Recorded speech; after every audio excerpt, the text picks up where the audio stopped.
welcome to episode 118 of Awakening.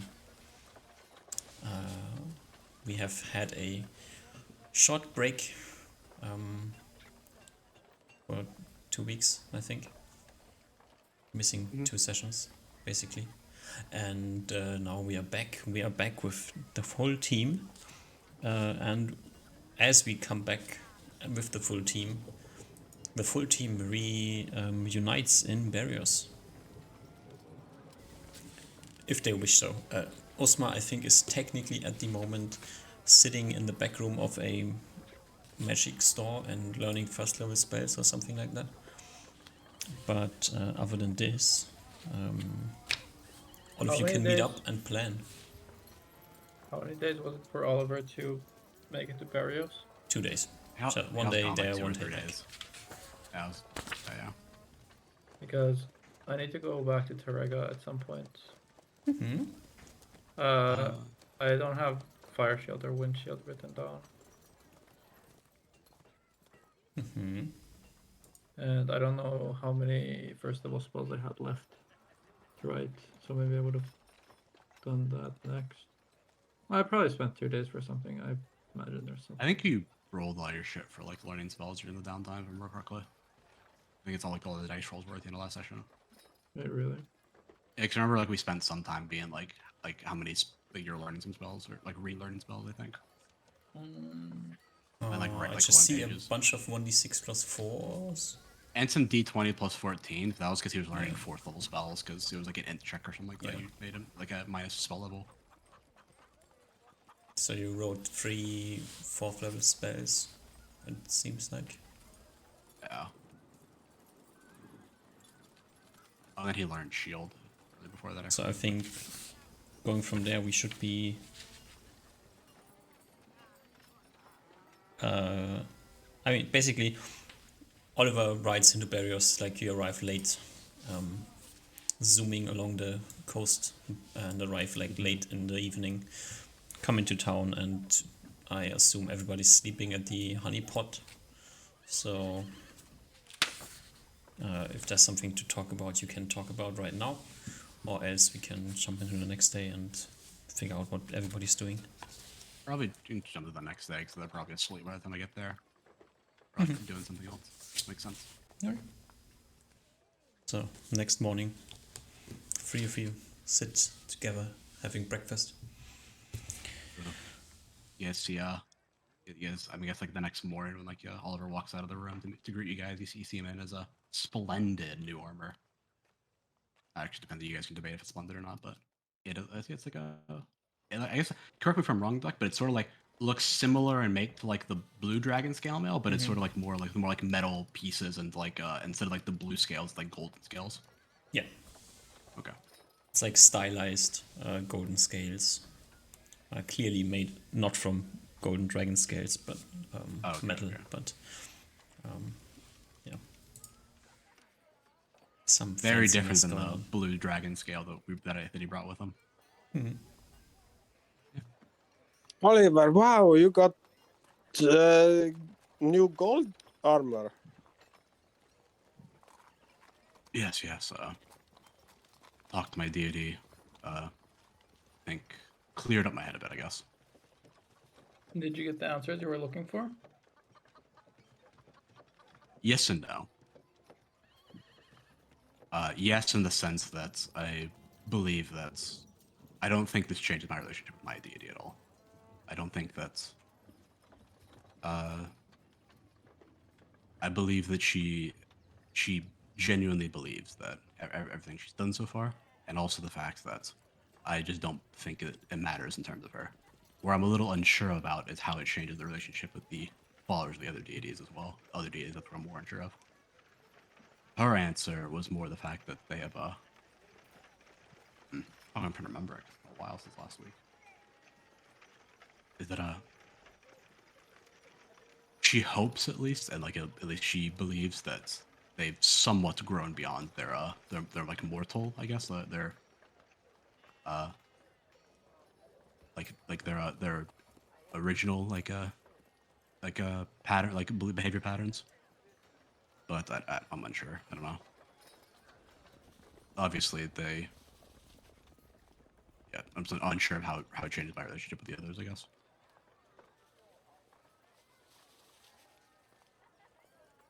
Hmm. Okay.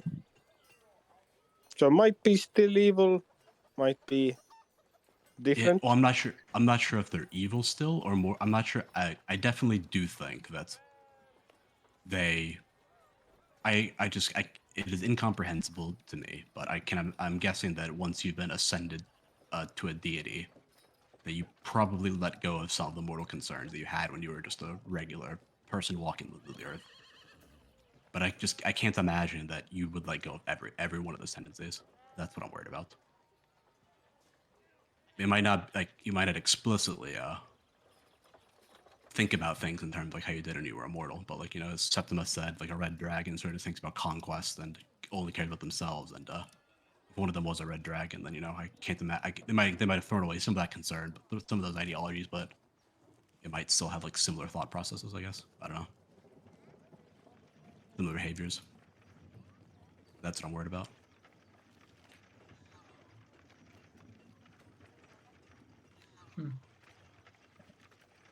But at least for me and my idea, I don't think it changes anything particularly.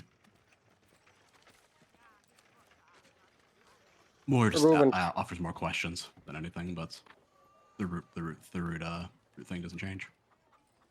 hmm. Probably, right? Ruben shrugs. It's probably too difficult thing to wrap our minds around. So probably better not to worry about how much they have changed. Yeah, so unless we want to go around interrogating every follower about what they know about the situation, I'd probably just gonna cause more harm than good.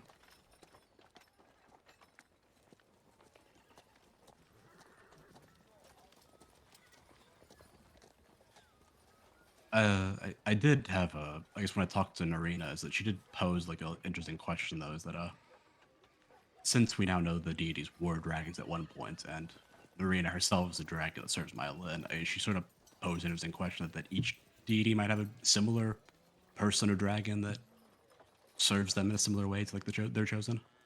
That's I don't know. That's just something she implied that she wasn't aware of entirely. I don't again, it's one of those things I feel like we have to interrogate every chosen to get an idea about, and I don't think they would just share it for no reason, or if it's even true.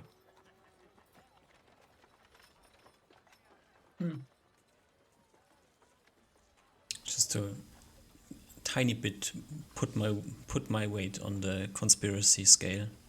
Oh yeah, Very recently, there have been a black and a red dragon flying around here. that is true. Yeah, the black dragon I feel like is kind of like kind of know the history. You kind of know like he's not supposed to be around though. Well, the red dragon though, that's 100% more. It's a bit more conspiratorial. Oh, I guess it's smart. I guess do you I guess what I think I found out what color my deity was at one point. Because what are the other deities' colors, if you remember? Good.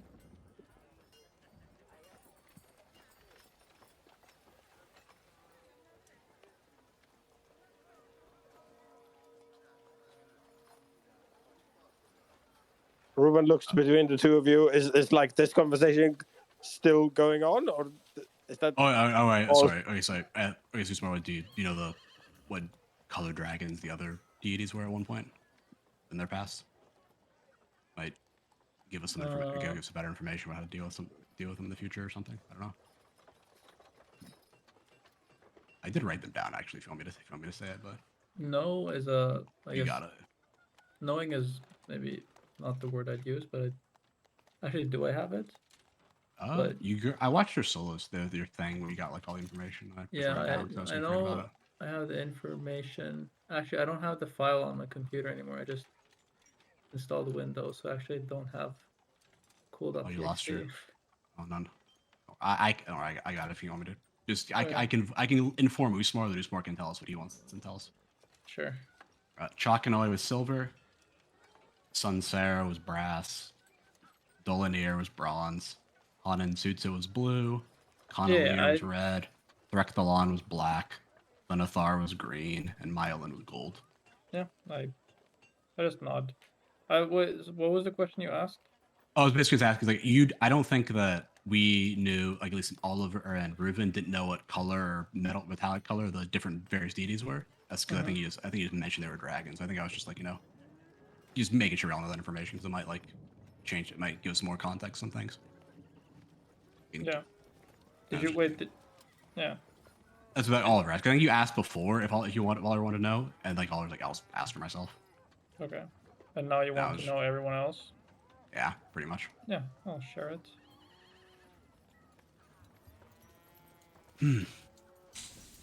I mean, I guess I wonder if this red dragon is related to the Connelier stuff going on then.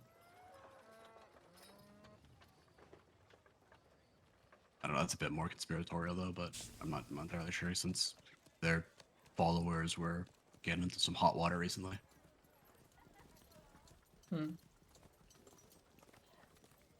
Potentially being idea. stalked by a black dragon. Potentially being stalked by a black dragon, and also, I don't know, a giant red dragon comes out of nowhere that hasn't been, no one's seen or heard of ever, and their chosen, and their deity is probably served by, or at least it was a red dragon at one point. All right. Do we know what's going on with those two dragons now? I mentioned it to Narina. She did not know about the red dragon, or at least hadn't heard about the red dragon coming out, so I pushed it away. The black dragon, I mean, from what Usmar mentioned before, is that it's probably just like a reanimated dragon of some kind. From like the weird artifacts thing, the wizard guys that's friends of the Death Knight stole. I feel like they're unrelated. I don't know. That's just my hunch, though.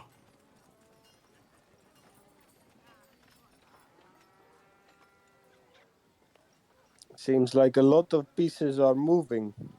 Mm-hmm. Oh, actually, there's a big thing I need to remember. I just remember to mention that. This is probably the most important thing that my deity mentioned, is that once all of the various weapons are returned to their rightful owners and are gathered in the same spot, I don't remember exactly how. Actually, I wrote this down somewhere. Where I wrote it down. I wrote it in the private chat somewhere. We'll have once we've reclaimed all the weapons, we'll have the keys to the world's fate in our hands. I don't entirely know what that means, but it seemed a little ominous. Oh, Sort of like a culmination point. So like once all the weapons are returned, but are in the same spot or something, that something important's gonna happen. Something bad will happen that we'll need to fix, I or don't know. something. I genuinely don't know. A little cryptic. But cryptic, but also kind of clear that it's something important. I don't know if it's cataclysmic or just a turning page, turning the new leaf on a new age or whatnot.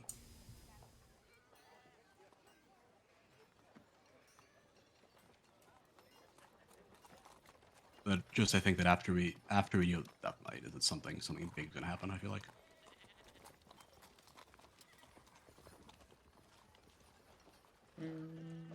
And something big that will change how our world works? Really? I can only imagine. We have, if the phrase she used was keys to the world's fate in our hands, I imagine it's gonna be something big. Probably could go either way, good or bad.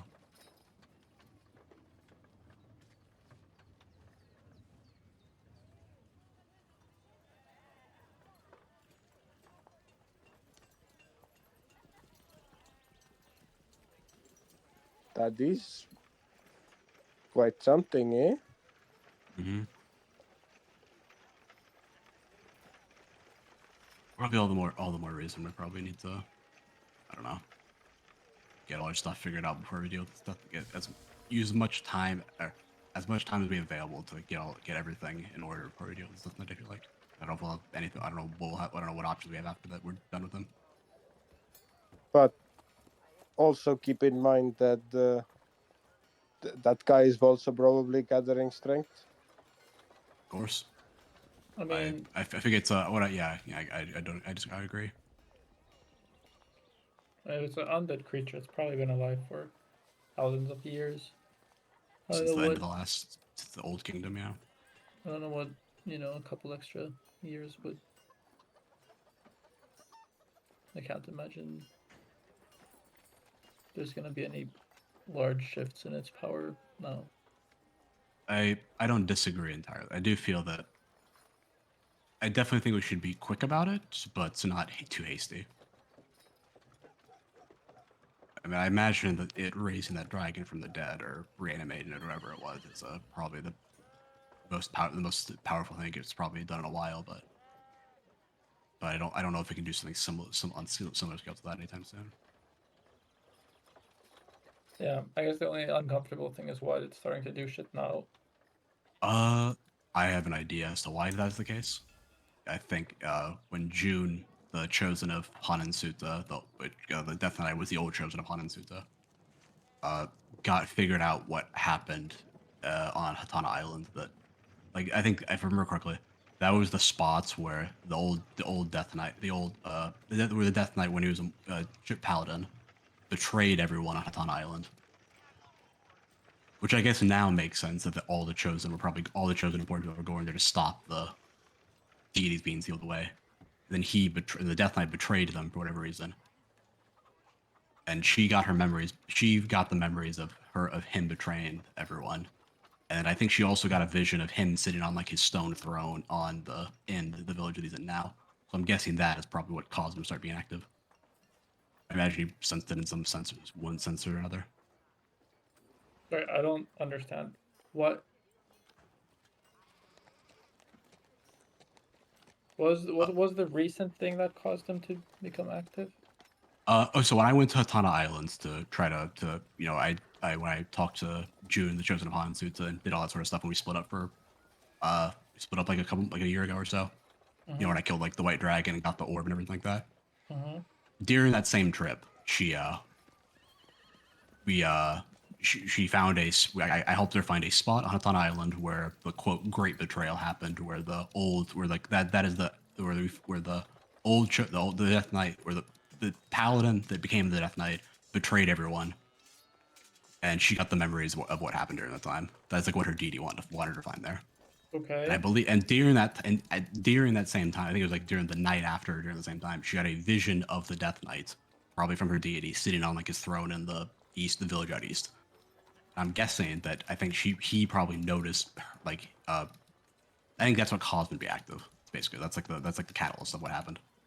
Oh. He Makes sense to me. might have been preparing for like probably just been doing nothing for thousands of years. Then he probably just like noticed that he's being scried upon for one reason or another, and then that is what probably caused him to be active. He knew that people were gonna start coming after him sometime soon.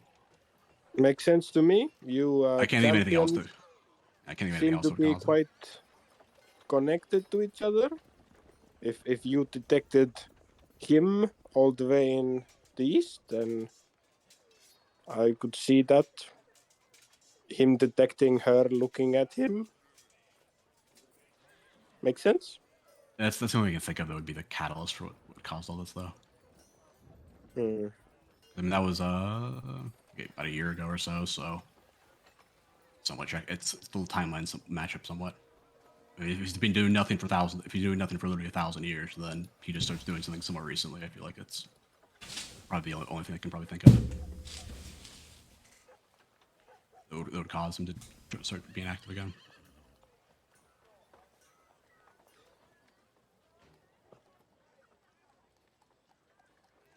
The whole that whole thing was about a year ago, right, Duck, in game? It was when Osma was in the arenas. Yeah, it was during that time. I'm just Laboratory. thinking I think that was like a year ago, roughly. Mm-hmm. I think so. Okay, so I think we probably don't want to give him more than probably like a couple more months, but it took him probably about a year to 8 months to do the dragon thing. And I imagine he's probably attempting to gather strength as much as he can, but I don't know I don't know how successful he'll be. But I still think we should go sooner rather than later, but just be as prepared as possible in the meantime, as we can. I just A bit more than a year. Okay. And the black dragon thing was a bit ago, or how long ago that was as well. I was like, a 5-6 months ago. Oh, okay. Okay, that's right. Okay. Okay, so it took him about like 6 months then to like get the black dragon from the time we scratched. He noticed that he figured it out. Okay. If it And the red dragon, connects. if that's what then- started it, yeah. Okay. Wouldn't Our that make timelines it are mixed up. Yeah, timelines are straight out. similar time? If it took 6 months to make Black Dragon, then another 6 months to make Red Dragon. I guess we Maybe still aren't sure. Yeah, I don't know either. Yeah, I guess I'm unsure that's a dragon. It's just been alive for a long time. It hasn't died or it was reanimated again. Not sure. I don't. We have to figure that out from our dragon friends if they ever met them or if they know anything about it. But I don't know if we'll have time. It might be something we have to ask them later. But I guess the big question is that we got a few paths. We got, I guess, 2 main paths in front of us that kind of end with Death Knight no matter what. I guess, do we want to just pool all our resources and going after, like, figuring out a plan to go after the Death Knight and dealing with everything like that, or do we want to do a side route and give like a glance over to Smart and look at him and be like, and finish what's the old chosen and then wanted to do to begin with and unseal the deities and maybe that could help us out and then we can go deal with the Death Knight afterwards. Either way, it's where I feel like it both. I think options end with us deal with the Death Knight. It's just depending on what order we want to go about it. Postmark gives a displeased look.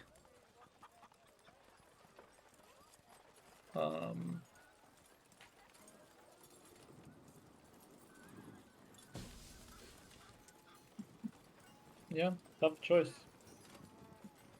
I was thinking that we could talk to Spila or Septima or somebody since they would have more information about about how the various clerics and paladins were like what their powers were like before, like before these got sealed away.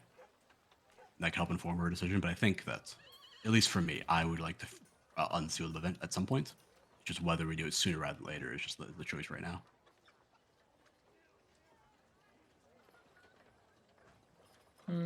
Actually, I think I have a document on different powers they have.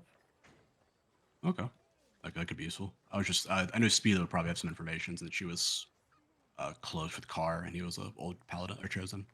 Probably knew some other people as well. Mm.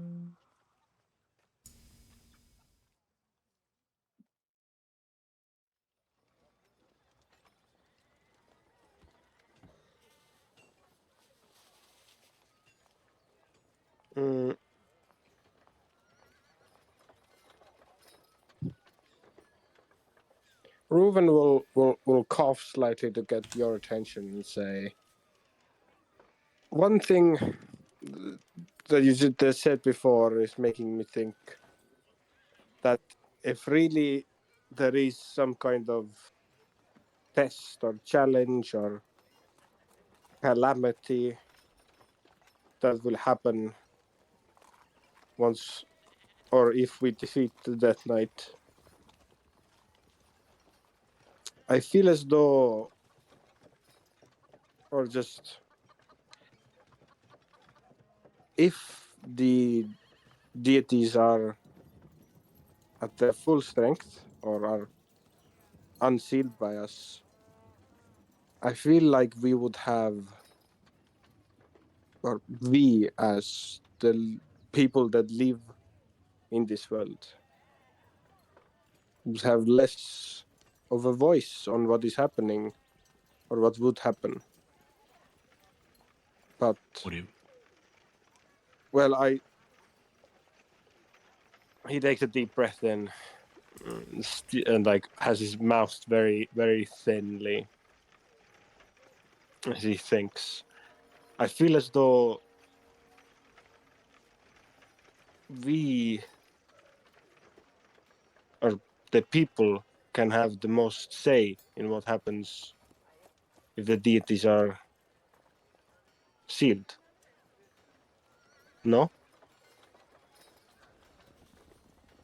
I'm Would- not following Ruben. If there is some sort of big change, big event going to happen, do we want the ones in power to be the deities, the ones who choose what will happen in this event?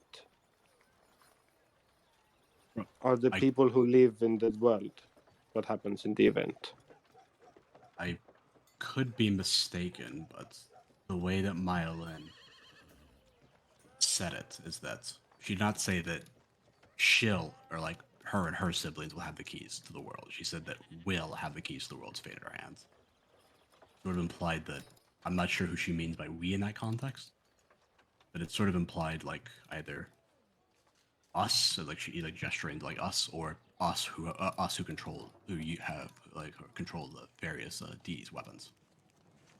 It seemed like the people who work on this plane, who that was my at least reading of it. So I guess it could also be. I don't know why she would bring it up if it was something that I lack any agency in deciding. Why wouldn't she just keep it hidden if I had no say in it whatsoever? Well, If it's something I shouldn't know, maybe then why would she bring it up? I could see someone like her give you, and well, I guess us, the decision to choose, but But it also will seemed all like of them? it also seemed. Sorry, I was finished my thought before I answered that. Is that it also seemed like it was something that was going to happen, irregardless of whether they're freed or not. Just when all the weapons come back together. Seemed like it was something out of our control. Mm-hmm. So I think it's kind of like a irregardless in that context for like at least in this situation. I So I think I guess the answer. understood that. Yes, Oh, sorry. Yeah. but it was more so if they were to be unsealed before the event, they would probably have more say to what will happen in the event. Would they? I don't know.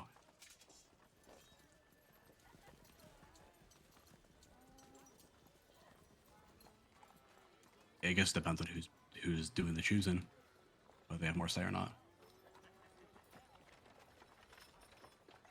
If it's the various chosen and their followers, I don't think it would change things one way or another. It's just one person making a decision, then maybe. I don't know.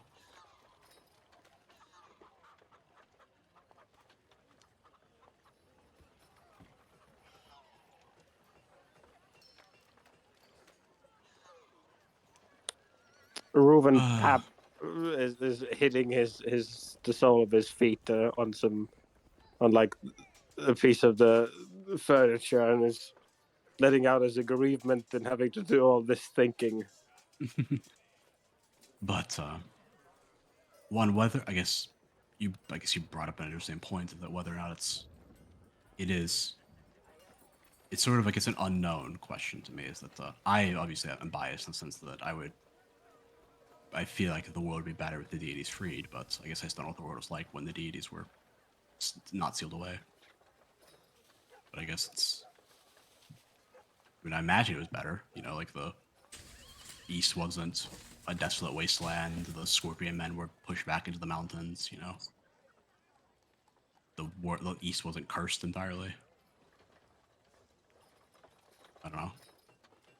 I don't know if it was better, but it seemed like less things were, at least like people were aware of what's going on. Less things were happening.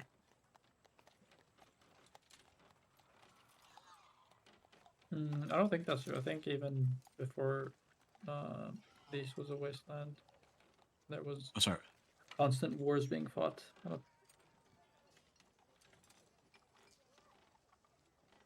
don't think it. I don't think it used to be better.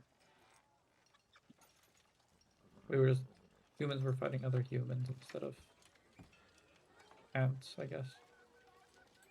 What about the scorpion man? Seemed to be a constant thorn on the side of the kingdom, from what Spiela said. In the past. I guess they were kind of like they just raided every now and again, kind of like orcs and the like, but Yeah, at least according to what I read, they used to just be normal people. And Hmm. back then, even then, we were warring against them. why would humans fight other humans? Seems a little strange. And I guess we have bandits on occasion, but it's not like a consistent thing. The gods work in mysterious ways.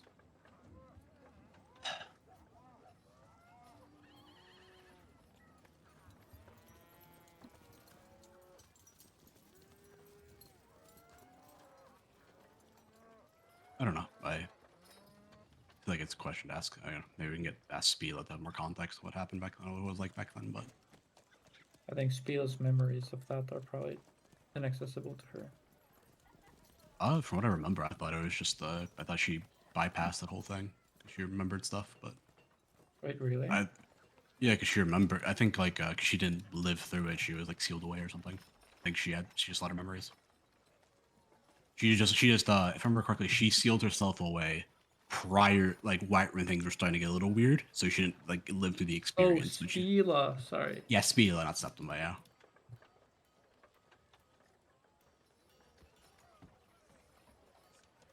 Oh yeah, I guess she probably was alive. I mean, she had close. She was very close with Carr, who was the chosen BF with R. She knew other people. She probably like she lived a long, probably a decently long life out in that with all that. You know, when life was quote unquote normal out in the old times. So you wanted some more context on what it was like. Hmm. Well, obviously somewhat biased, but better have a first-hand account than just speculating.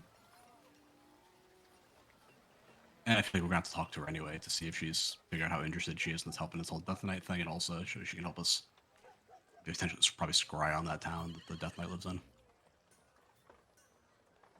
Mm-hmm. Uh,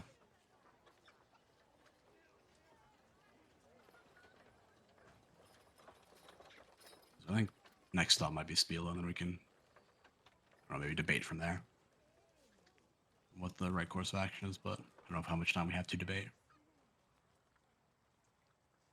Mm-hmm.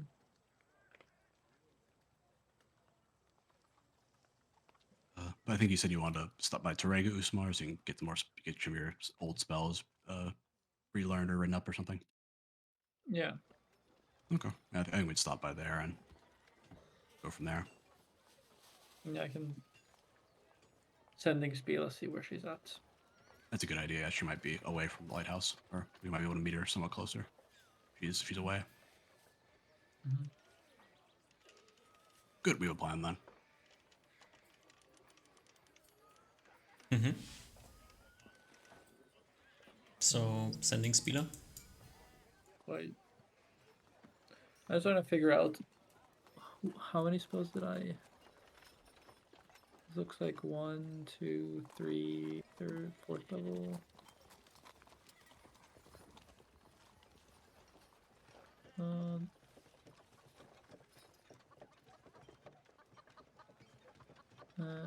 plus 18. What is that? On. A level 1 spell getting crammed into one day. But don't those take 1 day anyway? Imagine like you crammed like multiple into one day or something. I don't Oh no, remember. did they take 2 days? No way. No, I think they No, the take 1 D2 day was for anyway. pages, or something was for pages. No, the D2 is definitely... You learn the spell, that's what the D100 is for. Yeah. In 2 What's the days, 1d20 and it plus took you... 18? 'Cause Yeah, level that Plus one- 15. one... I don't know what that one was for. Okay. Maybe a random int check. Maybe, yeah. I don't remember. Okay. But well, Okay, I'm just gonna assume that everything on my sheet is annotated correctly. Yeah, I think Well- we can maybe go back to in the last VOD if need While be. If we're Oliver actually was doing coming shit. here, I would have had time to write 2 more spells. I think you did 3 we, spells because you were like you did like 1 day here and then and Oliver was gone for 2 days. So I think that's Yeah. why you did 3. 3? Yeah, that's why I'm you got pretty you already sure rolled we your are 3 roll. we are on clear because it's been 3 days since the red dragon showed up. So Okay, that's so where I the just 3 days should come from. I'm just gonna do 3 first level spells. I think you already did your spells stuff for like during that time, like last session. Alright, Yeah, so- basically, the question is like now What? we are Monday on this week. Everybody's in town. That's where we begin. If you learn spells in barriers, that's fine. Then you learn spells in barriers. If you want to go to Tariga and do things there, then this. And if you want to split up because people are going to different places, that's also fine. Okay. Maybe we can go by Tariga then, and then if she's at the lighthouse, we can go talk to her, and I'll stay in Tariga to write some spells down. I think if we're talking, I don't know, this is like my opinion. I think if we're talking to Spiel about shit, it might be good if we're all there just so we can, Yeah. specifically just because we don't, so we can like, I'll ask her questions and B, so we can, at least so we can like, if we're in a debate, she can at least like help a bit maybe, like give us context. Okay. Well, we can And also, go we're to- probably gonna have her scry shit, and that might be helpful. We're all there as well. we can go to Tariga and spend 2 days, maybe more. Yeah, we can just send in her and see if she can maybe come to us if need be. She's okay with that as well. Oh yeah, maybe. Okay. I mean, So- I think we can ask her if we're sending days there anyway. Yeah. All of we'll you spend head it. to Tariga. Yeah, Yes, before probably. that, I do 2 sendings. One is to Spila, saying, we should talk. Where are you? Can you come to Tariga? And then the other sending will be to Reynard. And I say, if you know the spell. Actually, I don't say that. I either know if he has it or he doesn't. So I guess I ask, can you and what was my apprentice name? Farisa? Clarissa. No, Farisa. It was Theresa. with an F. Yeah. Oh, I thought it was at the C. I'm dumb. I wrote it down wrong. Clarissa. Can you and Farisa prepare races for tomorrow? Scribing spells down might make mistakes.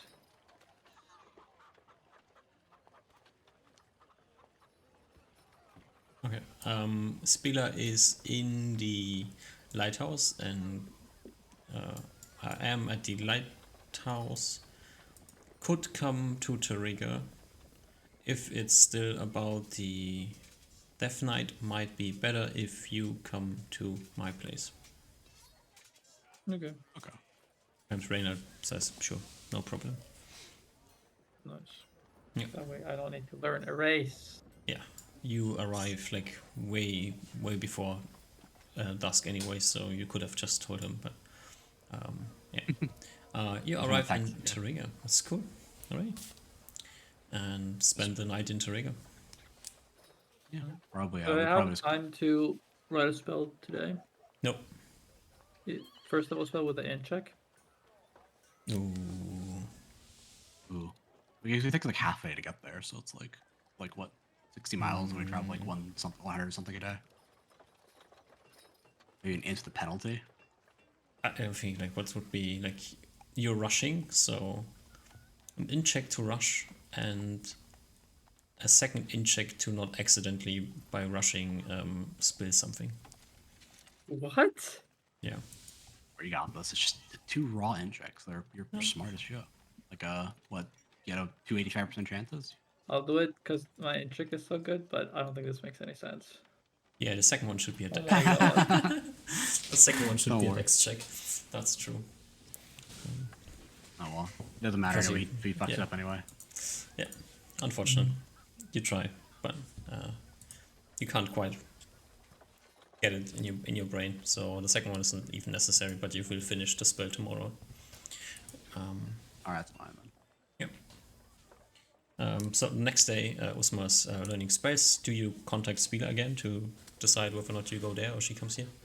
Yeah, I say it is about the Death Knight, so we'll come there eventually. Might take a Okay. while. All right. Don't mind the skeletons. Okay. Yeah, What? I guess we'll. That's really- We've probably we've probably told us more about that at some point. Wait, what? We've been to the fucking has Usmar been to the lighthouse? Nope. I don't remember. Okay, so I guess Usmar probably was like, what the fuck is she talking about then? Yeah. What the fuck is this about Uh, skeletons? Oh, at the lighthouse you mean? Yeah. Oh, the Banshee had like an army of elven undead skeletons, and they were just kind of passive, so we just left them there. I think Spilo was reappropriating them. I think is roughly what you've said. Okay. So they're just, I mean, they're just kind of like mindless. They're like the, when we went to the Blue Dragon, they had like the mindless like butler skeleton kind of. They were kind of like that, just kind of like standing there doing nothing, or like just doing the same things over and over again. Mhm. And Ruben didn't mind her keep, like just leave them be. I think she's just been studying them ever since. Okay. I don't know. I haven't seen them again since we dealt with them though. Okay. I don't know, they seem to be fine as far as I'm aware. And All right. worst comes to worst, they're a bunch of skeletons. We just kill them. Yeah. So Usma finishes the spell he started learning yesterday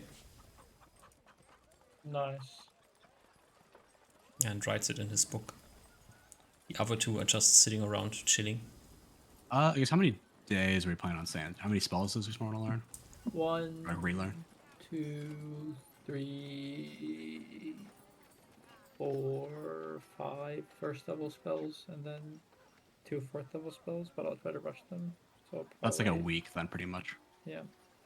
Okay. That's fine, I think. I don't know. I don't know if we have much of a choice. You're gonna have to do it one way or another. Mm-hmm. I guess so. So all three of you just stay in your accommodation, do nothing. I mean, the I'll one probably just starting like go spells, but- around the surrounding areas and just like do shit because I can move super fast. So I'll just Okay. like help around like in the surrounding villages and Terraga and stuff like that in the meantime. Because Okay. why not? And Reuven? Ruben broods. He's still sad about he was sad about something. Oh yeah, he really like missed his opportunity to be like a great leader. So Ruben's just having another crisis of like, I am the worst person ever. And God, now he's Ruben's- just brooding. He's gonna brood on like top of buildings at night with his bat cloak. And just brood in God, your Terraga. if your parents got murdered by the Red Dragon, you'd just be Batman at this point. Yeah, Okay. But- God, not quite. Ruben's run out of chance to become a leader at this point with like the whole Yeah. country ending. We gotta rally the elves to help. Reuven, do you stay inside of the city or do you leave the city and brood in trees as well? I go brood in some trees as well. Yeah. Alrighty. So, Osma, you have done this day. The next day, what do you learn the next day? Color spray. Perfect. And can Osma and Reuven roll me d20s? Wanna see who rolls the highest. I guess just for I'm probably like coming back to Terraga at night, but like I just like probably just like during the day I'm kind of like I'm away probably or like just out and about if that matters at all. Wait, does color spray even work on undead? I don't think No, so. right? Nope. Okay, I do some other spell. I do. Can you roll a second group of d20s, please? Thank you. Instead of color spray, I do enlarge. You can skip color. Just double check, but I'm like a 99% sure. Oh, you need to roll a d20 as well. Again. Holy fuck you! You like the Three force. fours in a row. Okay. Osmo, do you leave the shop at all, or are you sitting in the shop and just learning spells, doing nothing? Well, in the shop, I think I imagine I spend time with my apprentice and Reynard. Mm-hmm. Okay. But you're not leaving, so you're inside. Yeah, I don't think. Okay. there's any replay. So, like, you are in the shop. It's come night. Like, you finished your spell learning for the day. When, I mean, it's like late. It's like shortly before closing time.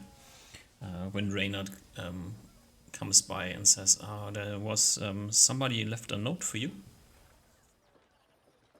Okay. I read the note. Yeah. I detect magic at first. Wait, it's not magic. I read the note. The paranoid. I love it. Yeah. You read the note. The note is written in Gnomish. Okay, I think I can read Gnomish, so. Yeah. And it says, good friend, we have a proposal for you. Would you mind coming to the warehouse? You know the one. Okay.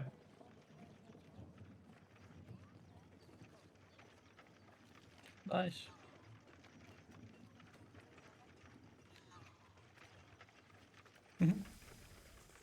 Yeah, I guess that night I'll go check out the guys. Polymorphed. Yeah. Inconspicuous clothing first. And then I polymorph into a bird to fly there. Your trademark at this point. Interact with these guys.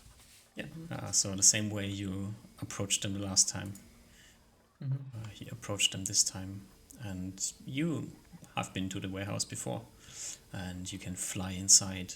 And as you come inside, immediately you notice the guy you met before.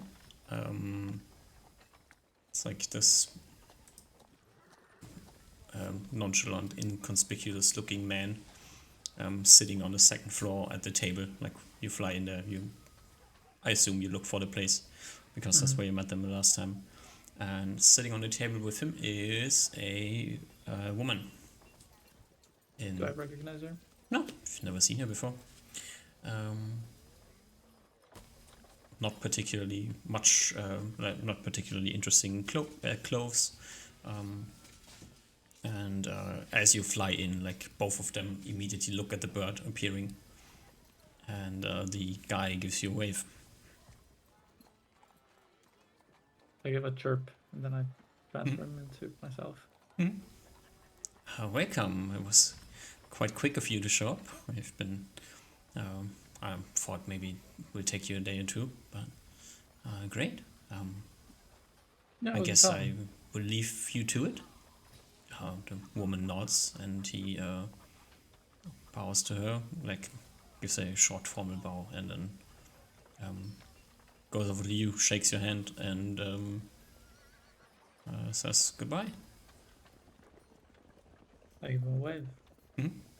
He leaves, and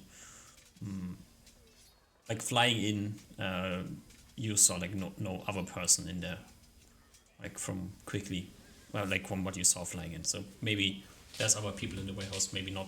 You don't hear anything. You hear him climbing down the ladder. He's not trying to be stealthy, but then after the sound from him moving fades, no other sounds are heard. Okay. I give a short nod to the lady. Say, I don't think we've met before. Oh, no, we have not. That's true. The name is Win. Win? Win. Pleasure to meet you. She, like, gently reaches a hand out to you. Give me a quick perception check.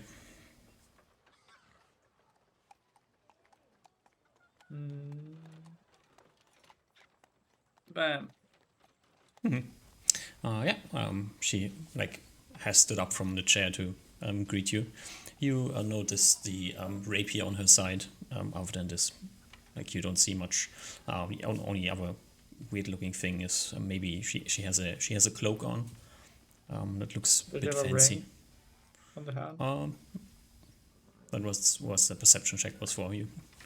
If you want to stare and look for one, you can. If you don't want to be awkward, you didn't like quickly see it. I don't see a ring on the hand. Yeah. But No, she gave you the hand, like she reaches out the hand, like the angle is a bit awkward, so maybe she has one in between your fingers that you don't does see. she reach out her hand like sideways to handshake, or does she reach it like with palm facing down for me to like pick it up and kiss it? Sideways handshake. Okay. I've been sent here to meet with you. The Guildmaster has heard that you are planning an adventure to a certain place out east. Mm-hmm. And from what he might know, there's something in that place that he would like to have, and therefore he has asked me to offer a hand on your trip. I see.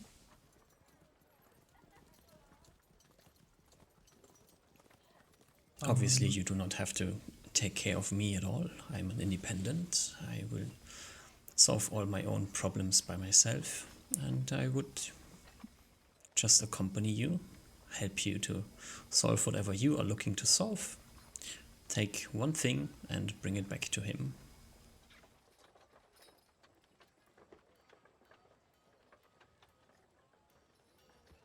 I look her up and down. Mhm. I know she has a rapier. Give me a just an quick an in check. And Yeah, it's not good enough. I kind of scratch my head. Yeah, I don't know if are you sure you know what you're getting yourself into? Yes. Very much aware of what I'm getting myself into.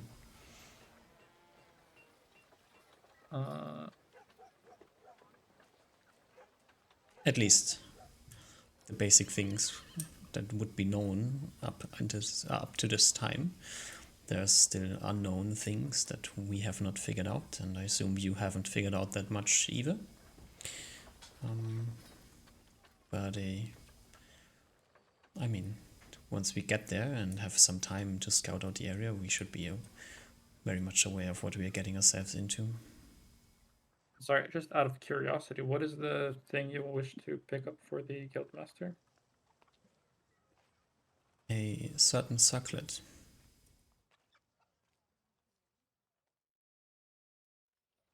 What kind of a circlet?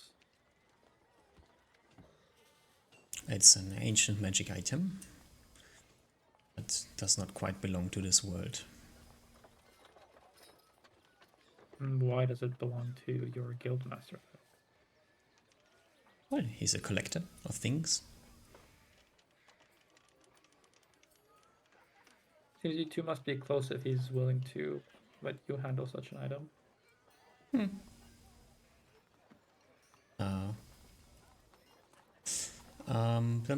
You are both speaking common at this point. She looks like a normal-ish woman to you, slightly darker skin. You notice she has like a slight accent. Can I place the accent? Give me an int check.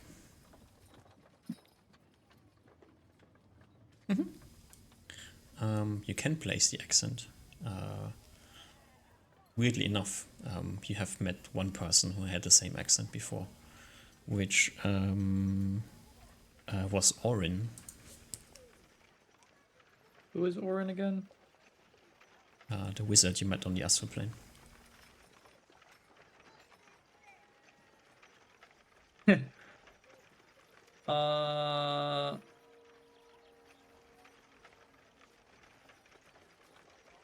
What was Orin's story? Was Orin one of the guys that came from another plane. Mhm. What was it called?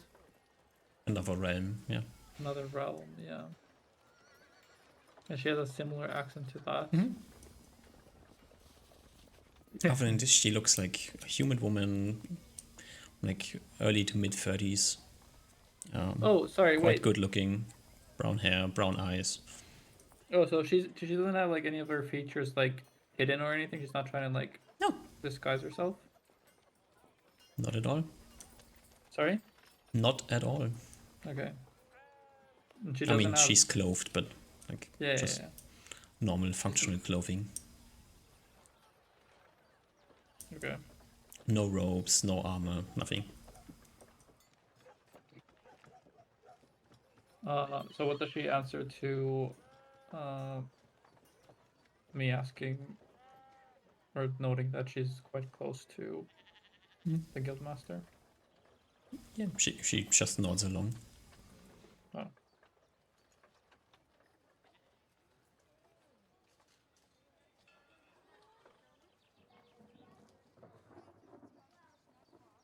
Hmm.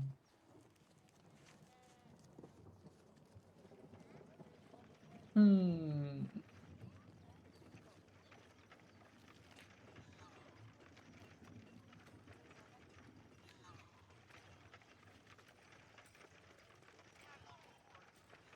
And you're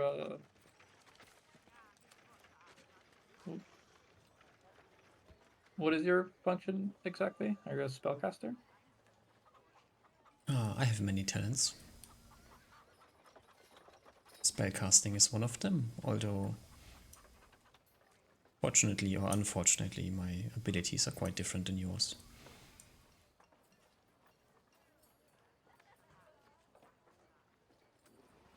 Hmm.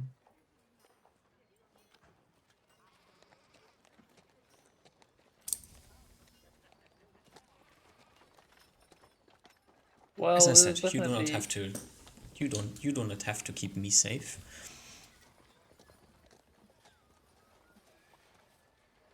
definitely a curious proposal. Of course, it is. This might be one of the most interesting things that still remain on this place, but still, there's many things that you can loot, many things you can have. I assume so. And all I need is one thing, and for that, I will aid you in any way I can. Yeah. Um.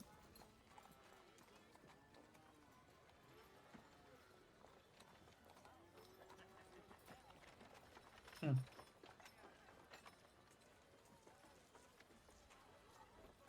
Then what is it that you can do? What do you have a special set of skills? As I said, spellcasting is one of them. I'm a well enough equipped fighter on my own.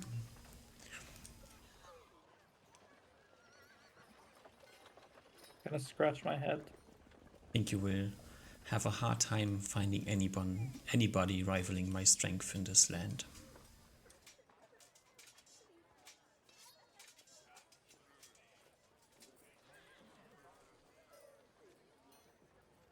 And tell me honestly, um,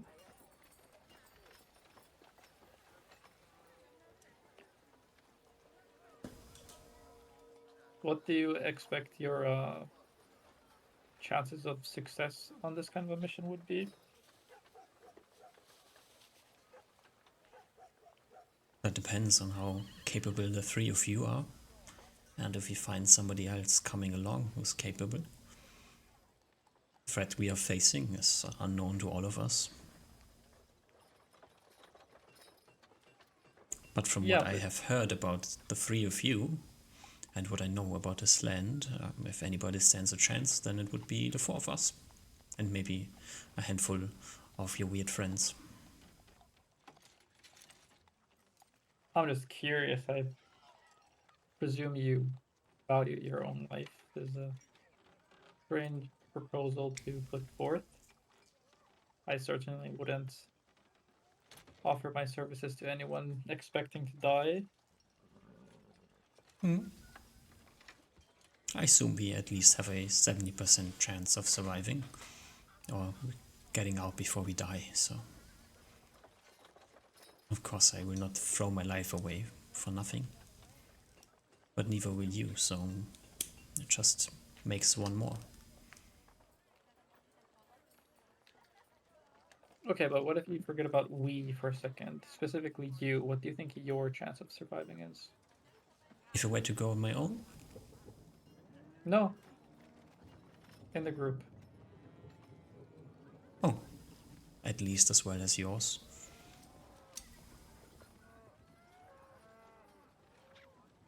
I need a number. Well, I will definitely not be the first one to die, so I would say 90%. Mm-hmm. And what do you estimate my chances of survival? About the same. Depends on whether you decide to be stupid, or if you walk into a trap, but that's something that can happen to everyone.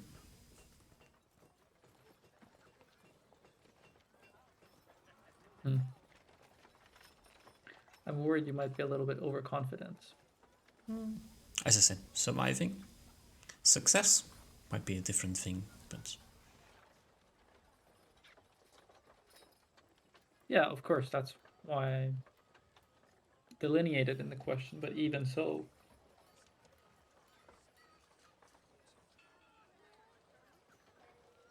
Hmm.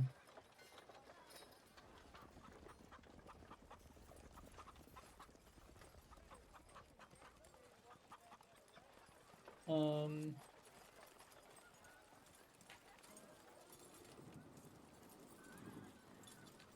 yeah, I mean,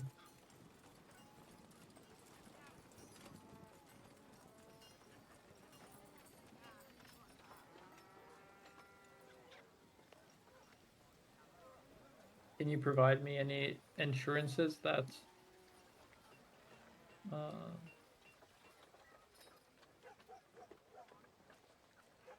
that you won't misuse the artifact yourself? Sure, you can understand why relinquishing that to someone else would feel uncomfortable for me.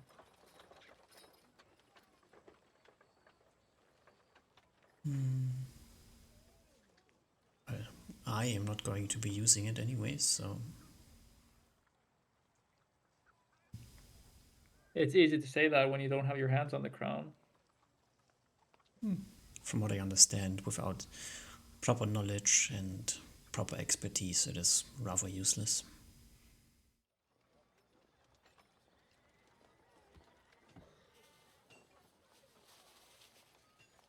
That just sounds like there's a couple extra steps down Yes, the road. of course. As they would be there for you. Although you might be better equipped to go these steps than I am.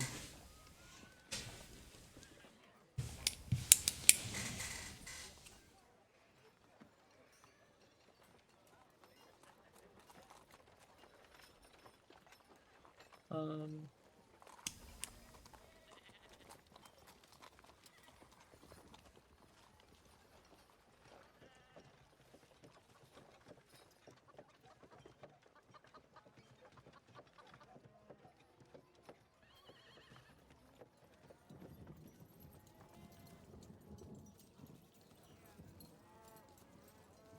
I don't know if I feel comfortable with this arrangement.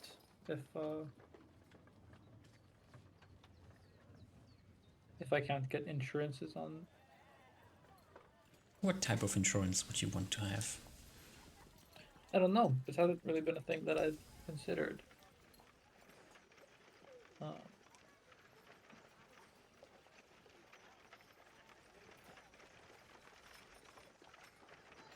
think the most important thing would be I don't want the crown to be used to destroy the kingdom. Oh, why would anybody of us want to destroy the kingdom. I don't know what the motivations of your master is.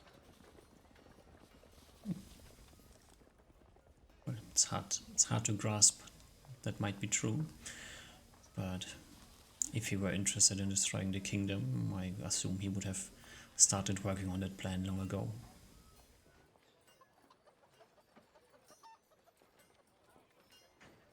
And you're privy to all of his plans, are you? Of course not. Then how do you know he has it? Well, judging from the fact that the guild operates in the shadows of society and needs a flourishing society to be worthwhile maintaining, I think destroying this world would be the last thing that he would want to do. Yeah, but maybe that's not destroying as in burning to the ground, but ruling oppressively with an iron fist, with an amulet such as that, or crown such as that might be possible. Might be more lucrative also. If you didn't have to worry about shadows, you could just tax everyone for whatever percent you want, and no one could say no. If he were to try to do this, he would be in staunch opposition to myself, which would mean I would aid you in any way possible to bring him down. And what are your motivations exactly? You're not from here, I presume. She smiles and says, well, at the moment I am from here. I'm just looking for interesting things, and I've been asked to help out a friend.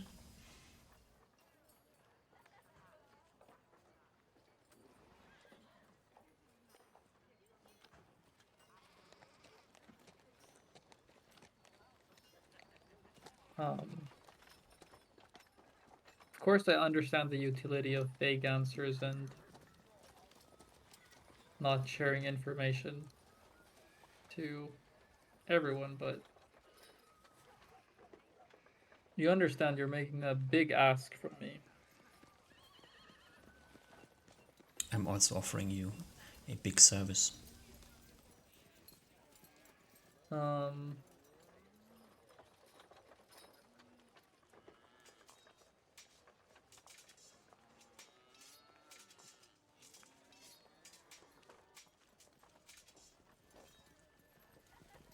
I don't know how true that is. That possibly.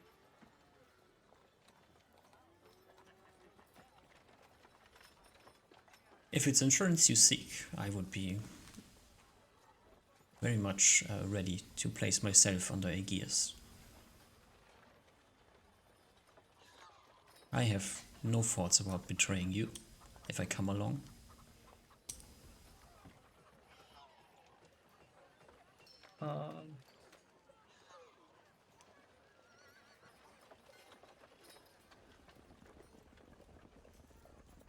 I would like to meet the guildmaster.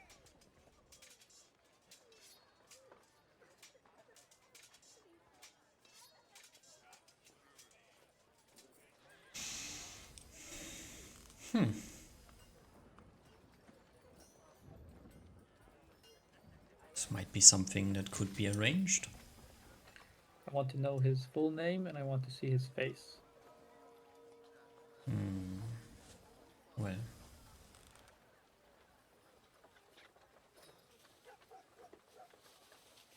I will bring this up to him. These are my conditions. Assuming that this is met, I won't even ask you to place yourself under Aegeus. Okay. I will get in contact with you once I have his answer. I give a nod.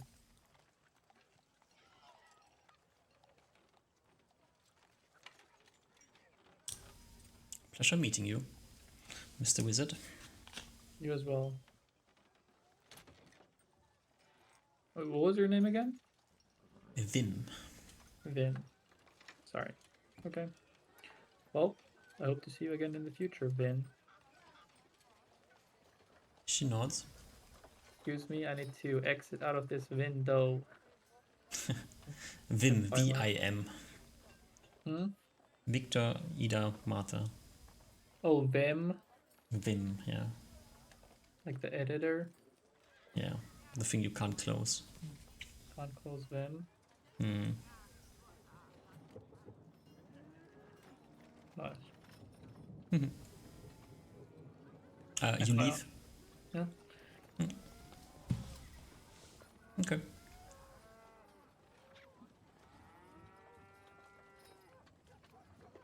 Ah, good call as he flies away. Huh? I don't know, just imagine like a crow or something just crowing through the night. Yeah, crow is probably the appropriate bird. Mm-hmm. All right. Back to Fly spell home and go to sleep. Mm. Next day. Another day, another spell. Mm-hmm.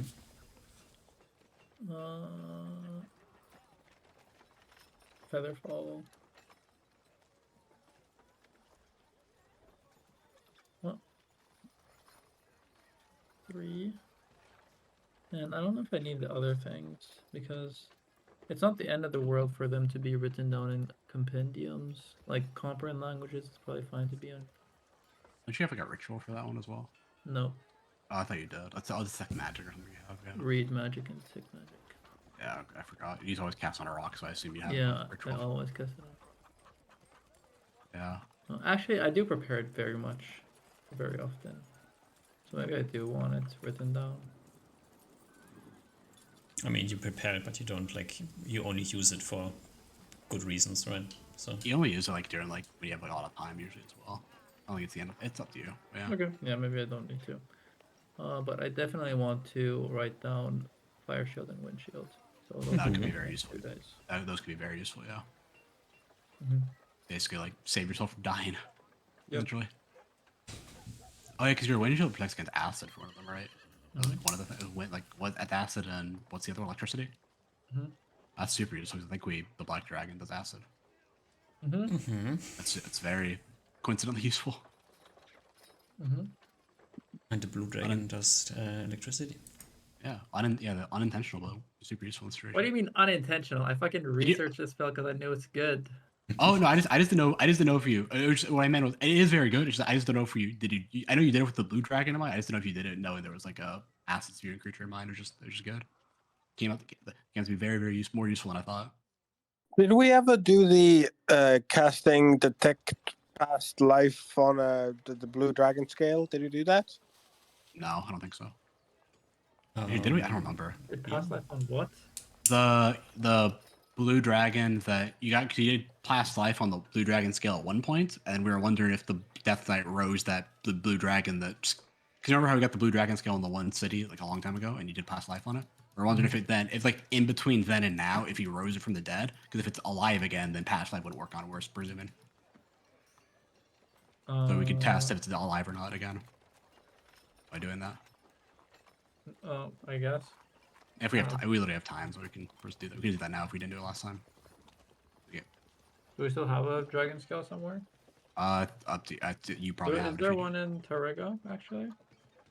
If you have it, it's probably in Terrega and No, it would be it wasn't the one we made into armor. It would be the it's the original. It's the one we found like a long time ago, like when we first went to the east.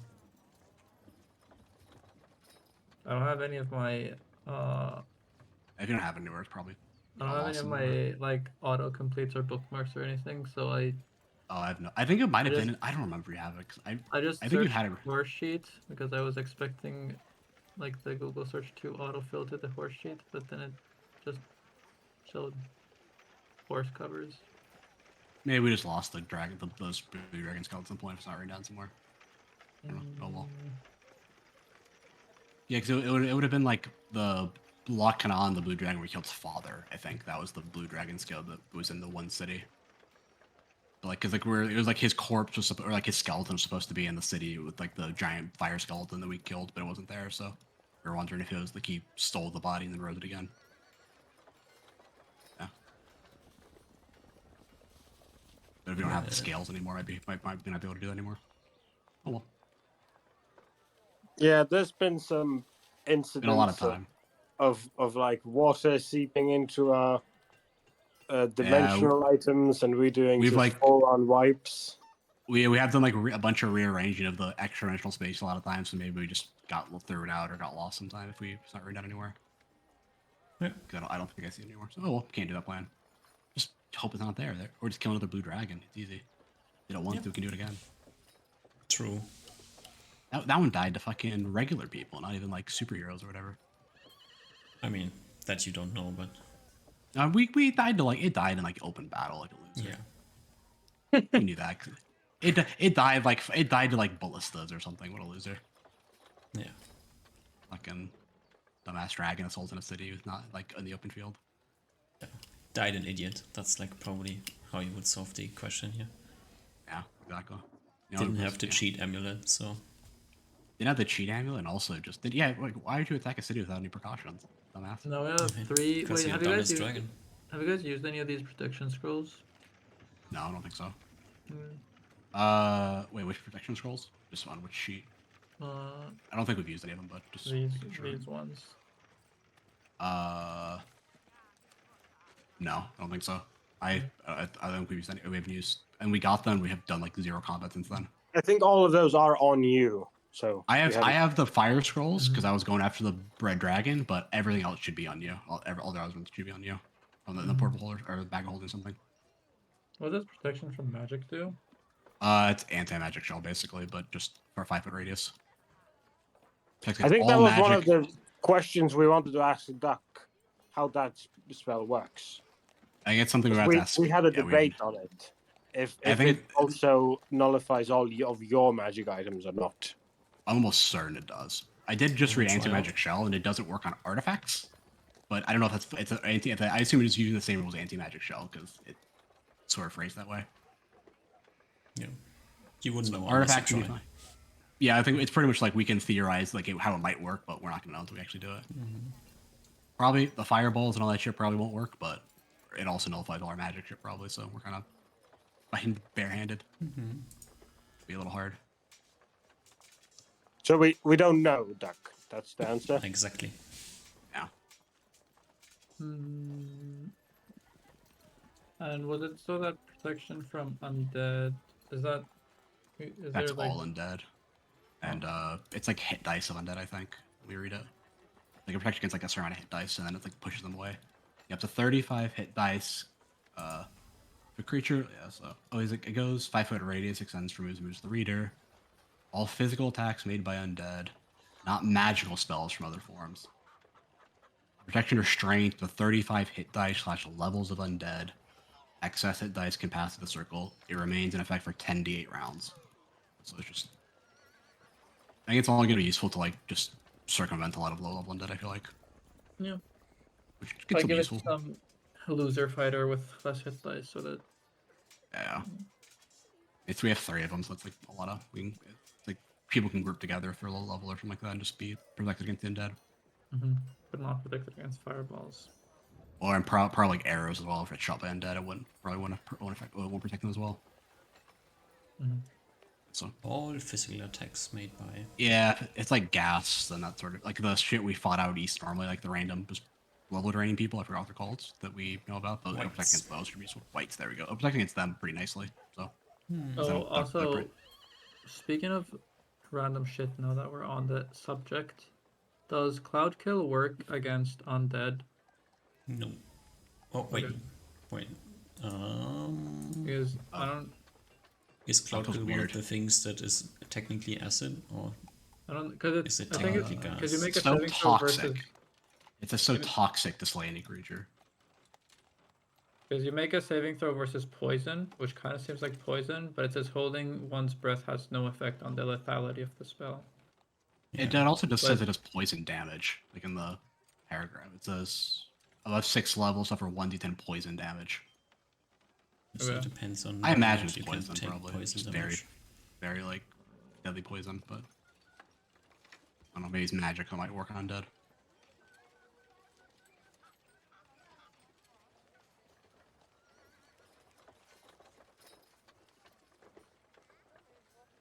Probably depends on the undead.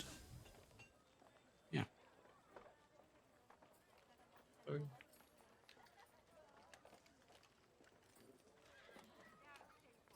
We need to make a alliance with the Scorpion Men to kill them. The Scorpion Men are fucking just chill in their fucking village, their city for all of eternity. They're not gonna leave. I think we kind of got that implication. There's like 100 of them left or something, and they're just holding on for dear life, trying to keep their meager civilization alive for as long as possible.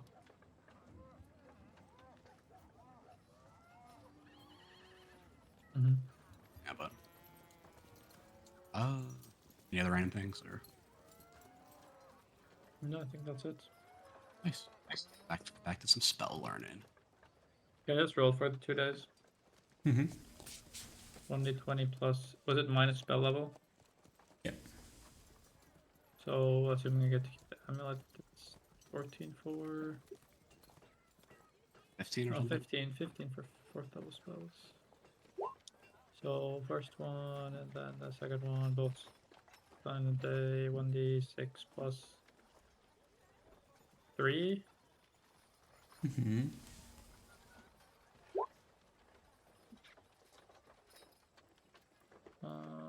These ones on to book 3, book 6, and 7. Okay. Which brings us neatly to the day where another message arrives. Letting you know that if you wish to meet the guy, he is waiting for you in Kurilakuru. Okay, right here. Okay.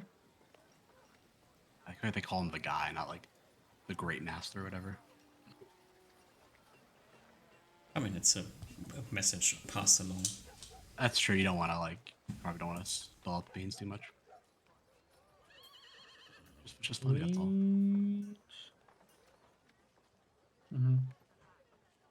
Literally get there in a day.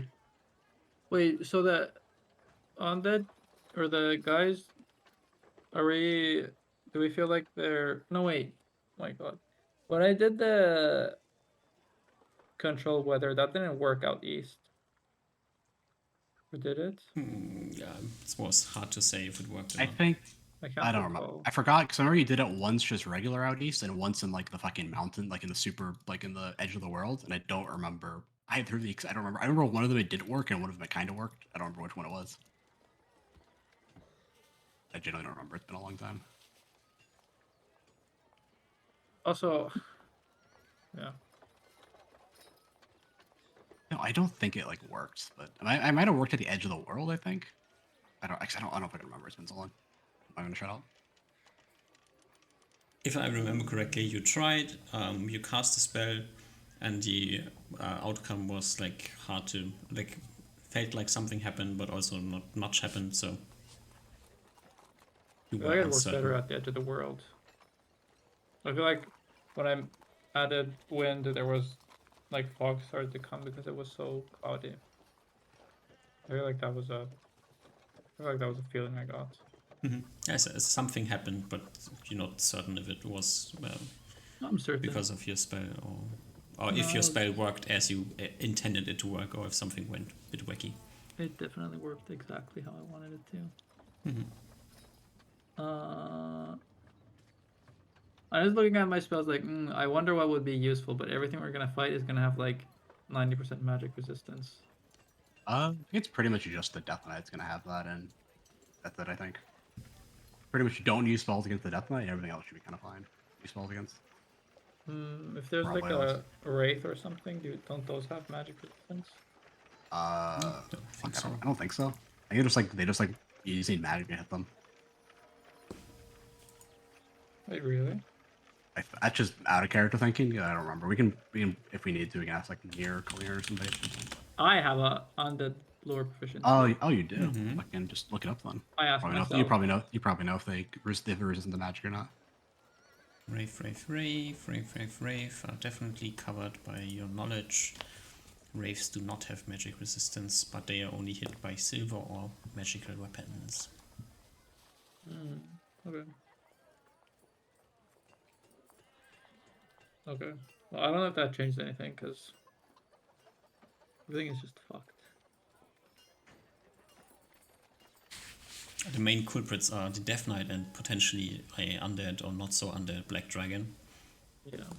And But maybe those a are Lich. also That's like the second, only yeah. things that we need to worry about, really. Yeah, I mean skeletons. Yeah. I mean, Yeah. 200 skeletons probably don't pose much of a threat to you. Yeah, it's pretty much just like how much resources are we going to use trying to get to him, Yeah. rather than like it's like how much are they gonna waste away at her? Like they're You gonna get hit like tired. 2 damage. I or guess something. the only spells that matter are like haste, fly, enlarge. Yeah, it's literally gonna be like I think if I'm being like super optimal, it's like the wizard should focus on like buffing the marshals, and then you guys can use rods and wands to do if you guys actually want to use like offensive shit against the critters, just like for like fireballs and that sort of shit. I'm just thinking, is there any other buffs that I care about? Other than You have enlarge, many, you have haste, you got I don't know if I'm trying to think Stone of Skin, I have that. That's true, yeah. You got your defensive shit. The other defensive shit you might need. I even have Ultra Vision. I think we're probably not gonna go after like this Dispel week, so magic. probably have some time. Dispel Magic, Remove Curse, I both have them. Nice, nice. Wall of Iron, should I write that down? Nah, it's probably not. I think it's like I don't know, it's like probably not gonna come up. It's probably not worth memorizing, and then it'll probably rarely come up. My guess. Wait, It could be super cool if it comes up. But I think it's like might like be a niche thing. wait, how big is Wall of Iron now that I'm level 13? Big. Pretty fucking big. Let's see. Because like Wall I of could Iron. like if there's like a like a 15 room, square. if I could like separate it into, I could like maybe potentially separate out an entire group of creatures. Well, you're level 13, right? Mm-hmm. So 15 times 13 square feet. I don't want to do the math right now. So 15. I mean, you can definitely block a 195 gate or square feet. something. So What is the square root of 195? 10? Uh, That shit sucks ass. It's like what? but you 4 can meters by 4 half meters? you can double the wall's area by half in its thickness, so you can like make it like however thick you want it. Okay. Let me see what it How says. high is a average room? Like 10 feet probably, I guess. no, it has to a be normal taller. room, like in our day and age, but then again, you might be Yeah. inside of a castle. Yeah, I'm thinking like a then castle. Castle's probably like 10 feet tall, like a tall hole. Like, at least if you're like could anything be you're gonna like fight, it's 50 probably gonna be like feet. Yeah, In it's a probably throne good. room or It's probably something, useless. yeah, it's just it kind of sucks. Unfortunately. I'm confident we'll probably have more chances to learn spells, probably. So Yeah, we we can can. take some time to make up a list. True. Spiel, we also probably gonna adjust some shit from what Spiel tells us about this stuff if she knows anything. So Mm-hmm. we'll probably have some ideas as well. Mm-hmm. Yeah. right? I think we head out to this way. Sunday comes. Oh, okay. So Saturday evening, you get the message. Mm-hmm. And then on Sunday, you get magic horses for yourself and Reuven. And a lot of you zoom away. True. I think Is on this the my- way, on the way I share that. Oh my god, wait, how do I word this? Yeah, I don't think you've told Oliver about the guild at all. Yeah, so technically, he barely knows about it. So Yeah, I think I just, honesty is the best policy. So on the way, I say something like, there's a person that seemed interested in joining our expedition to slay the Death Knight. And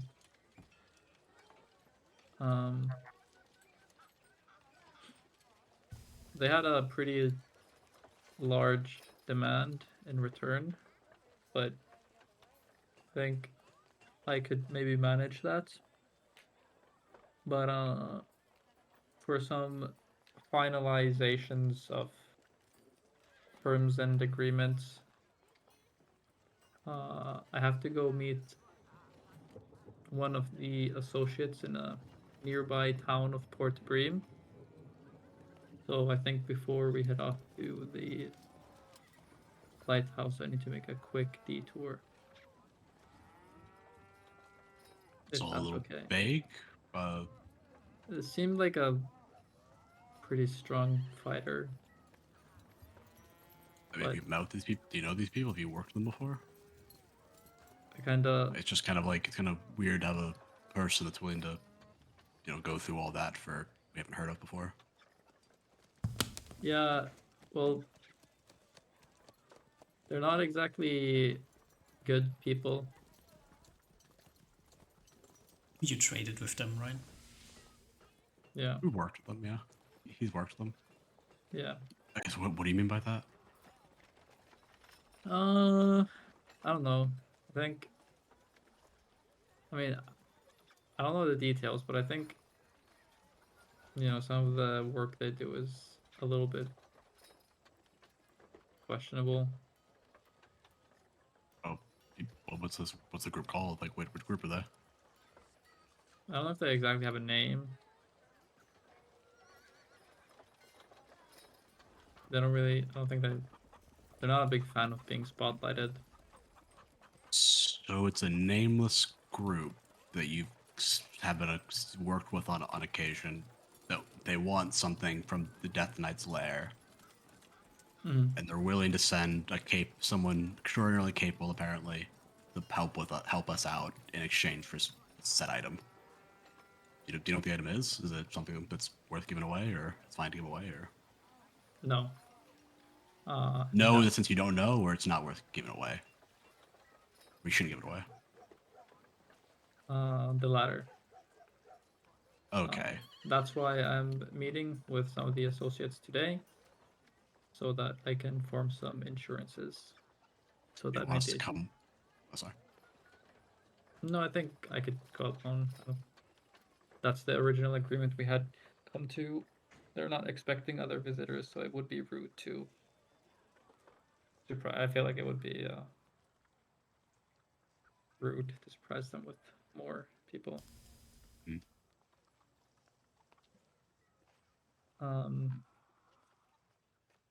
It's hard choice to make. Yeah, You want to I'm not. increase our odds to succeed at the task at the risk of giving away something that shouldn't giving away something that they shouldn't have their hands on, or lower Yeah, our chance of succeeding. Yeah. exactly. I'm not a big fan of giving the item away. Uh, so I think that's the purpose of trying to get insurances. However, I think if I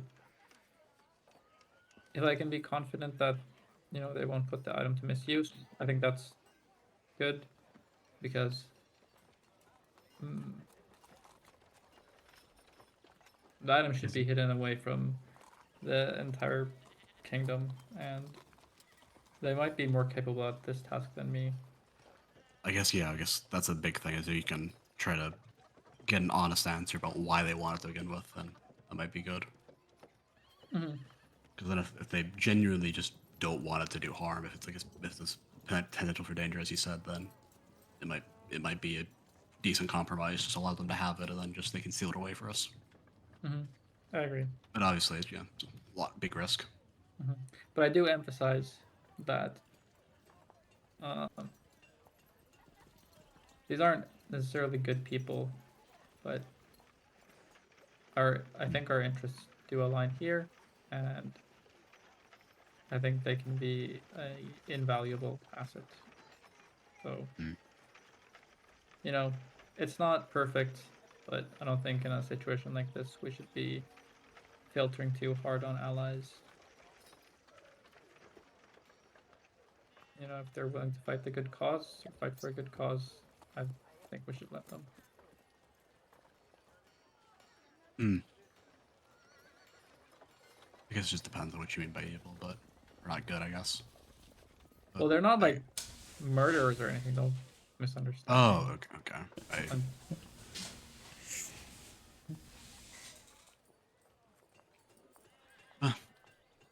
I guess we can worry about that when the time comes. yeah, sorry. Maybe I I get was you. vague. I think they're a group of thieves, potentially.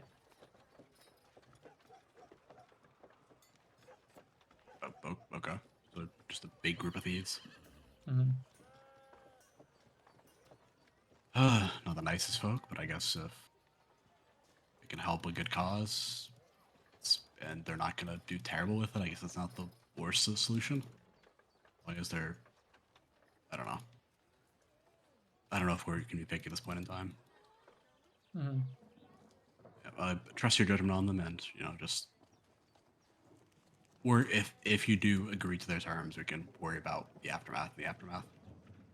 I doubt that if we can deal with the death knight, I'm pretty sure we can probably deal with the aftermath of that anyway. Mm-hmm.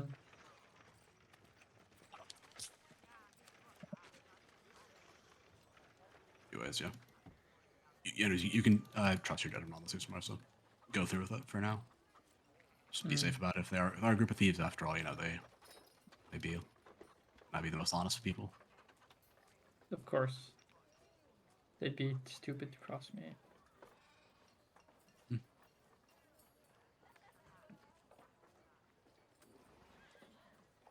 Alright. Do you fly over to Kurila Kuro this night? Yeah, I think so. Usually they like to meet during the night anyway. Probably. I think, yeah, so I think, somewhere on our way here, I say, okay, I'm gonna take a turn here, and I stop. Alright. I don't tell my party exactly where I'm going unless they ask. I guess I do tell them, but I think it's pretty obvious. I probably just inquire as to should we stay in Port Bream or meet you somewhere or something like that. Is that it? I'll be going to Port Bream. Okay, so we'll meet you we'll just leave the next morning or something. Is kind of the plan. Okay, that works. Alrighty. As far as the one person that can easily split off from people and find his way back, he's got so much ways to communicate with people. So it's not the end of the world. True. Alrighty. You split off. You head to Kurila Kuro. Wait, let me just look at some stuff real quick. Do you prepare any I do prepare some. things? Do you have spells? Do you want me to show you my spells? Yes, please. Could potentially be a 10 fireballs to disaster burn the here, city so- down. 10 fireballs to burn the whole city down. I'd probably get a Wait. teleport just in case things go badly. I always have a teleport just in case. Okay, you know what? Base, nice. Just These low are the initiative. They're the same spells I've had prepared for forever. Except actually probably. Are you wearing the dragon amulet? Oh, that's Or good too. quick Yeah, escape? the dragon was good because you don't even get hit. You're still good. No, I'm wearing the int amulet because I'm a base Pika Chad. Nice. Just win initiative and teleport away. It's fine. Yeah, let me just I need to do more. You have super high AC anyway, so you're probably fine. Yeah, I'm obviously not gonna fucking die. No, I'm just thinking if I'm thinking the worst case scenarios, if you get on their bad terms, yeah. No, Oh, you'll I'm not probably gonna be get on their fine. I'm not gonna get on their bad terms. But I lost my train of thought. Okay, fuck it. It probably doesn't matter. Oh no, I was supposed to search for one. Yeah. Okay. How did this thing work again?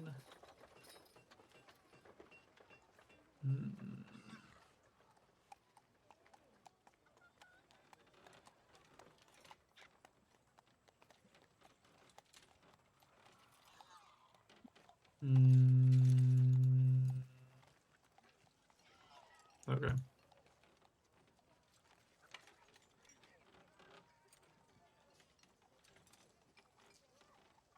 Oh, Mm, God. mm, mm. Well, I can't copy paste my spells. Oh, I can. Already, she Oh, sorry. Now I remember. Have a detect magic instead of shield. Two shields. Mhm. Okay. Yeah. So I don't know who I'm looking for, so I just kind of go look dumb in Korilakuru. Yeah, they know what you look like. I'm just checking if we have like a fun map we can place you on here. I think, unfortunately, the answer is no.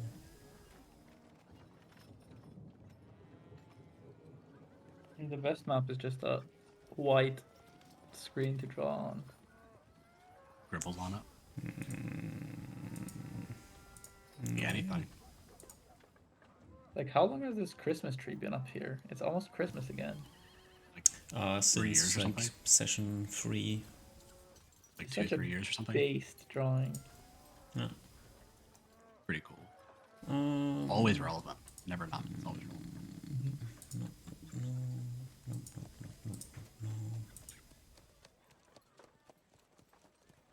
We have a.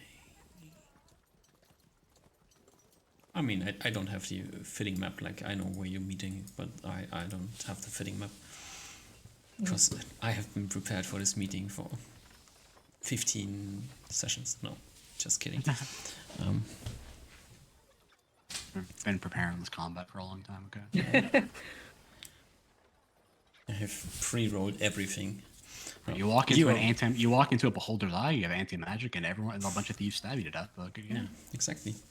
Well, you arrive in Korilakuru. It's like this beachside town. It is unfortunately still rain season, so it is raining cats and dogs here. It's like really shitty weather.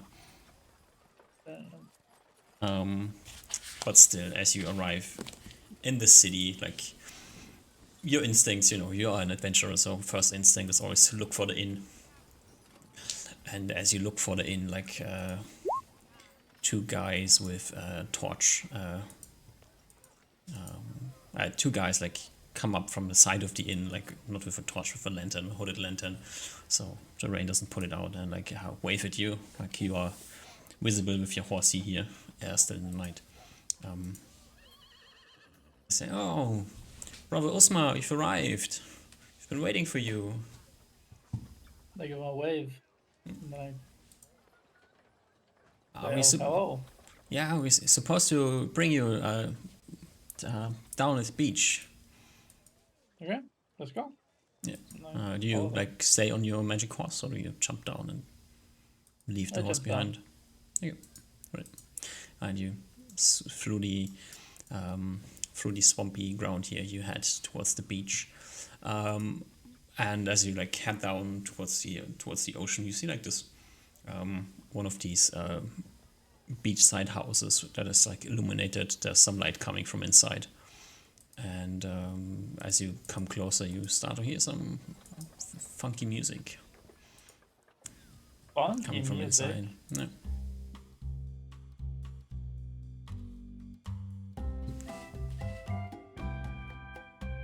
Oh my god. Wait, there's a big problem. What? I don't have volume control. There we go. Okay. Yeah. Yeah. And they say, we're just supposed to bring you here. I'm not quite certain why, but guess you're welcome to head inside. Okay. And, Thank you. yeah. What things are you wearing? I'm not wearing my circlet. I'm not wearing my robes. I'm wearing just normal clothes. Mm-hmm. But underneath, I probably have the Brist of Defense hitting. Mm-hmm. I'm wearing the Orc Amulet. Mm-hmm. Ring of Spell Turning. Mm-hmm. Ring of Protection +2. Mm-hmm. And I have extra dimensional pouches with Mm-hmm. random shit. So basically, I'm not wearing my robes and I'm not wearing the circlets. Okay, and you have not pre-casted any spells on yourself. No, I don't have anything to cast. Okay, alright. You head up to the door and knock on the door. And opens up. No other than Vim opens the door. Thank you very Says, much. welcome. You made it here quick. Well, I have to be fast, right? Mm-hmm. You made it here quick as well, so guess that makes two of us. She's wearing like a not the same clothes you saw her in before. Like she's wearing a nice dress. Nice dress. What color is it? It is surprisingly white. It's not like white, but like, she definitely didn't wear this dress outside. But she welcomes you in and sitting like as you come inside. It's like this nice wooden room here. It's a wide open room. Off to the side, there's like this band playing music. And wait. As I enter and I take my shoes off, so I'm not. I also don't have my flippers of climbing. I look at the band.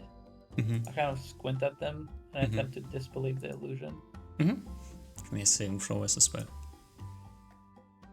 They're still here. I think that's a pass. They're still there. They're still there, yeah. Wait, I'm actually curious if that is a pass. Yeah, that is a pass. Yeah. Oh my god, my saves are so good. Okay. Yeah. Vim, like, she waves you inside, and as you come inside, take off your shoes. She like points over to her right side, to your left side, where there's like this large, like kind of open front room, like where you can look out to the beach. There's like a small table and a few chairs around the table, and you see like from looking over like that in one of the chairs a person is sitting. Okay. I take a step towards him and it's I guess I kind of look around, expecting someone else to state the introductions. She just points you and then waits for you to start moving. Yeah, I take a couple of steps towards the... Yeah, she, like, as you take a few steps towards the side of the room, like, she turns around, goes to the band. And as you approach, like, your steps are clearly audible here. The person in the chair, like, slightly turns around and looks up at you. It's like this pale-looking dude, long grey hair. Looks well kept, black robes on. It's kind of unimpressive. Okay. Looks up to you and says, "Oh, welcome. I've heard quite a lot of you. Hello?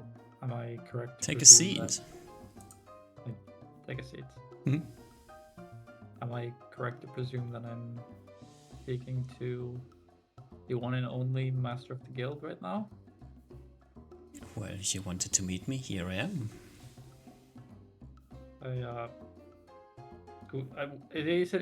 Are we sitting like opposite to each other, or is he sitting? No, at, you're like sections of the table? 60 degrees between you, like both Okay. looking out on the beach. There's this table in front of you. There's a few cups there, some liquor. To sit down and like make yourself comfortable, and you exchange a few sentences here, and then he like motions, "I want something to drink."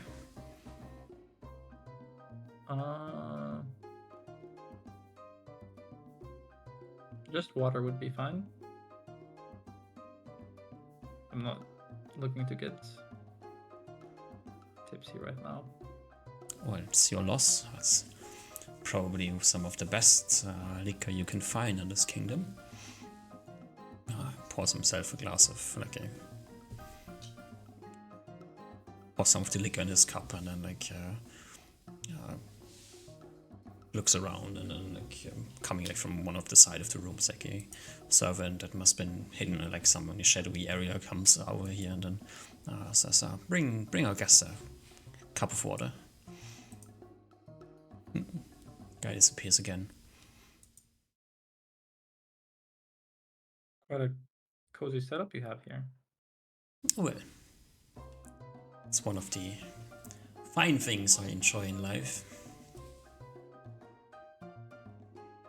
And since you are potentially becoming one of our most valuable assets, I assume I would allow you to share it with me. It's Unfortunate that you do not want to drink some of my liquor, but, well, unfortunate. For a person like me, I don't think it's too good to be consuming mind-altering substances. I mean, not as a steady thing, but from time to time, could still be nice. Once you grow older, I assume you will understand it more. You're still quite young. I know the time for that will be later. I think I'd like to keep my mind clear until our kingdom is safe. I mean, it is mostly safe right now. You think this is going to change soon? Like the shrug.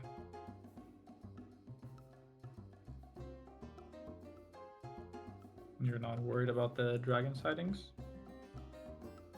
I mean,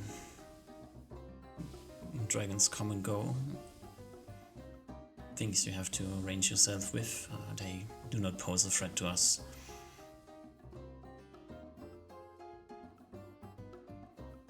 One of the benefits of operating in the shadows is that most dragons don't pay much attention to you.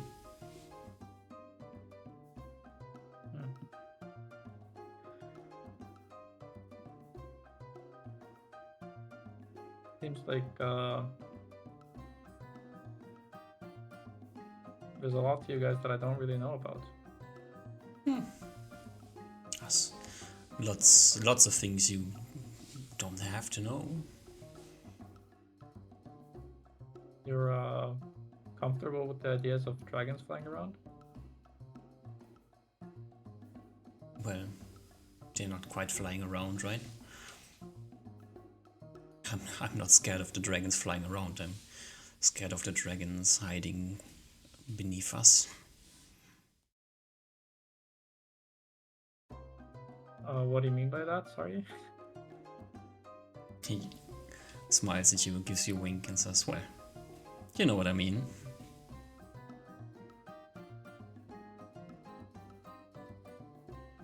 I just have this dumb look on my face. Not knowing exactly what he means.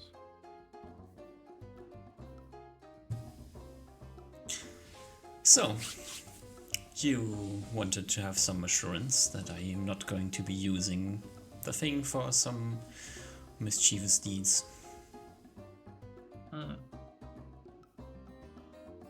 What insurance are you thinking of? I kind of look at him and I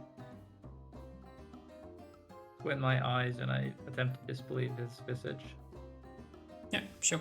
Give me the same throw as a spell. No, doesn't change. So they're squinting at him.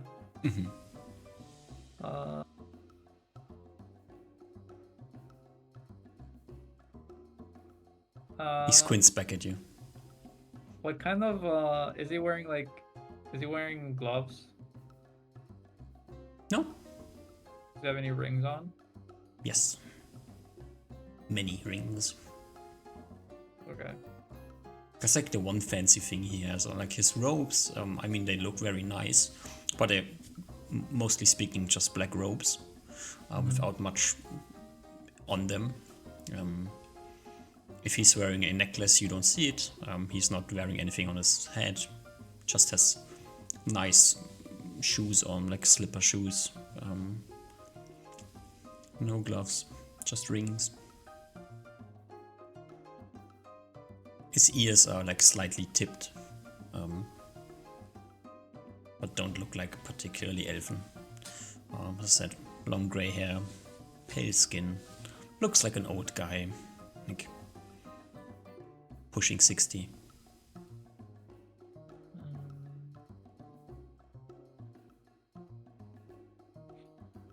Well, I'm curious.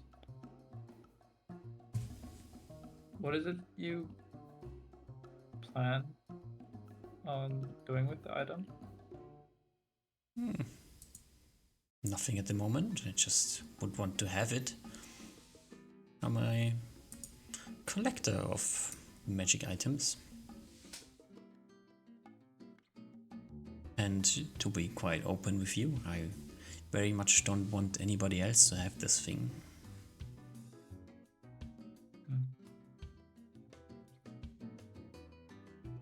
Do you think you have a appropriate place to store it? Well, I assume it's a better place where I would store it than some lost tomb up on Mount Carrick. Or not?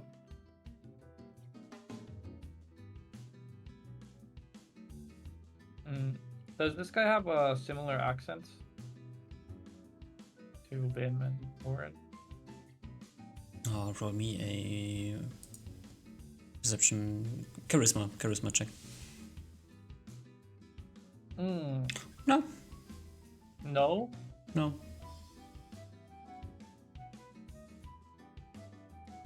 It just sounds like a local. Yeah, he's probably practiced. Maybe. Well, there's a couple things I would just like to know.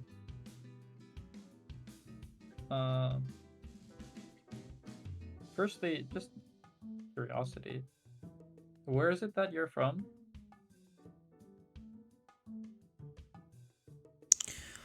Oh, place you wouldn't know. That much I expected. I was hoping that you could tell me about it a bit.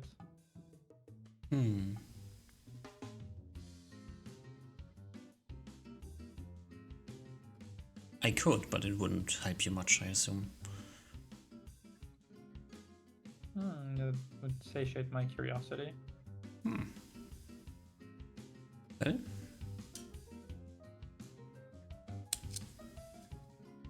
I've been living here for quite a while, but before this I lived in the lands of Ravenloft.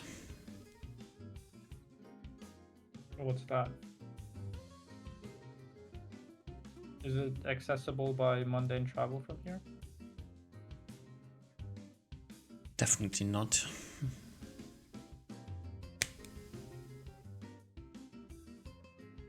How would one go about traveling between here and Ravenloft? I'm not quite certain. Unfortunately, I'm not able to travel there.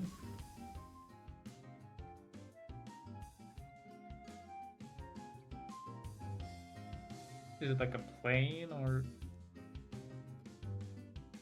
I'm not that well versed in planes and things.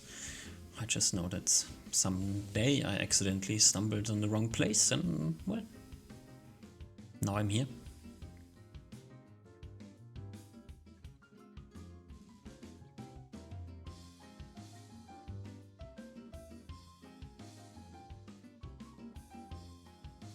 Can you tell me a little bit about the first day you experienced here on this kingdom? What is it like to just step into here? I mean, the world functions mostly the same. There are some things that I did not find here. There's some things that are different, but generally speaking, people are people. And all your wealth was left behind, I presume? I didn't have much wealth in my younger days. How did you make a man out of yourself? I have a particular set of skills, and I'm quite persuasive. Really?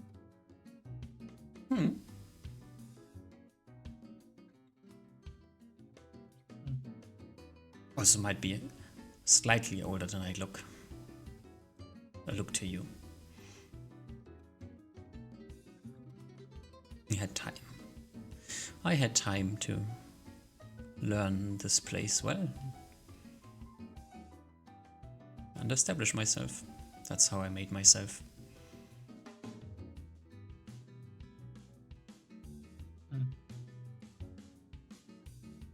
So I presume you're not human then?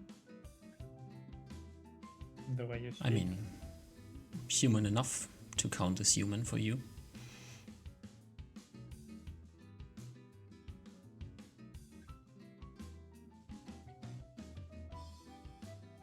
What does that mean? As I said, I come from a place far away where I would be human. The humans of this place seem to be slightly different, but I don't think that means too much.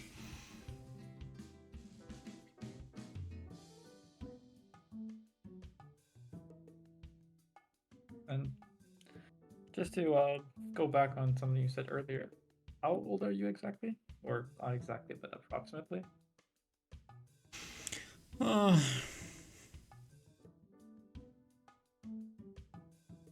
Don't go around asking old people their age. That's quite insensitive, even for this place.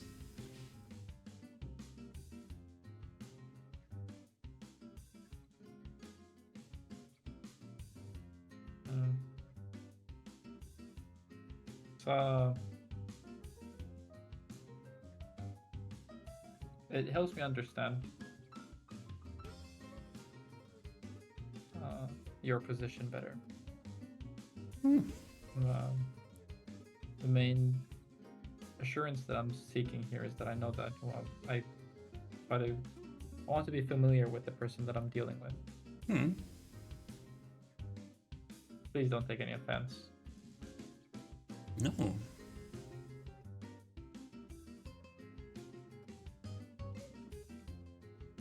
So would it make a difference if I'm 500 years old?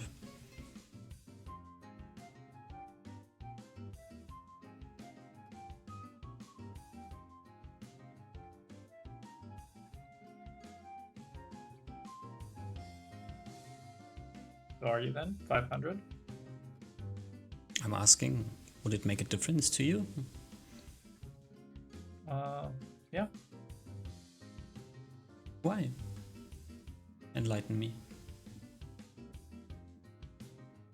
I'm trying to understand your position in the world, simply put. And someone that has spent 500 years in the kingdom would have a very different perspective from a person that has spent 5,000 years. Would also have a very different perspective from someone that spent only 20 years. I mean, Well, I promise there's no magic to this. I'm just mundane and curious.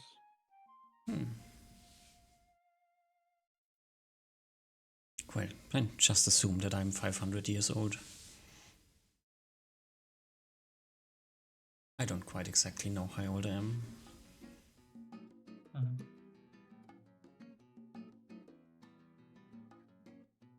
But you weren't here before. No, I wasn't. Before the ants rose. No.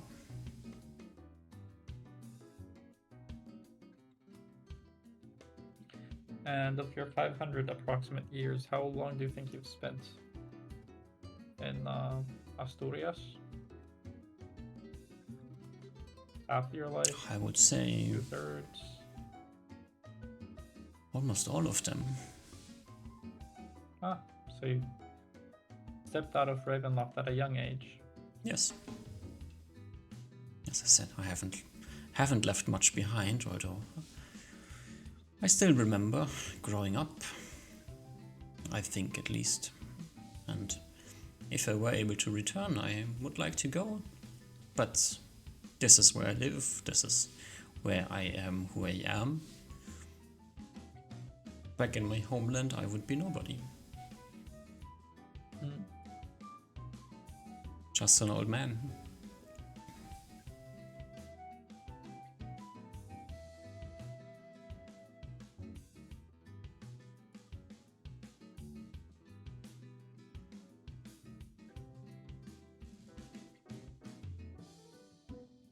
As you see, I'm old, I've lived here a long time. I like this place. I like what I have managed to accomplish for myself. I like to find things and keep things, and I do not need to have everything, as I might have made clear to you. The thing I'm after is one of a kind, and we should put it somewhere where nobody finds it if possible.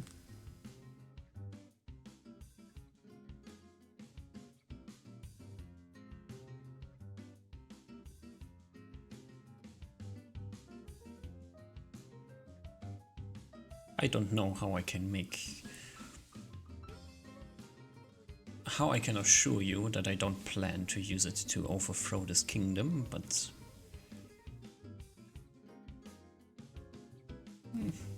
I have no interest in it. Everything is going as I like it. I have free reign over the things I need free reign of.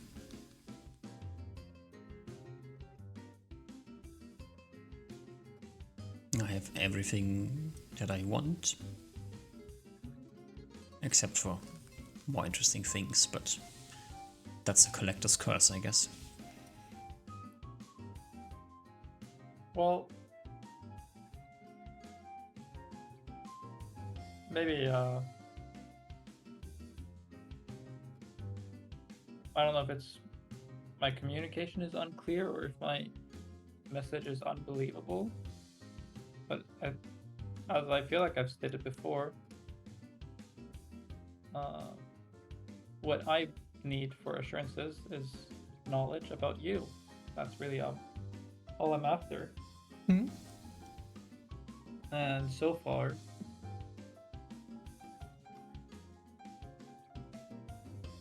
Well, there's only a handful of people who know my age. There's only a handful of people who know that I lived somewhere entirely different. Concerning my point of view, you know many things about me.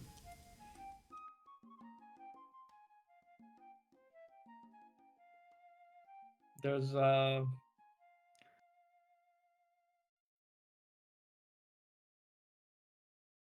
many different things I've seen in my time. But I find it hard to believe that someone could just accidentally step into another realm. Maybe it is possible. Everybody thinks that is quite unbelievable unless it happens to them, I guess.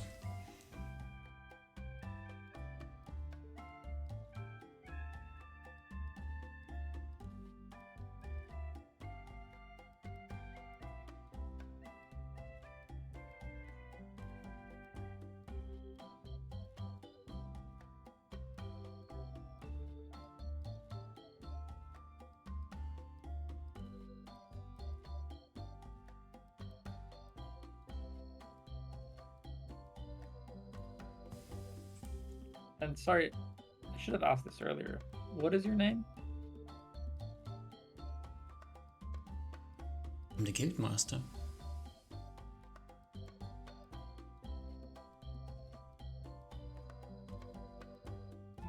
I've had many names over the years.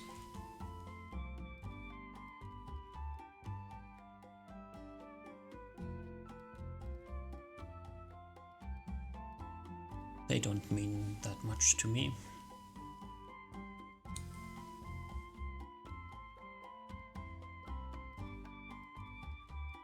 What does Vim call you? Guildmaster most of the time. What does Vim call you when she doesn't call you Vim Master? Steven. Steven? That was the name I had when we met. Did you meet within this kingdom or in Ravenloft? We met here.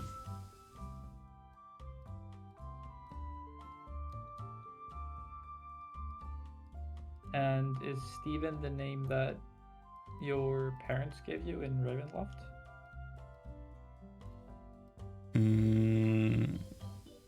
I guess no.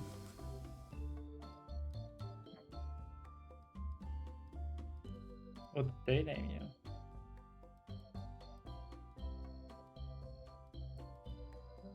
He says something that you can't quite grasp.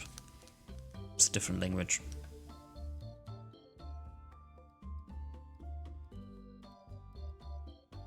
Hold on a second. Like, take my backpack off. Put What this backpack do you have? My bag of holding. It doesn't open.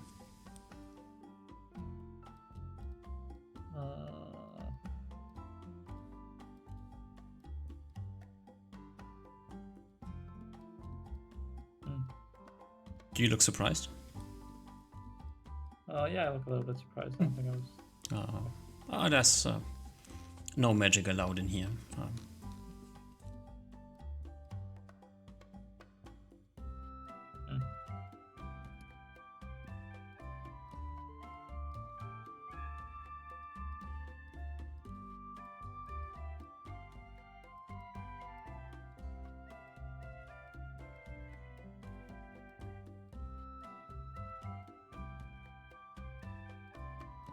As I said, many things of my past, they would not make much sense to you.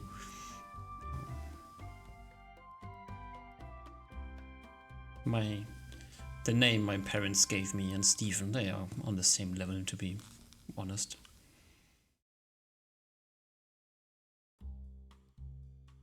Just one you can interpret and one you can't, so what's the point?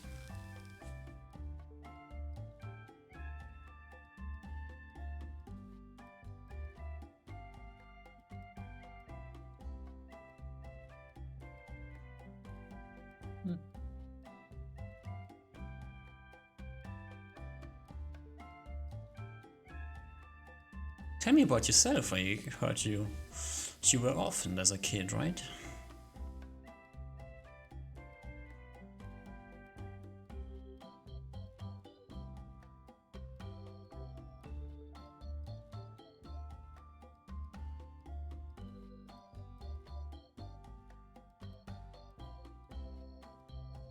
Don't want to be insensitive. I'm just asking because maybe on some abstract level, Osma wouldn't be your name.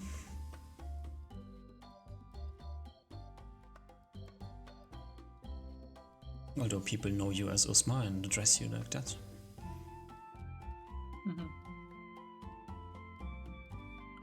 I suppose that is what matters most. Exactly.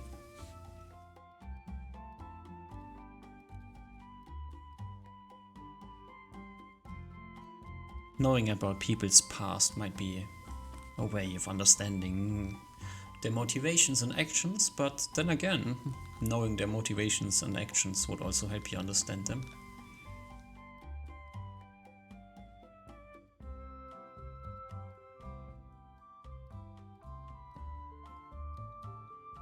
I gave him a quizzical look. Well, you're trying to find out about my past to understand what my point of view and my interests are. That is one way to approach it. On the other side, I am giving you my point of view and my interests. I'm quite honest about them and quite open about them. Wouldn't that be a much quicker way of figuring out who I am and what I plan to do? Okay, well, let's hear it then. Who are you and what do you plan to do? Well, I am the guild master and I plan to stay that way. Living my life in the shadows, enjoying the finer sides of life without being accosted or followed or annoyed by the people around me. I have few select friends and few select underlings who directly know who I am, and everybody else just knows them. It's peaceful.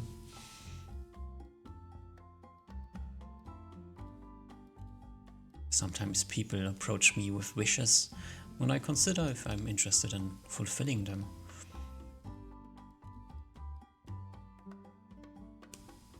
I have power, I have wealth, I have my freedom. There's nothing I lack. Having a certain circlet freely accessible to some of the more power-hungry people in this land, that is a risk for me.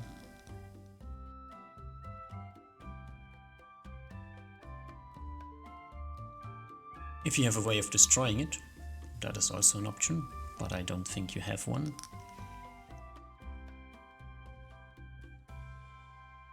Why do you care about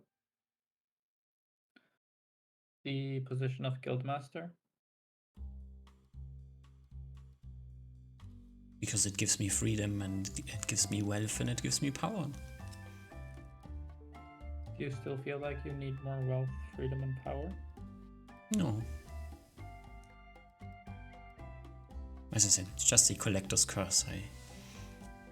I like to have more things, but, well, the things I like are so exotic that it is hard to come by any of them without lots of things in between me and them, and, well,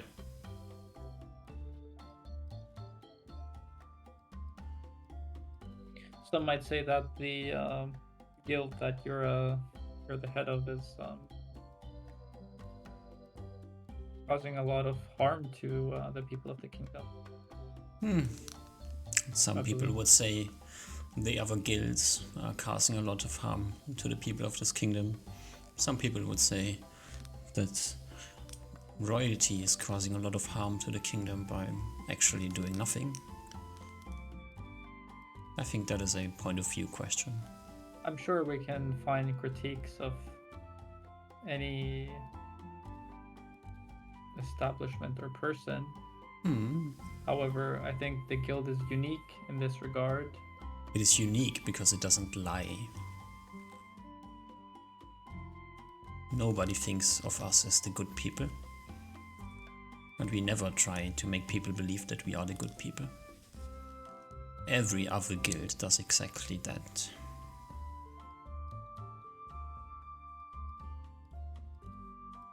I don't recall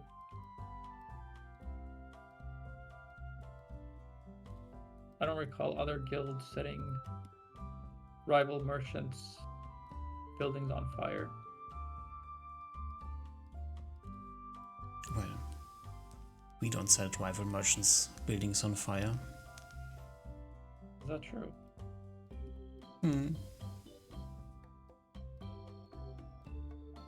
Occasionally fires happen in rivals' buildings, but not because we want to have them happen. Sometimes, I said, we help people fulfill their own ideas.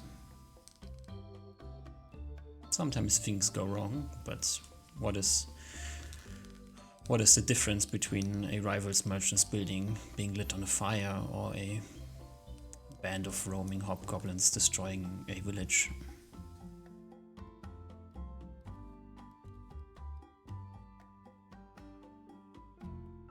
As I said, we are not lying about what we do and who we are. And you just compared yourself to goblins. No, I compared the guilds to the military and security guild, who let everybody roam free and destroy things, while praising themselves the saviors of the kingdom.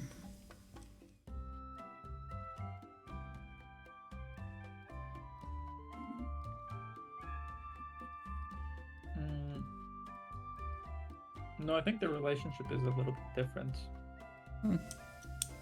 As I said, it's a point of view question.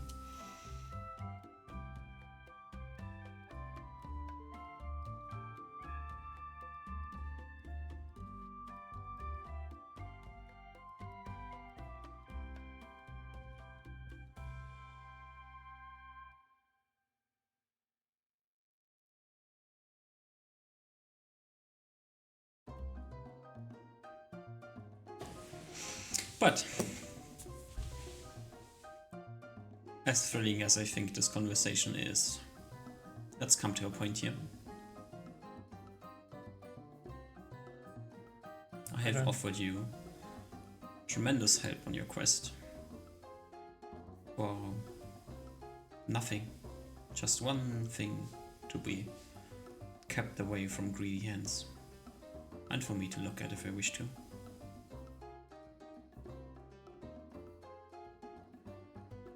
If you're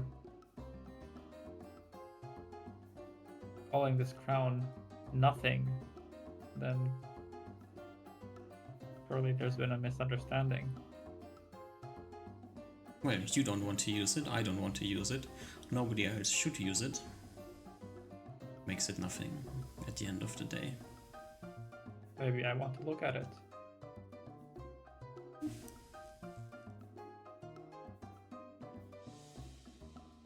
You're not the only collector. Well, I know.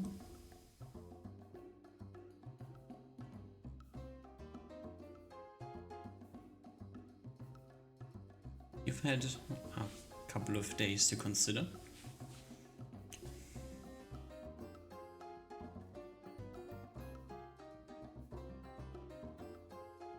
What is your answer?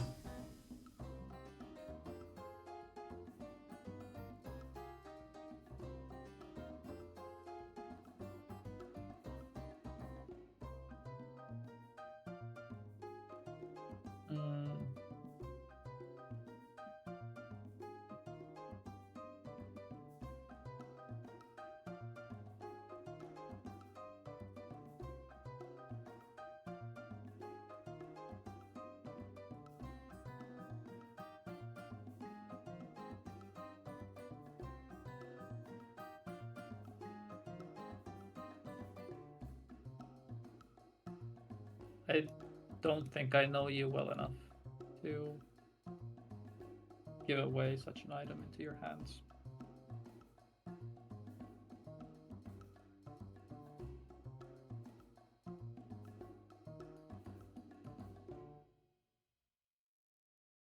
Well then, pleasure meeting you. Maybe we will see each other again at some point in time. Yep. I give him a He nod. stands up, reaches into a pocket on his side, mumbles something, and then turns around, nods at you a last time, and then speaks the words to a magic spell and disappears.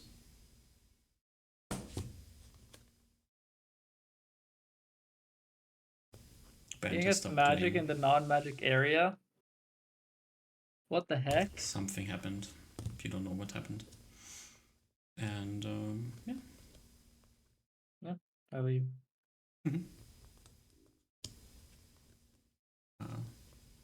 The band has stopped playing. Vim has stopped dancing, and as you go to the door, she gives you like a bright smile and waves, and says, "Well, maybe we'll meet again some other time."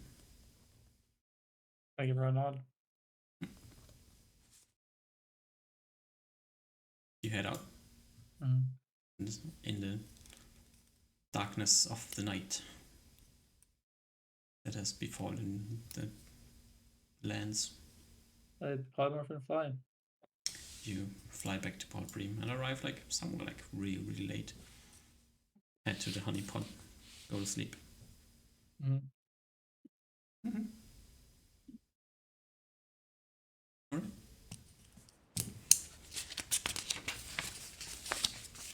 Next morning comes. You take a break here? Yes. A break.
Welcome back.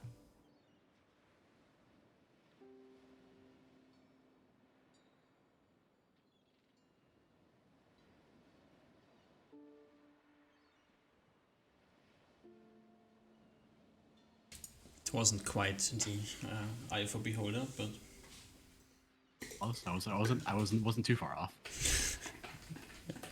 So it's an anti-magic shot. yeah.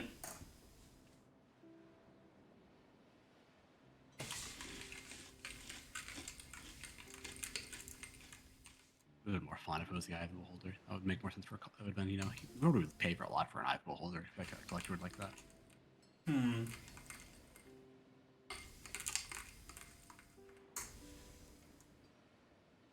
Weird fucking creature from the pits of hell or something like that that, you know, crawled out and, you know, just has an anti-magic ray, you know, tacked onto it because why not? Hmm.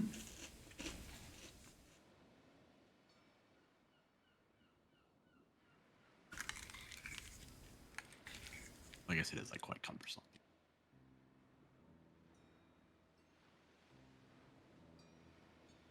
You need a pet beholder. And I feel like they wouldn't want to be a pet. You can, I don't know. I feel like they're pretty independent. I mean, you They're trying to have a, they're trying to have a pet dragon. I feel like. Smog and Yeah, Gons but they were still like- pet a bit. Yeah, but they're fucking dumb.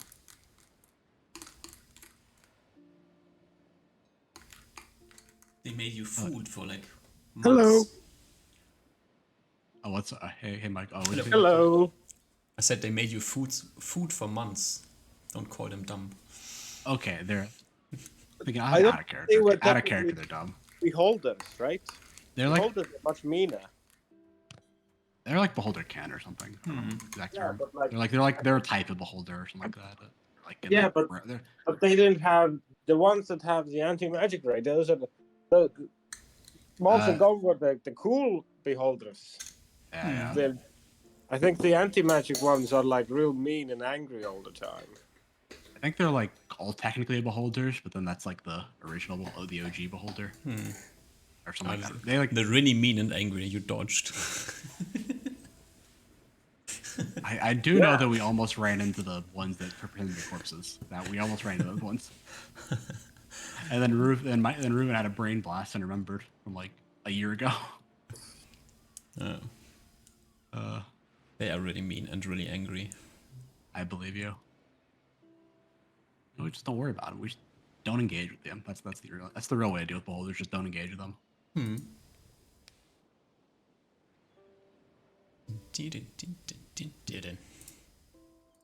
It's not gone for chill. They were just, you know, Yep. they had their own way of thinking and frustrated.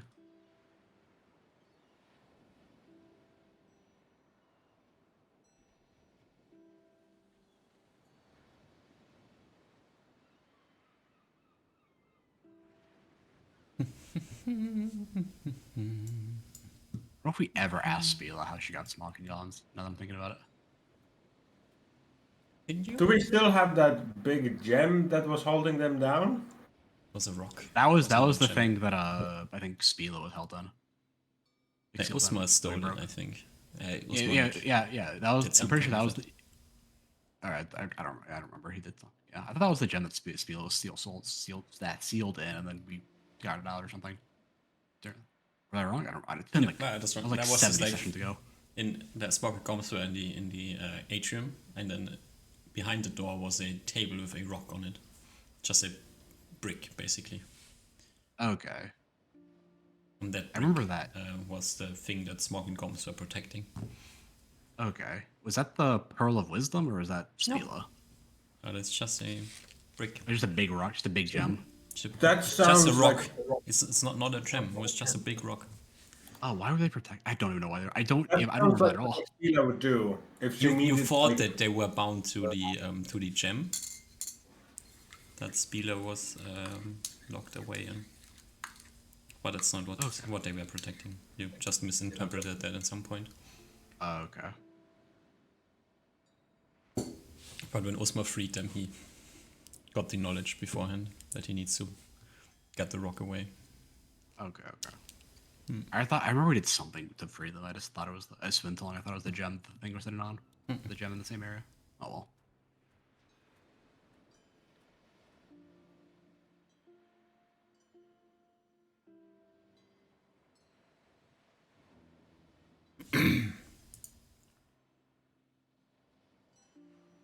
Where is it? Where is it?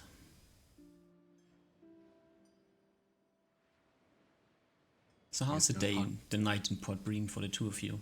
Are you both in a honeypot? Or does Oliver go Probably, to yeah. Sheep Inn? Probably just so we can. I don't know. You know, like nothing's going on really. So. I'm not sure. We can be together for the purpose of this. That's fine.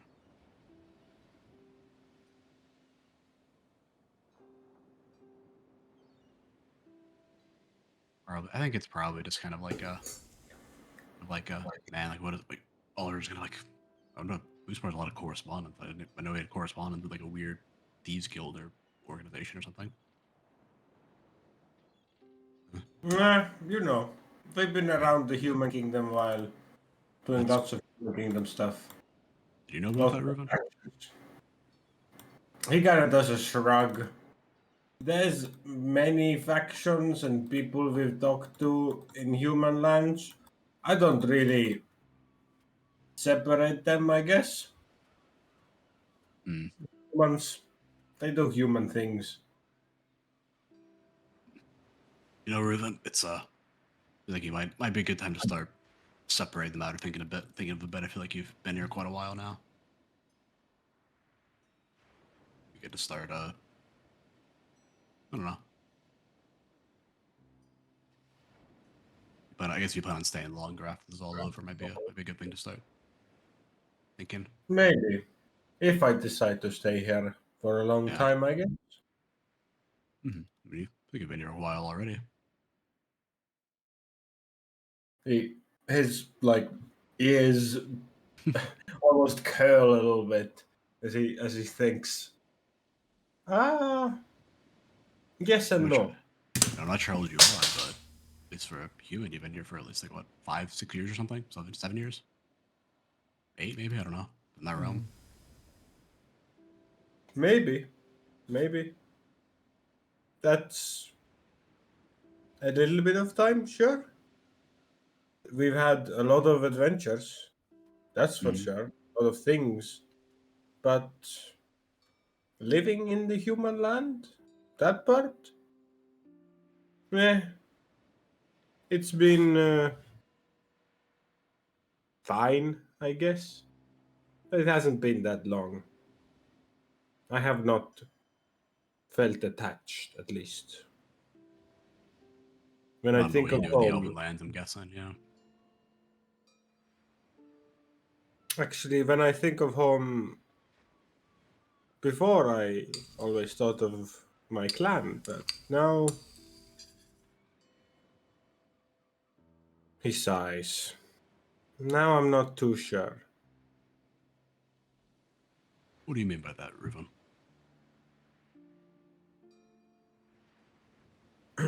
he his elven facial features frown as he thinks, sighing. I talked to my teacher, Eren, in the north, I guess, in near the lighthouse where we're going. Yeah, I think I've met He him once or twice talked to before. me of how even though he still has family family members who live somewhere else, because of what he's been through and everything he's seen and experienced and who he is now, he doesn't not he no longer considers the place where his family is his home. I guess he's found a new place. What he's protecting now. And for me, I guess I feel kind of similar when I've the last few times went back to my home, to our tree, my parents, all the people I grew up with, my younger sister. We, I did enjoy it. I felt nice, comforting, but he like shakes his head, his elven ears kind of even flopping. It felt different every time, more so. I don't mean to make this something putting words in your mouth. Did it make it seem like you were visiting rather than returning home? He chuckles through his nose. I guess something like so, yes. It felt like I and them lived in very, very different worlds. Even though we haven't been separated even for that all that long. 10 years or so can only be a long training camp for us. But for me, it seems as though there's been so much change in me. I could not even recognize myself within my family.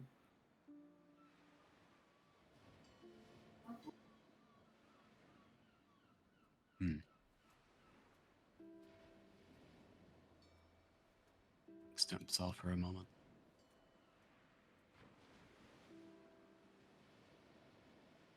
Have you told him this, Reuven? Or yes, but you just kept to yourself? Told my family? Yeah, I mean, you've been there a few times you've probably gone to the and fire street out of the forest. Okay, you've been there a few times, at least as far as I've known you. I mean, when did this start? The first time you went there, the last time you went there. It has been I guess, incremental change, you could say. I haven't told them no, but actually, at least explicitly told it out, like so.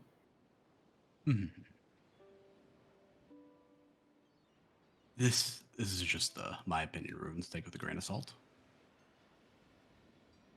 It sounds to me like you feel as if the place you grew up isn't your home anymore.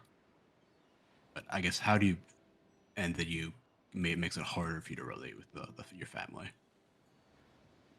Is that sort of mostly what I'm hearing? The two different statements. I should keep that in mind. He bounces his head left and right, eventually giving a slight nod. I The guess home, so. the home part, I feel like is, at least to me, is that it's quite natural, or at least like for some people, at least. I don't think that a home is a static place, but it's sort of like if you move from one city to a village or city to another, like if you wanted to, it doesn't necessarily. I don't think it's necessarily a bad thing for you to feel that that's not your home anymore. But I think the thing that's a bit more concerning is that the question more is like, why don't you feel as if you belong with your family anymore? See eye to eye with them? Is it a thing that can be remedied, or is it a fundamental thing that you don't think can change?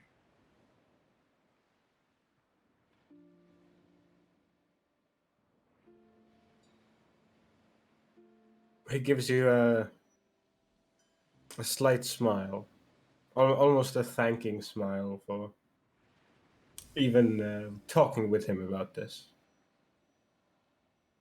I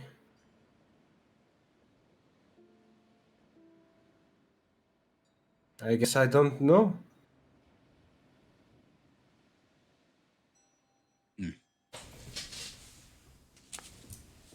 guess might be a good time to think up on why where those differences come from, why you have those differences, and you know, work out the next time you can meet them. See if you can remedy the situation.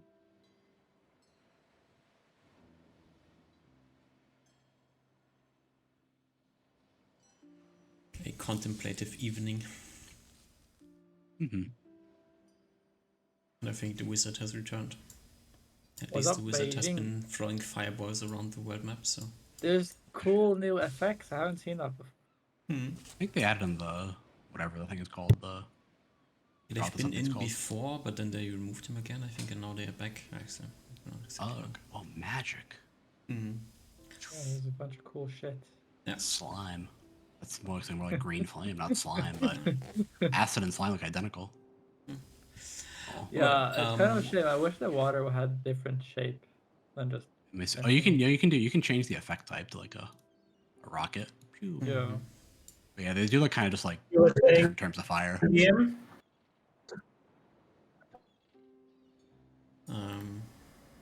Osmar returned so late, you're already in bed, so like you get up the next morning all together for breakfast.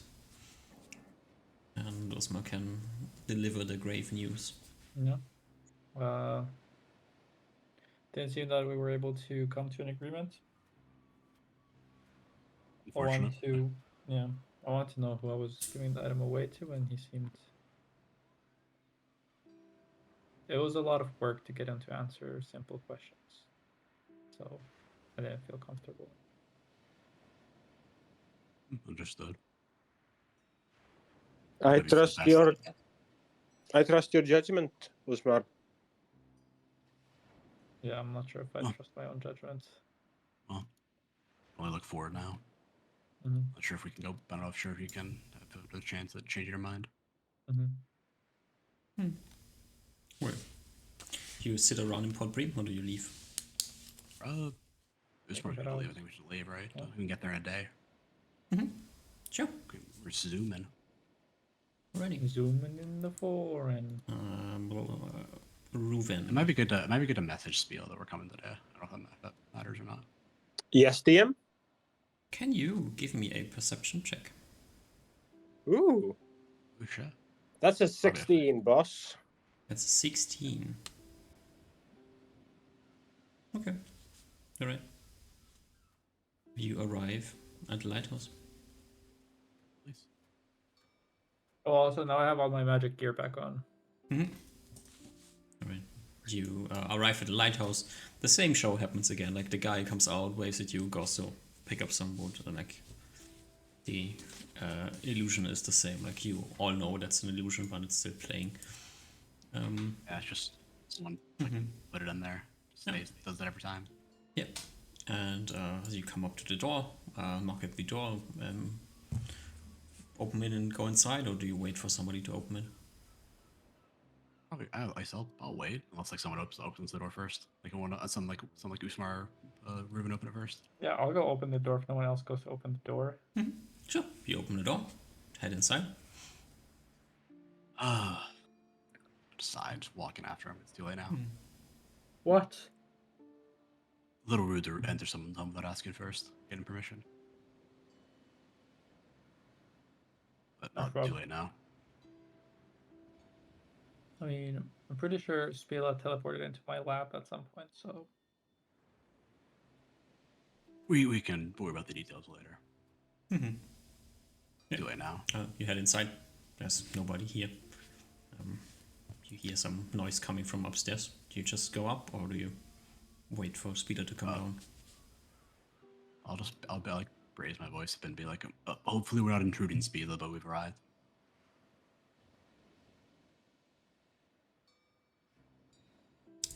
Just come up. The second floor. I'll show you some other way because I think I remember some of the floor could be a little confusing. There's like a hidden floor somewhere. I don't remember exactly where that was, but Just you have to go up there. Yeah.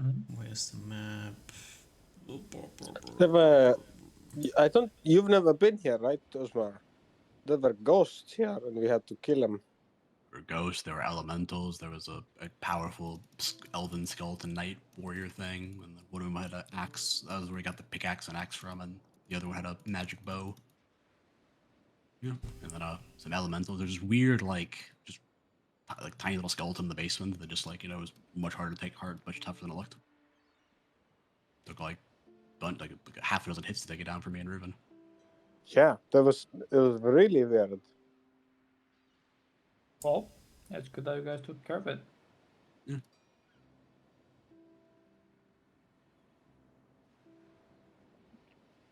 Yeah, Like I overalls on top on the Why can I on the never top of find it. my maps? No.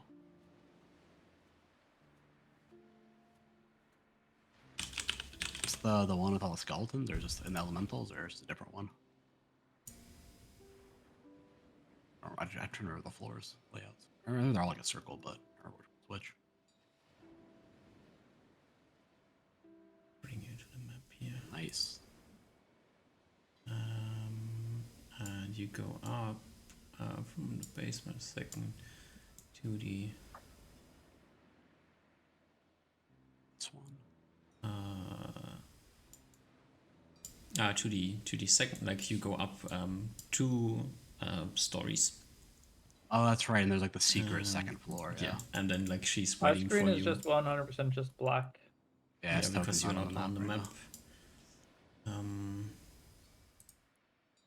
Where is Osma? Osma is here. Bring you here. Bring all of you here where you need to be. And I mean, the secret area or the public area? the secret area. That's where Spieler's picking you up and brings you in here, and then brings you over to this room. Sit down and check.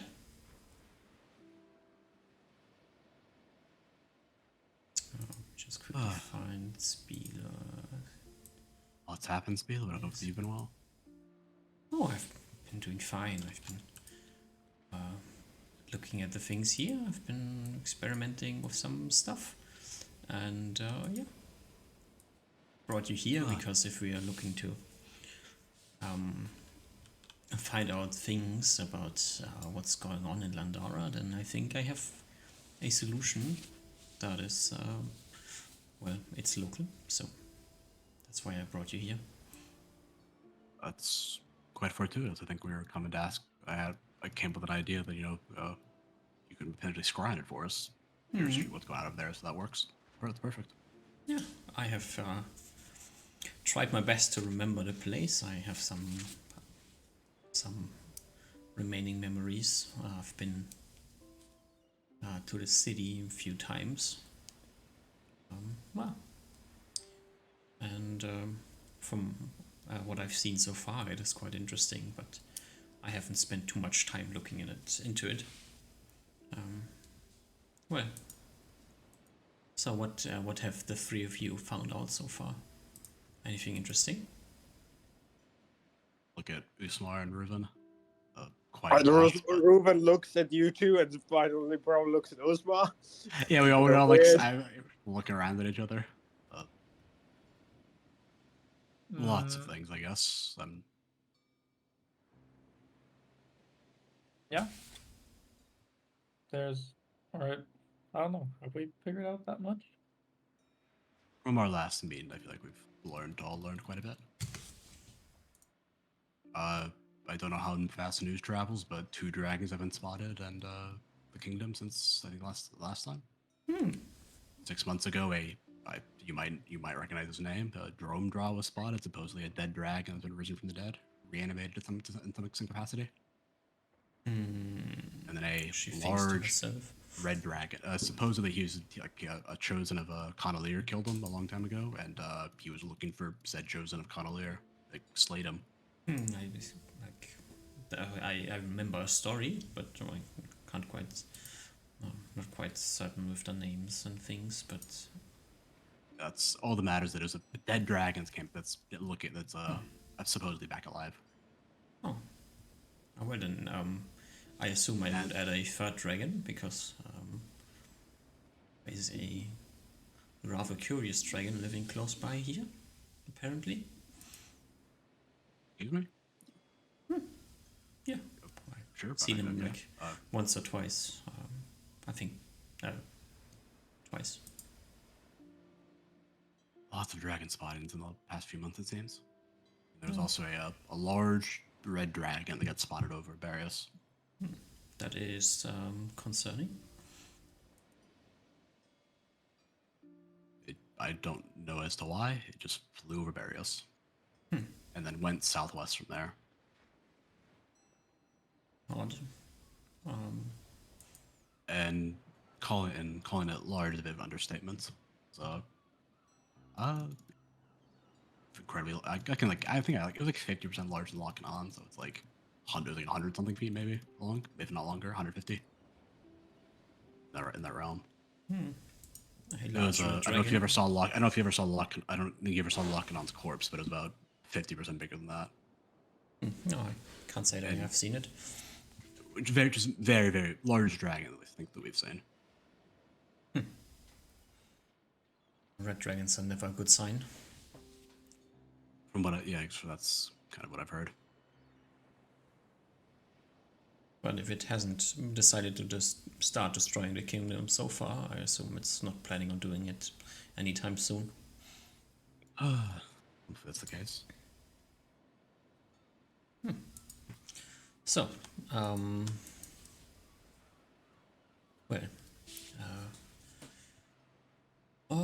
dragons be dragons.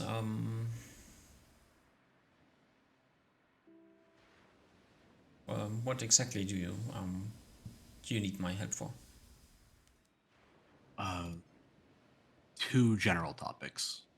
One is just in regards to the Death Knight and Blondara, and two is we might need some more context before we come to a decision on a topic, which is we're a bit split at the moment as to like what to do about it. So we just want to have more context in terms of like what were the deities like before they, like what were the deities like during your time that you remember, and their followers like.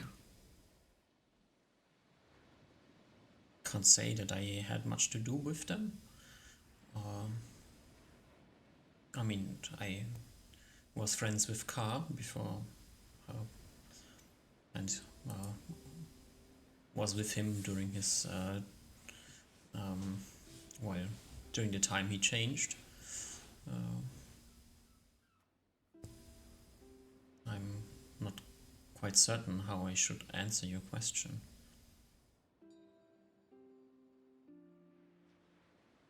Usmar, do you mind if I tell her? You're the I'm one who not found out the sure if I information. understand what you're asking either. Oh, But go ahead. I don't think there's any secrets I told from Spila, so okay. We are at a crossroads as to whether or not we go forward with unsealing the deities at the moment or not, from whatever the Kazirian order did to them 1,000 years ago. I'm certain that what you just said has a meaning to you. That I think I need more Yes, context. sorry, yeah. Where do you want to explain? Or you want me to? I don't mind. no, go ahead.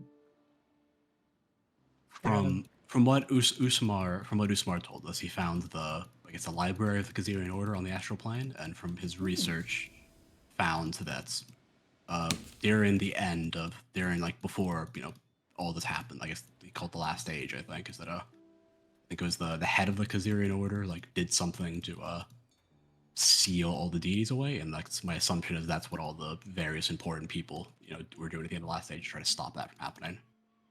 That's more the last point's a bit of an assumption, but he did supposedly succeeded in sealing away the deities. Well, And that so- sounds like something big enough to have caused a calamity. Yes. And those that phylactery thing that we showed you a while ago, that is supposedly one of the keys to opening to freeing opening the seal that was sealed away the deities. One of the 4 keys. They're all guarded by dragons that aren't dragons. Or they weren't. Odd. So the dragons that are defending them are apparently not original dragons, according to Septima at least. think she said it was like a spell or something that changed them to a dragon, or something like that. But as far as she's aware, they're not any of her kin. Interesting.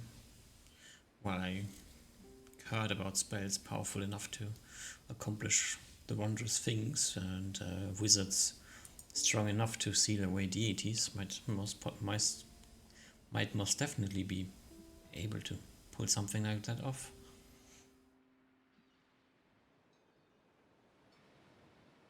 And what is the impasse you have found yourself in? We're split as to whether or not we want to free them or not. Well, So we want to you get more. think it would cause harm? I don't think that my deed would cause harm. I'll put it that way.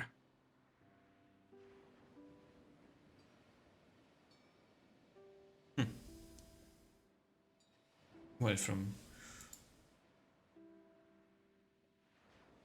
my understanding and my recollection, neither have the deities in the previous part of my life caused any harm to the world. If any harm was caused, it most certainly was by their followers, although they usually seem to be getting along quite well with society. I don't recall any times where one of the deities appeared and ruined a town or anything, if you're thinking of this. Probably kept more to themselves, if anything. Funnily enough, I can recall a time that a deity has come down and at least burned a few city blocks. Interesting. I don't know if it's a rare occurrence or not. Well, if it ever only happened once, I would assume it's rare. Yeah, I guess so. That's sort of the impasse we're at.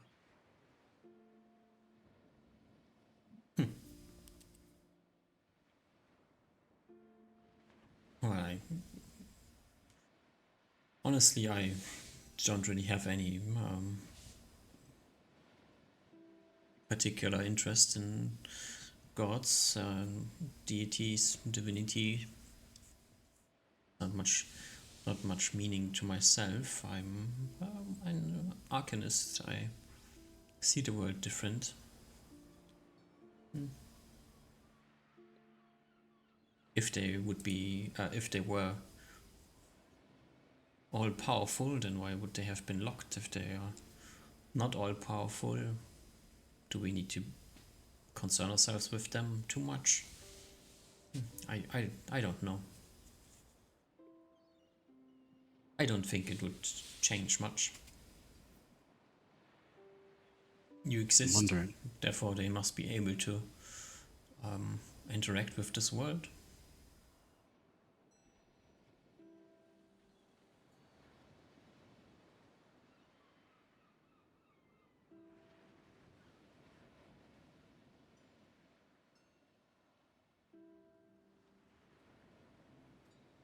Like it.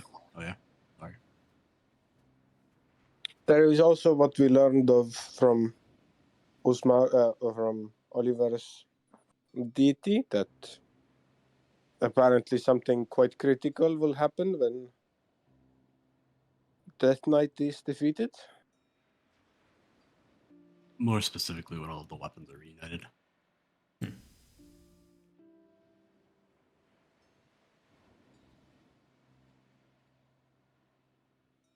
Ultimately, the reason I'm still skeptical about it is it feels as though keeping the holding the gods back or not will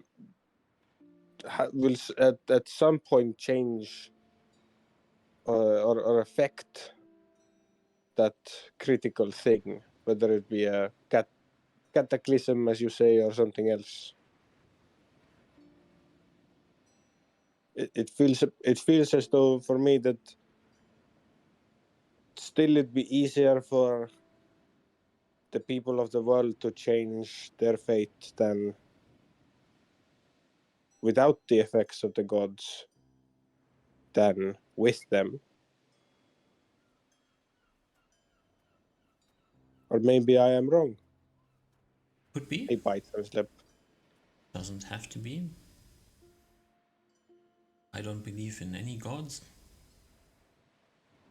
So whether or not they are able to interact with this world more or less doesn't change my point of view, I would guess.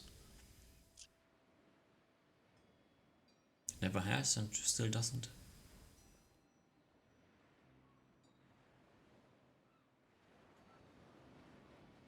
I'm just curious because you said like when all of the weapons are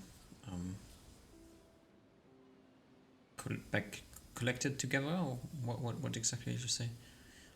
I guess as once we've reclaimed the weapon, I guess so. It's probably after we defeat the Death Knights. We'll have the keys to the world's fate in our hands. Roughly what she said. I remember when Carr changed. One day his sword just kind of disappeared.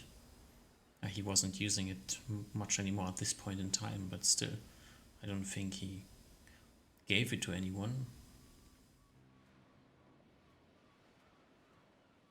Quite curious that whoever's weapon remains with the Death Knight can't be reclaimed. Seems like something that the deities have been able to do. I guess.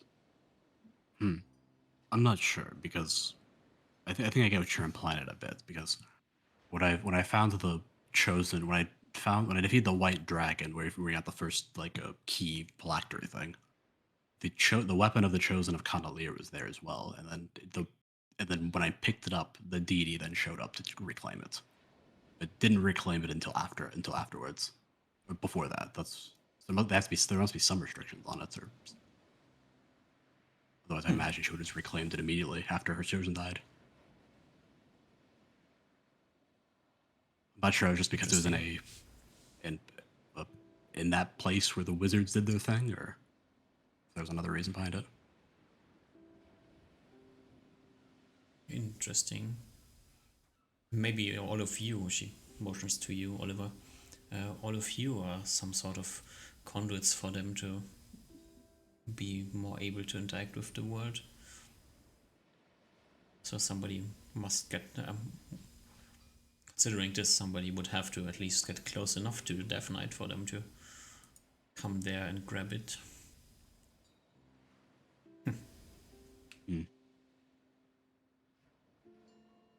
Interesting. Well, I don't think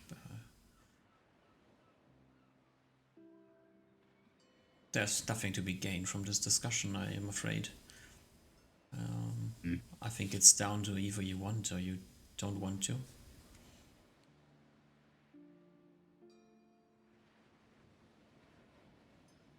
I would think about it more in terms of would it help us, help you defeat the Death Knight if the gods were freed? Then it's probably a good idea. If it doesn't help you, then I think it's inconsequential. It was implied that they'd be able to help more, at least. But you have no idea how. Shake my head now. Because if they're only able to give you a pat on the back and say good job and I wish you good luck, then I mean, wouldn't be too helpful.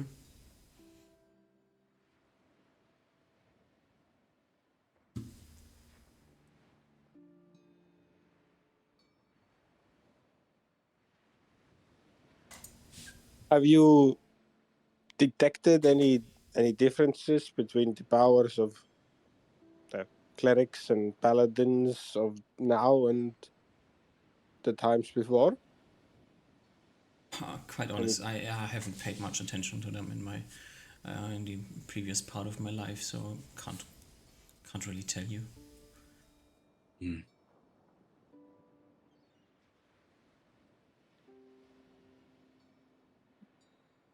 Seems it's going to be a gamble on whether or not it's going to help us in this fight or not.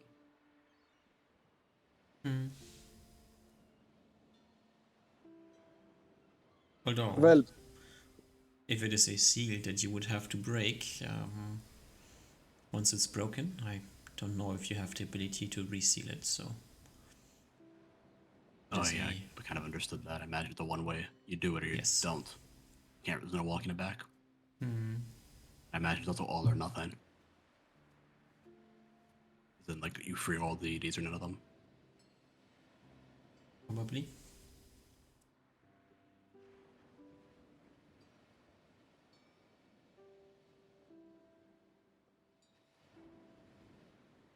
So, whilst I do not want to tell you what to do here, but if the choice was up to me, I would leave them where they are and deal with things at hand. A red dragon, that is a big problem. A black dragon, that's not quite a bigger problem. F9 seems to be a problem.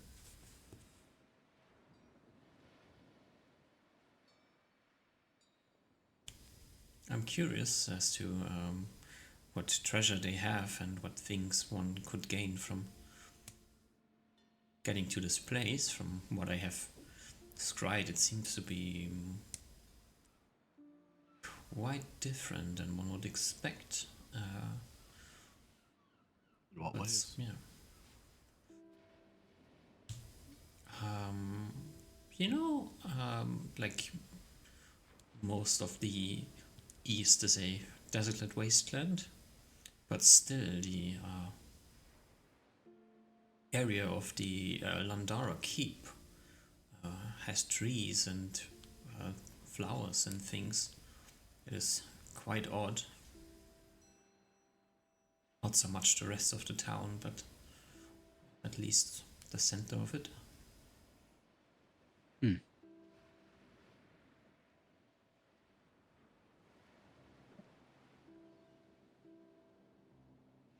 It is strange. Not to get too speculative, but I wonder if been preserving it.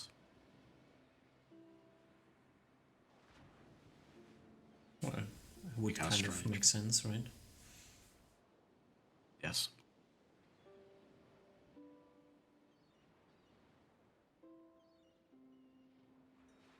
If you want, Osma, we could try and get more clarity of the situation in the city. It is possible, although not quite easy.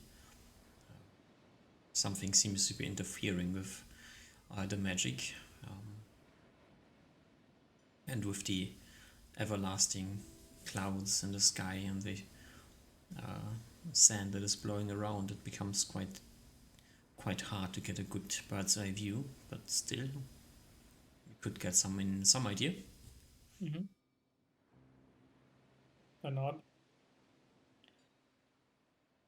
Unfortunately, the two of you wouldn't be much help in this situation. I'm afraid you lack the arcane abilities. just try keep us informed if you can.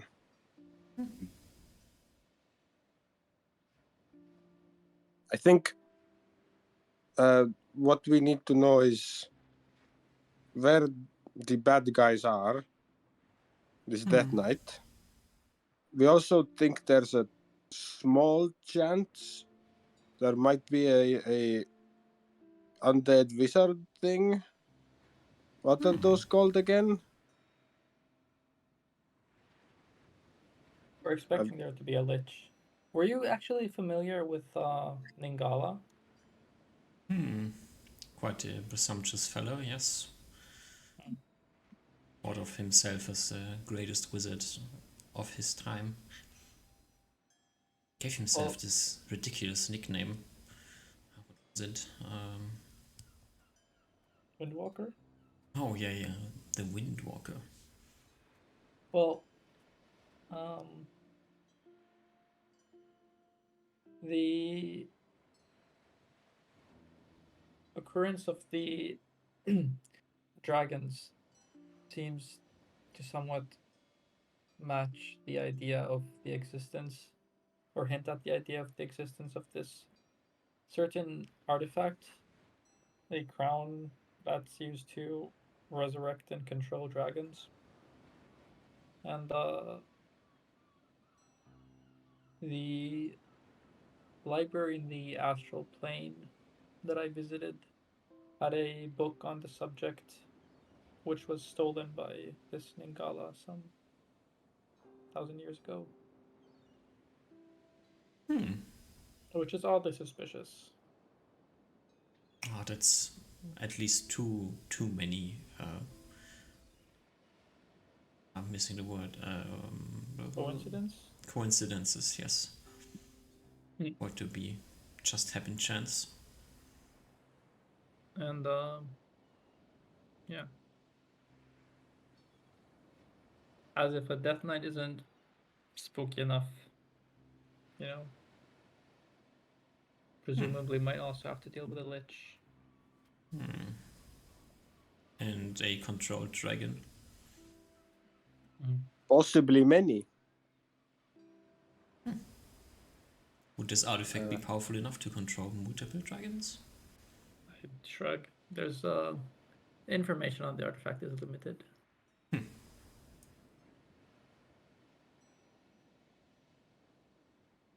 So Sorry. if you two could find, or at least try and see if there's any things that might suggest there be a undead wizard living there, I'm sure you two know better what clues to look for, and if dragons have been moving around there, clues for that as well. My suspicion is that if a lich exists, it would be probably pretty hard to track it. You would know better. Well, depends on would the lich expect to be scryed upon. Well, I It's, think we will yeah. find out some things when we take some time to look at the area more closely. Do you happen to know if Ningala was specialized in any school? I know it's a weird question.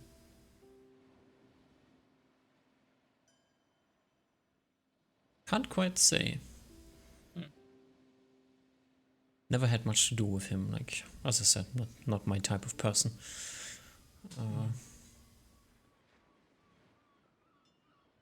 He at least didn't run around proclaiming himself the greatest transmuter, so well. Yeah, Windwalker. Maybe he was an elementalist, I don't know, but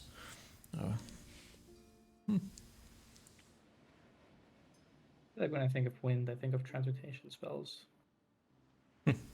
Gust of wind, ride the wind, control weather, fly. would you ever call yourself Windwalker? I think this would be kind of a disgrace to our noble pursuit of transmutations.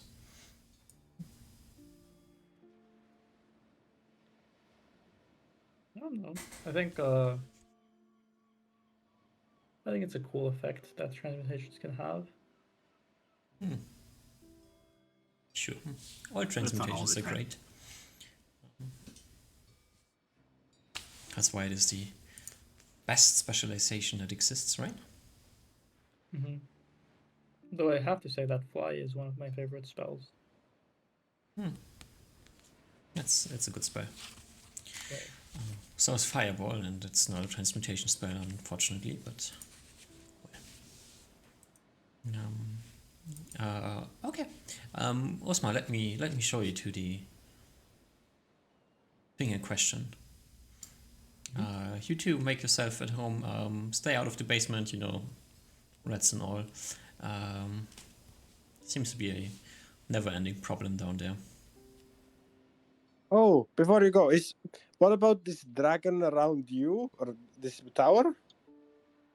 Yeah, it's like a weird-looking dragon. It seems to be living somewhere off the coast, but only saw it like twice, as I said.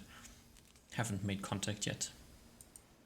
I assume people would have seen it more often if anybody would have lived here, but I guess the Benji didn't care to inform the rest of the world about the dragon nearby. Or it didn't exist before. There's many options, you know. But, well, since I've been here, I've seen it like twice.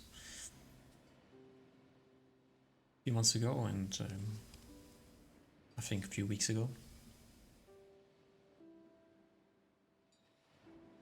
Right. Well, stay safe, you too. Oh, also, this is an awkward time to do it. But if I pull out my dagger and try to locate beacons, Mm-hmm. do I find another beacon on the prime material plane?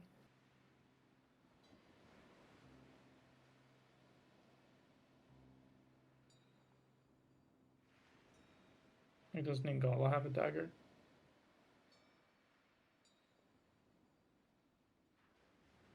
I'm thinking about it.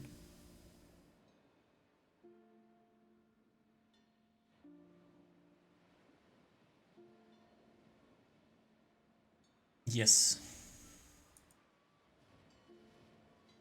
Okay, I do that You in the middle find of... one beacon. Is it my beacon? You don't find Okay. your own. You never find your own. And it's pointing towards the east, I presume. You don't have direction sense. You're inside of a building. Like what, a compass? Yes. Okay, so I point that out to everyone. So the Cathedral Order has like these daggers that have like beacons on them that can be used to locate each other, and I don't know if Ningala has her dagger on her, but I can find at least one other beacon on this plane. I presume it's Ningala's.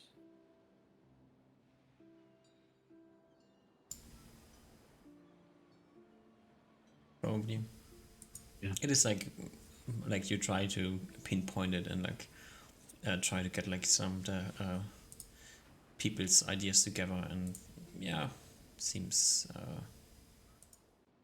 to be pointing at least somewhat to the area of where you would expect Landara to be.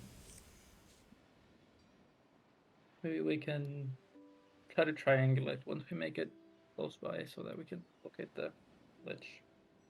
Yeah, it'll probably be pretty easy to tell because Mm-hmm.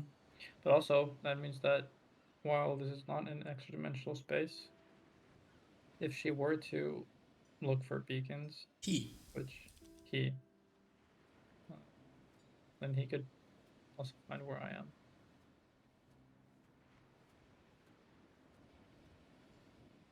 definitely a possibility. I'd But be he would find surprised the if they left dagger if they. regardless. Yeah, because the dagger was just sitting in the Yeah. The difference place, is right? only I guess small. like the only thing they would have to notice if it's moving and if it's moved away, but Yeah. or how often they would check it. I don't know if they have a reason to check it every often, so probably not a thing they would have to worry about. Ready.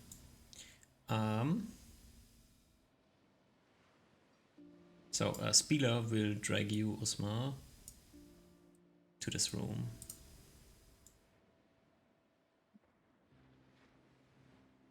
But there is this mirror. Oh my god. Is it a scrying mirror? Yes. Oh my god. It is the ultimate scrying mirror. This is like 2010, where she sits in the gaming chair and I sit next to her and I watch her play video games. Yeah, kind of. Nice. And I mean, taking turns so nobody goes crazy. You can spend some, I assume, some days to try to locate things and get an understanding of what you're facing. What are the other two doing? Are we saying like Reuben- days or something? I mean, they are going to scry, like you can scry, and then you have to like scry a different place, and it fails. Oh, I see. And then you do not want to scry too much before you go accidentally crazy, so it takes time. You Reuben can't get a will. good view because you can't get height, so because of the sand in the air, so you have to like Yeah. go with short distances.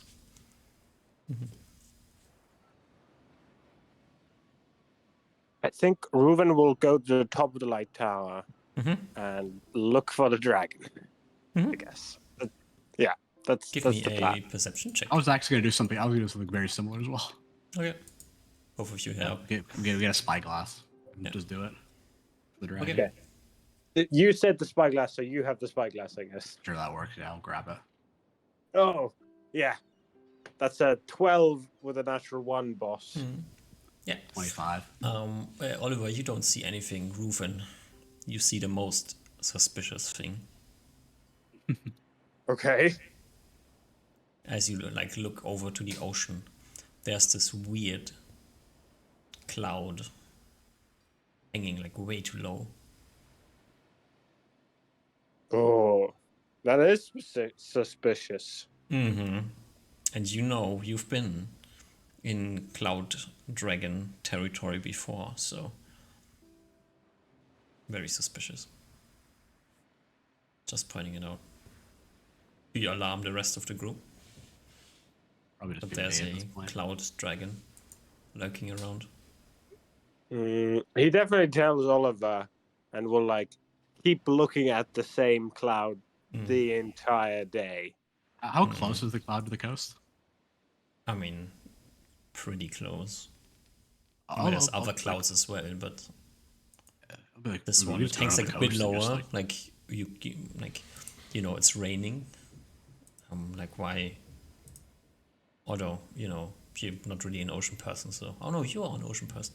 It doesn't seem like particularly weird to you. I mean, it's a cloud. Reuven says it's suspicious, but to you, it's. Are you sure, Reuven? Looks like a normal cloud on the coast. Like just happens all the time when you're on the coast. Well, I haven't spent much time in Ghosts. But doesn't it look like exactly like the black dragon in the east turned into cloud? But that's just black cloud. This is whitish bluish cloud. The ocean's blue. It looks like just blue is close to the water. It happens all the time. Like the clouds are all low. Unless there's just hundreds of dragons that form into clouds that are all along the coast constantly. Baby dragons. That's how. It's a dragon swarm. It's a baby dragon swarm. Yeah. We can go if we want to. We can go to the coast and we can just scream out at Elvin to see if he reacts to it at all. We want to get. You know what? Sure, let's do it. There's no one around for miles, so we're not gonna. No one's gonna care about it. No one's gonna notice us. So. Alrighty. You head down. You head out. Walk towards the edge to the cliff, and start screaming. And Elvin, I guess. Yeah, see if we can kind of get its attention. Not convinced at all, but it'll ease Reuben's mind. There is no immediate dragon reaction. There is the howl of a wolf coming from somewhere behind you, though. I mean, I'm like not concerned at all. It's just a wolf. I mean, you are not concerned. Maybe Reuven is interested, though. Oh, that's true. Yeah, just a wolf. Reuven will like plop if he feels there's wolves getting too close, he'll pop a invis from animals on us. But you don't go looking. Nah. Okay. This is dragon hunting. Okay. Yeah, we're not wolf hunting. Okay. Reuben is just some clouds. But at least if it is a dragon's not interested in us, so probably some clouds. I'll keep a lookout for the rest of the day, but Yeah, I You- think they said they got a few days anyway, so we can keep lookout for them. See if we see anything, and then meet it. But it's like a few more times, like coming from somewhere like behind you, forest side, howl of a wolf. Always the same. Is it a howl, though. wolf or wolves? It's already. It kind of sounds like the same all the time. Okay. But you have no idea. Like for Reuven, this might be discernible. To Oliver, it's not like multiple voices, so it's always Yeah, I only one gotcha. voice. But Okay. it's a bit weird. I will head back to the others. all right. Next day comes. Right. Do you do the same thing? There's dragon on the lookout for probably this while they're doing their thing. Yeah. Yeah. Yeah. So you do this like occasionally throughout the days. Like I assume at some point you will look over the edge towards the forest roof, and at least you hear like this howl of this one wolf coming, and like you can like from up there on the lighthouse spot a singular like large wolf, like not too far away from the lighthouse in the forest. Huh.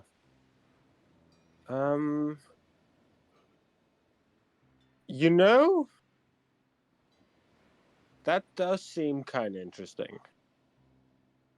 Reuven will ask Oliver to come with him. Yeah, sure, we'll go along. Especially when you like, I think wolves are like, especially it's like a haunted tower, so it'd be weird. Like in general, like at least like at Oliver's mind, it's weird for like you just imagine like animals are scared of ghosts and shit because why not? They're weird Yeah, undead. So weird. It's weird that like an animal would come like to like a undead. It used to be former undead tower.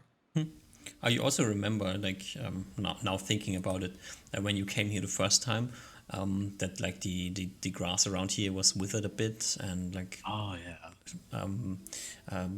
life like slowly declined as you came closer to the tower. Doesn't Yeah, seem there to was, be a like- problem anymore. Yeah, it was like a lack of animals and insects like surrounding the area for like a good good bit. You know, so that does make it interesting. Yeah. Yeah, sure, At come on, least Reuven. that effect at least went away, or is in the process of going away. Like it's been a year or so since you freed this tower. Yeah, sure, come along. I mean, I don't know much about wolves, but I always hear they travel in packs, so I guess it's weird that just a lone wolf comes up as well. Yeah. Sure. You head downstairs and head towards where the wolf was howling. And very clearly to Reuven, you see the tracks that the wolf has left behind, but it seems to have like walked away from the area that you saw it in. Reuven will try to follow it for a bit. Sure. Just Do you see if we can catch take up. Oliver with you, or do you leave Oliver behind because he is giving your position away? Ooh, we'll take Oliver with us, and if that makes the wolves run away, that's fine. Okay. Like your elven things are not working while Oliver is with you. That's like the thing I'm pointing Yeah, out. that's all right. Okay. We'll So you walk into the forest, clanking Oliver next to you. Well, that's the clanky now. Okay, a little bit Yeah, less. we say clanky enough. Still way louder than Reuven. Yeah. Crunching on branches every now and again, Yeah. kicking rocks. Following the tracks of the wolf, and occasionally, like you follow it for like 5-6 minutes, you hear like this short howl coming from like somewhere deeper in the forest, and you follow it. Yeah, we'll give it an hour or two. Okay. You follow it for like another 15 minutes or so, when you can see the wolf like sitting next to a rock. It's not sitting on top of the rock, it's sitting next to a rock, looking in your direction, slightly suspicious. Okay. Suspicious of you, like it's more like anxious from the animal's point of view. It is a big wolf. This is definitely not a normal wolf. It's not a warg, so it's probably a dire wolf. Will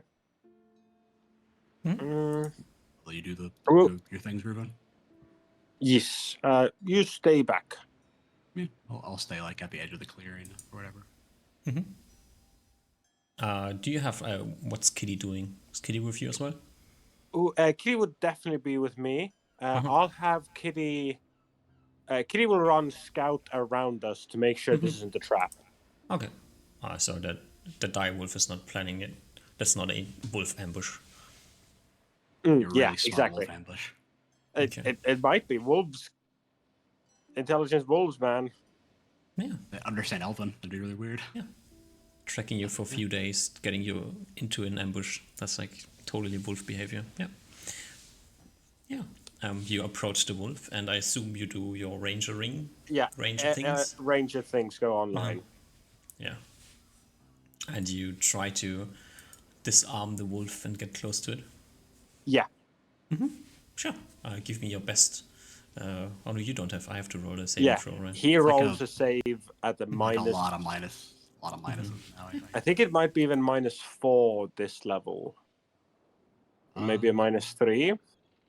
-1 penalty for every 3 experience levels. Yeah. That'd Your level be- 5 by 3, so it should be 4. Yeah. Yeah. Yeah. So So just rod. yeah, the wolf like looks at you like eyeing you. It's like slightly his tongue slightly hanging out. He's been like apparently slightly exhausted. It doesn't seem aggressive, which is again slightly. It's a dire wolf, right? They are. You have encountered them a few times.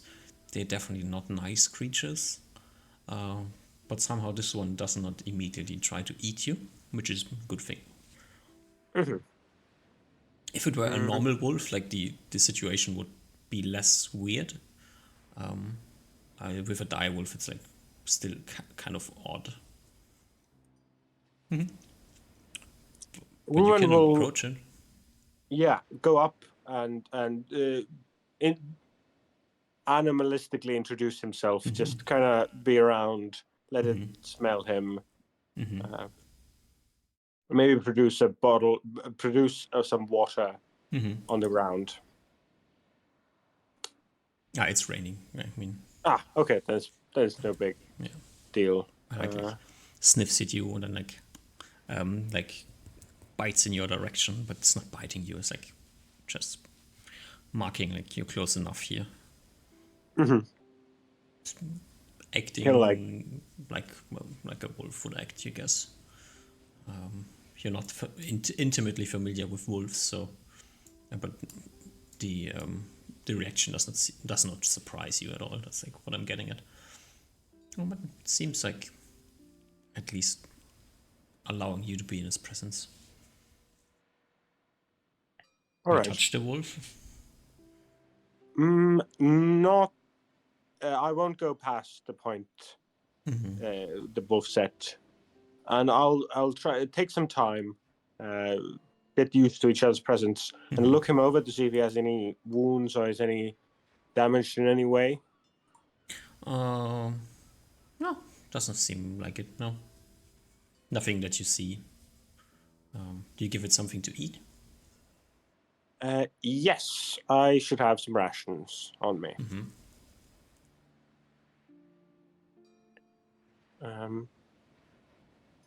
I shall, yeah. Fully keep on the range of things for a good while, giving Oliver a thumbs up from a distance. Right. Yeah. You feed the wolf. Like you have some turkey in your rations. And the wolf eats it. And then like kind of lies down on the ground. Still watching you, but it's no longer sitting. It's now like belly on the ground here.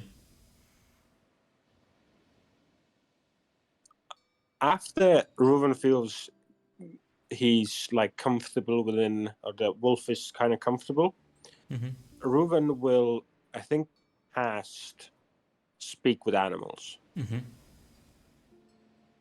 and try to get some type of connection with it. and basically say, "Hello, how are you doing? Is everything okay with you?" Hello, how are you doing? Is everything okay with you?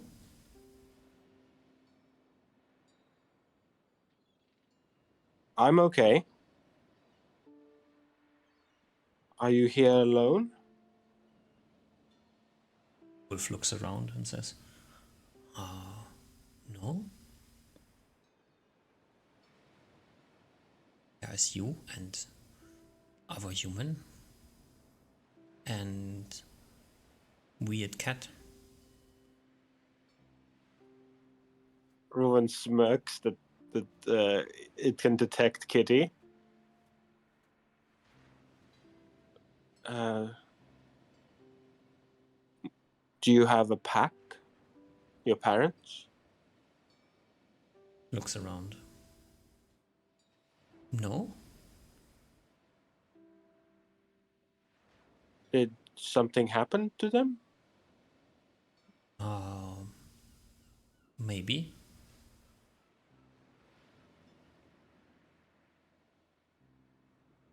Did you lose them, or did you go away from them because you wanted to?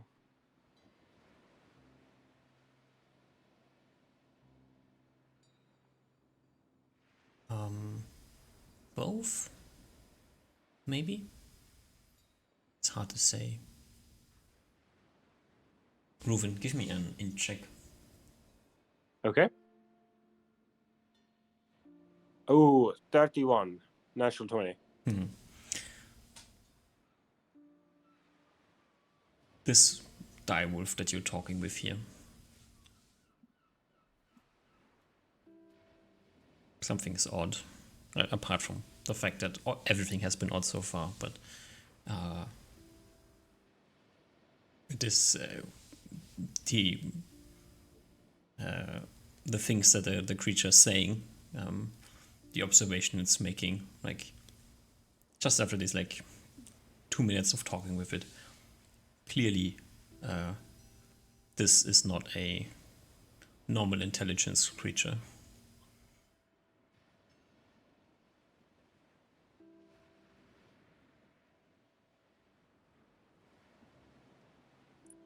Interesting.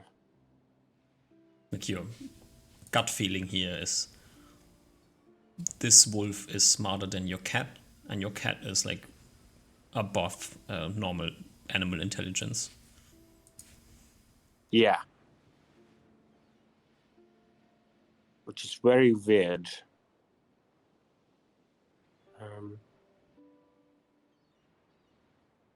Is it okay for me to be next to you? Share a meal with you? Oh, you already shared meal with me. Is it okay if I stay next to you here for a bit? If you don't mind the rain. No, I do not. Well then.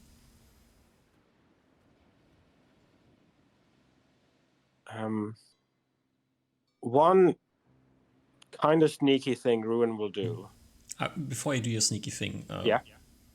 also, maybe you should have pointed this out like earlier, but the wolf is wearing a collar with like a spiked collar. Okay. Then Ruin slightly scoots closer and points to it and says, "Is that your collar? Yes. Do you have a companion, a teacher, or a master?" One could say so. But it's mine.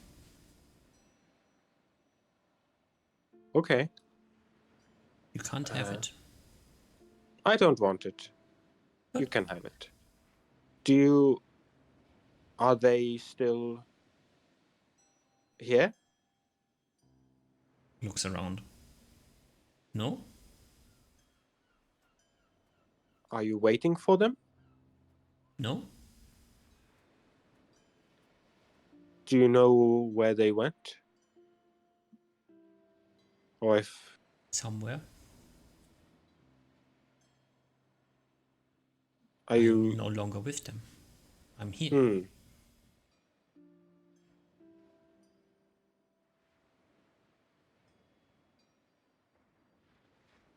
I see.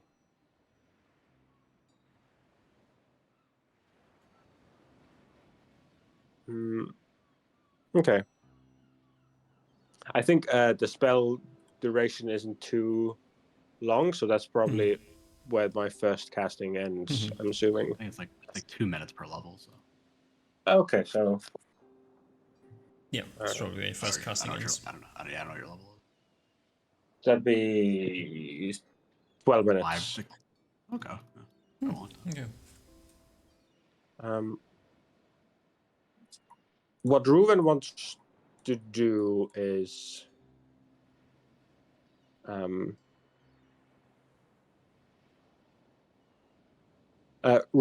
will say, I'll go talk with my friend and the silly cat in the woods for a bit, and I'll come back. Is that okay? I come with you? You can if you want. Would you like to follow me? Yes. But tell friend not to stab me. Yes, I will. And I'll let you meet both of my cat friends. Only one cat here. Runa gives him a big smile. That's why it's so funny. I'll show you. Oh, yes. Reuven will go whistle back Kitty and go to Oliver, I guess, followed by this large direwolf. It's like 9 feet long, right? So Yeah. it's like a pretty big Huge. creature. As he's walking, actually, probably before this spell is ending, do you have a name?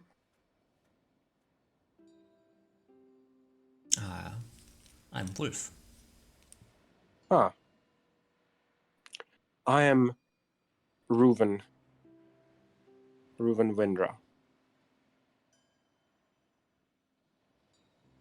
Complicated name. Long name. Yes. I call you Elf. Reuven gives a slightly tinged smile, but will nod. Okay, that's okay. Let's go, Wolf. And yeah, Reuven comes to you, Oliver, followed by this large wolf. Seems like it went well. Yes, something Any like information? that. What do you learn from it? You can see him do a quick side-eye glance at it and look back. It's definitely odd. I think they are someone's companion, but I think their companion is no longer in the picture. What they say? Are they dead or? I wasn't able to get it. Know exactly, but one thing I do know is that they're definitely very, very smart for a direwolf. Yeah. I'm thinking maybe we can go back to the tower and I'll hang out in the bottom of it. You can go back to not being in rain if you want. I guess I'll just say one more thing before we do that. Is that not to be rude towards this smart wolf and kitty, but sometimes they even though they're smart for animals, it can be a bit literal. I guess is the best way. At least when talking to kitty. That's why I was Yes. wondering how you asked, like what they said, how you asked it, because I mean, can you ask us to bring it to its home? That might be, or if it lives with its master, might be a more just be more blunt about it. Maybe the best way to get the information. Maybe later. I'm quite sure their previous companion is not with them. That they said that he was not waiting for their companion. I'm quite Yes, but certain. I guess did it mean that it's not waiting for him like at this moment, or as in and when you say the companion isn't here, like they're not physically here in this clearing, or I think like Kitty sometimes can't understand the greater picture sometimes. I'm assuming I'm just putting that on this wolf as well. Yes, but this is something maybe I'll ask later. Okay. Just like humans and others, animals as well do not usually wish to tell everything about themselves and their closest friends so easily. No, I'm just curious as to why when it replied to us speaking Elven, seems to be something going on here. Yeah, Ruben has a thoughtful face. But Ruben will drag Oliver, go back to the lighthouse. He'll also get to Kitty, who's probably like rolled up on him, and first ask Kitty, "Hey, did you know that the big wolfie here could sense you in the forest?" Wolf, very good smell. Yeah. Maybe smell can. Well, maybe that's another part of the training we'll have to do then. And he gives him a head bat and a kiss on the head. Do you mind if you change with your sister, your big sister? No. If you change? Says no and plops down and whoops. Switches to Kira. And I guess Ruben will introduce Kira to Wolfie. And one thing he'll ask is, I want Kira to try to do her life force check on the wolf. I mean, I'll just roll some d20s to see how many charges it takes. I think this is a 13 or higher. 1, 2, okay, 3. okay, and what does she get? There's like something.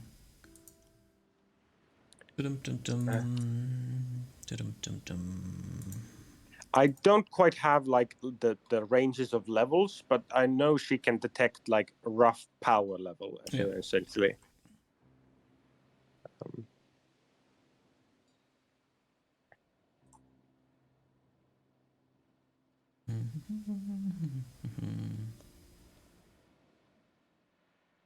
But where is it? How do we quickly find it here? It'd be called life detection.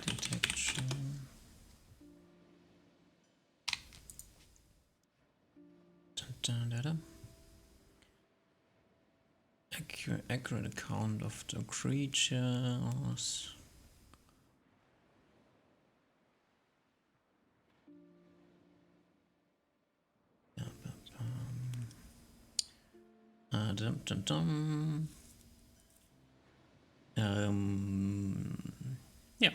She immediately detects. I mean, it's obvious that the wolf is in front of her, but she also immediately detects the wolf.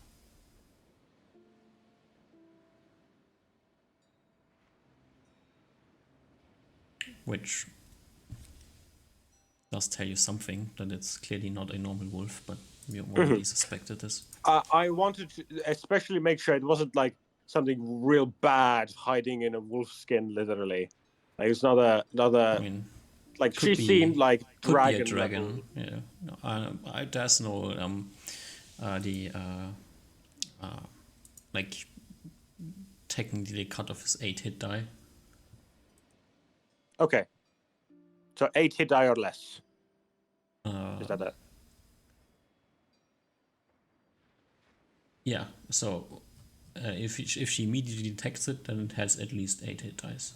Okay, at least 8 hit dice. Okay. Yeah. And she detected it immediately. Yeah.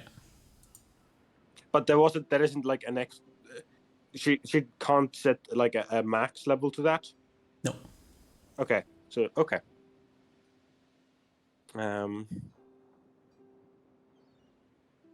That is all right. Yeah, Reuven will bring the whole party like close-ish to the lighthouse, enough so that there's like an area that maybe could be used as some cover, but there's also like relatively close to the lighthouse area that one could run to the lighthouse area if one needed. And Reuven will let Oliver know that Reuven plans to just stay mostly here. But if he needs to, or if there's some sort of trouble, he will like shout. Okay, I can't imagine there'll be too much things that are trouble for us in this woods anymore. But if anything comes up, let us know.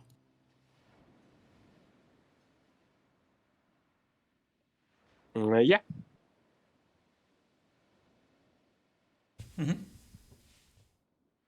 Alrighty. You continue playing with Wolf. Yes. Yeah. Probe it for questions. Slowly. Probe it for more information. I got you. Things you just like naturally pick up on. It is a female wolf. Seems to be quite healthy. Apart from the color, nothing much sticks out. Maybe the skin, maybe the like usually when you encountered the dire wolves, they were more gray than this one. This one has like a more brownish fur. Like when you look at it, it looks at you. Seems, as I said, like you already picked it, and it's more intelligent than you would expect. And same goes like when you just look at it, like its eyes are like definitely clearly paying attention to more things than a wolf would. But other than this, looks like a wolf, smells like a wolf, walks like a wolf, acts like a wolf. Okay. So at least I don't think it's if it is a dragon acting as a wolf. Then it's the best yeah. dragon wolf acting posse ever. Yeah. Yeah. Okay. That's all right with me. Because it doesn't talk to you when you're not, like, after your spell wears off, it does not talk with you, so it does not speak human or anything. So maybe it understands what you're saying, but like you would have to test this if you wanted to. Just while we're on this topic, still, I guess if we're like moving in the future, but like I can either cast a spell myself in the future, or like I'll ask Ruben to know what he wants. It's sort of like if I ask Ruben, like, do we want? I guess it's up to you, Ruben. It's your domain, but it might know where the dragon is. It might be the master or something along those lines, or I'm just curious to figure out what kind of master this wolf has, the traditional intelligent wolf. Something you want to ask in the while we're exploring them or doing their thing. It's up to you though. Okay. Yeah, I think that might be. I can either do it myself or you can do it alone. I don't mind. Or we can do it together. I don't really mind. However you want to go about it. Sure. Yeah. Reuven will go down again, maybe having come up for some reason back to talk with you. I will take you down with him, and maybe let you stay back again, and maybe this is the last charging of speak with animals. Maybe at some point again he casts it, and will inquire about if do you know what dragons are? Big flying lizard. Yes, exactly. Have you seen one around here? I don't think so. Okay. Have you ever seen one? Yes. Okay. And but you haven't seen one around this area at all, even close by here. No. Interesting. Okay. I think my friend who's living in the tower has seen at least one around here. Have you Interesting. been around these forests for a long time? No. Not lately. Okay. And if do you? I heard your howl before when I was with my friend in the edges. Did you respond to us shouting in Elven? I responded to you shouting.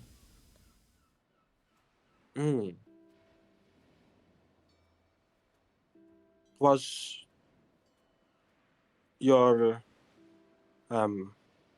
companion before were they like me? And he like twiddles his long ears. No.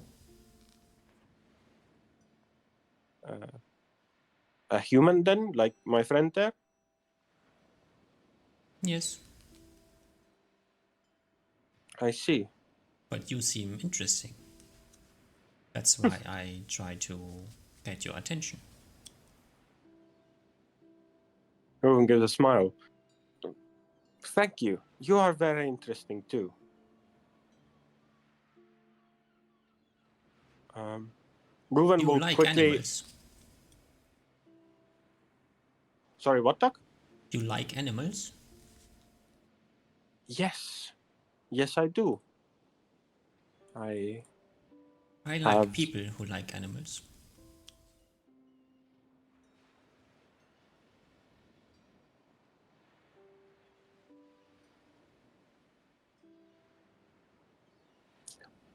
Reuven doesn't really have anything to say to that, but he does have a little clump in his throat that he kind of swallows.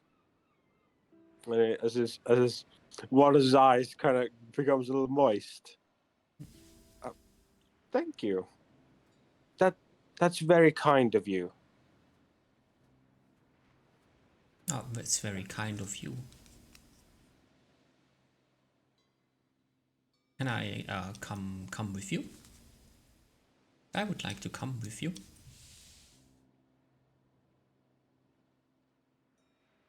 Would you mean as to be my companion? Like, Yes.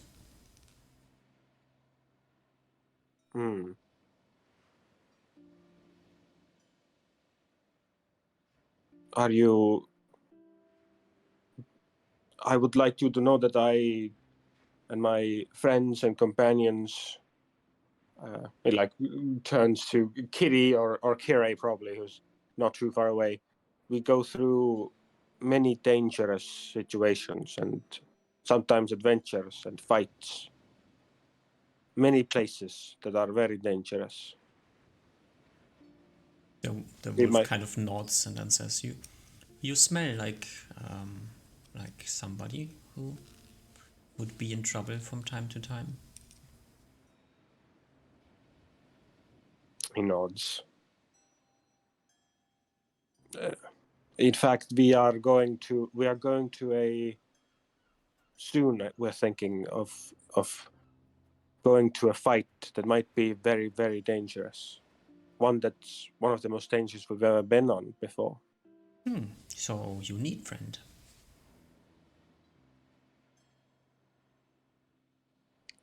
He blinks and like wants to say no, but he doesn't want to lie.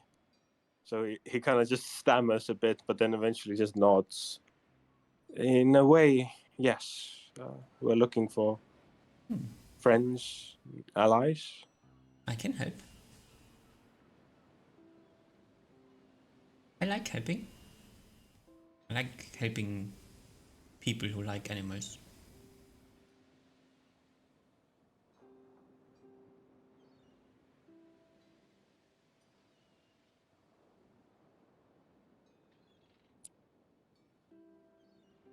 He stands there for a moment. You are very, very kind. Thank you.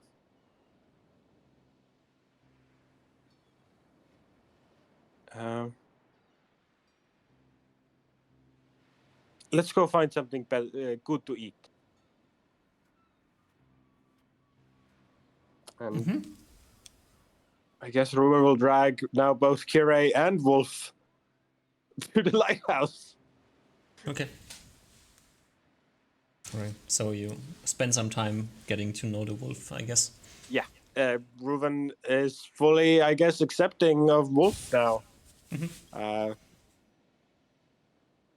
Yeah. I do tell Oliver that apparently Wolf hasn't seen any dragons around here. And The only thing I'm interested about in the coming days, if you can coax it out of it, is her is that of how he became so smart, and if that's about it really. Or maybe if I get his old master at home nearby. Yeah, Okay, you I try will- to get I like will- some information about Wolfie. But since we're coming like to the end of session here, Yeah. I would like you have some days where Usma and Spieler are scrying, and you can play around with Wolf and discover if you want to have a wolf as a companion or not. If you want to break Wolfie's heart and leave him behind, or her behind, or take her with you. Or send her to her death. Yeah. Yeah. Well, for the scrying people, you have a few days, so you can get like at least like a rough idea what's going on, and you will very quickly, with like Spieler's prior knowledge and the two of you being like smart wizards and shit, get like a rough idea of what's going on in Landara. As she has said before, there's like the area of the keep that is like surrounded by this green zone, where grasses are growing or flowers are growing, where there are some trees around the outside of the keep. The keep is in a very good shape, unlike any building you have so far seen in the Eastern Kingdom. It has been probably kept by something.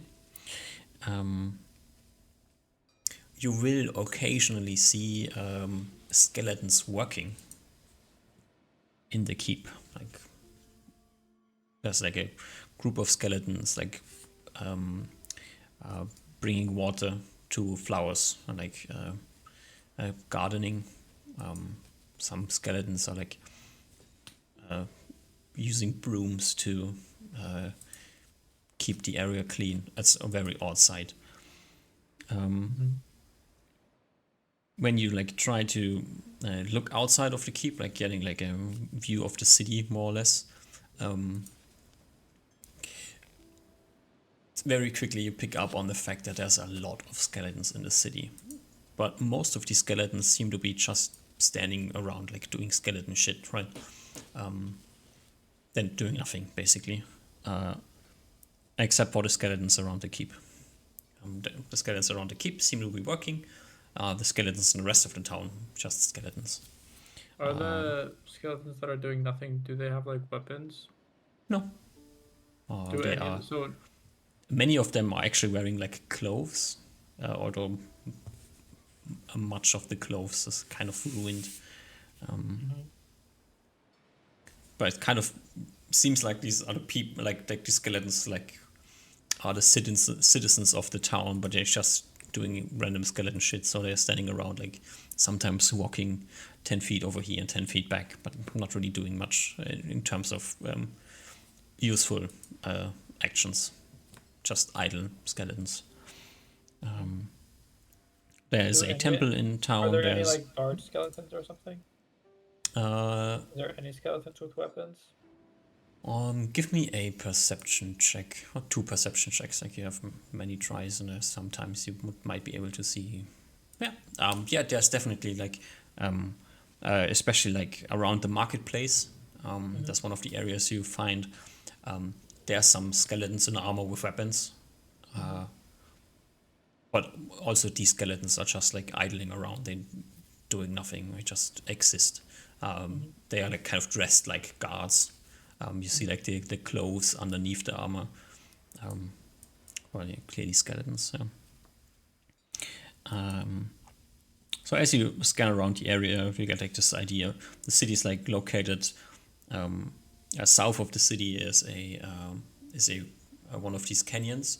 It's very shallow, and you can see water in the canyon if you want to scry on it, and that's probably the reason why there's still some supply of water to the castle, which has in its backyard a small lake, kind of like a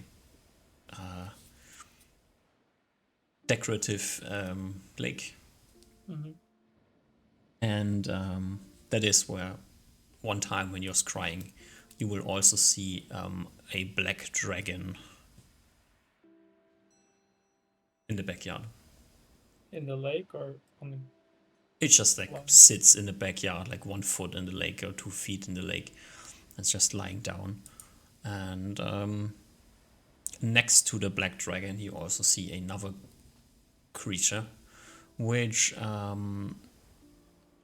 me just quickly double check that I'm not saying something wrong.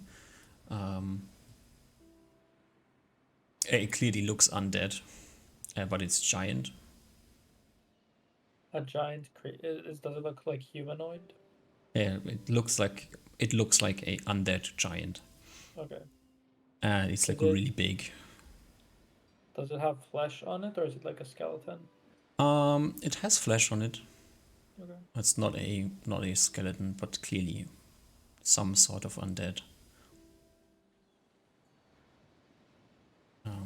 Wait, Where am I? Like here. since I have undead lore, do I recognize the type of undead? No. Okay. No. Dum-dum-dum-dum. Okay, and dum-dum-dum. Let's double check if you get like any more idea of the giant. Probably an int check just so we already have this done.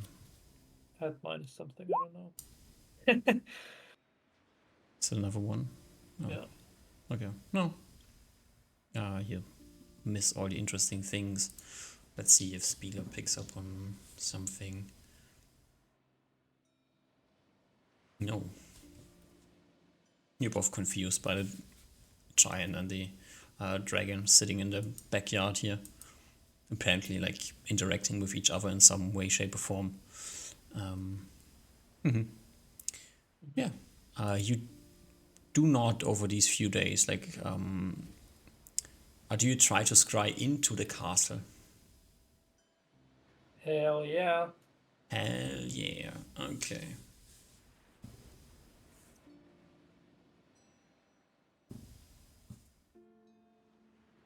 Alrighty.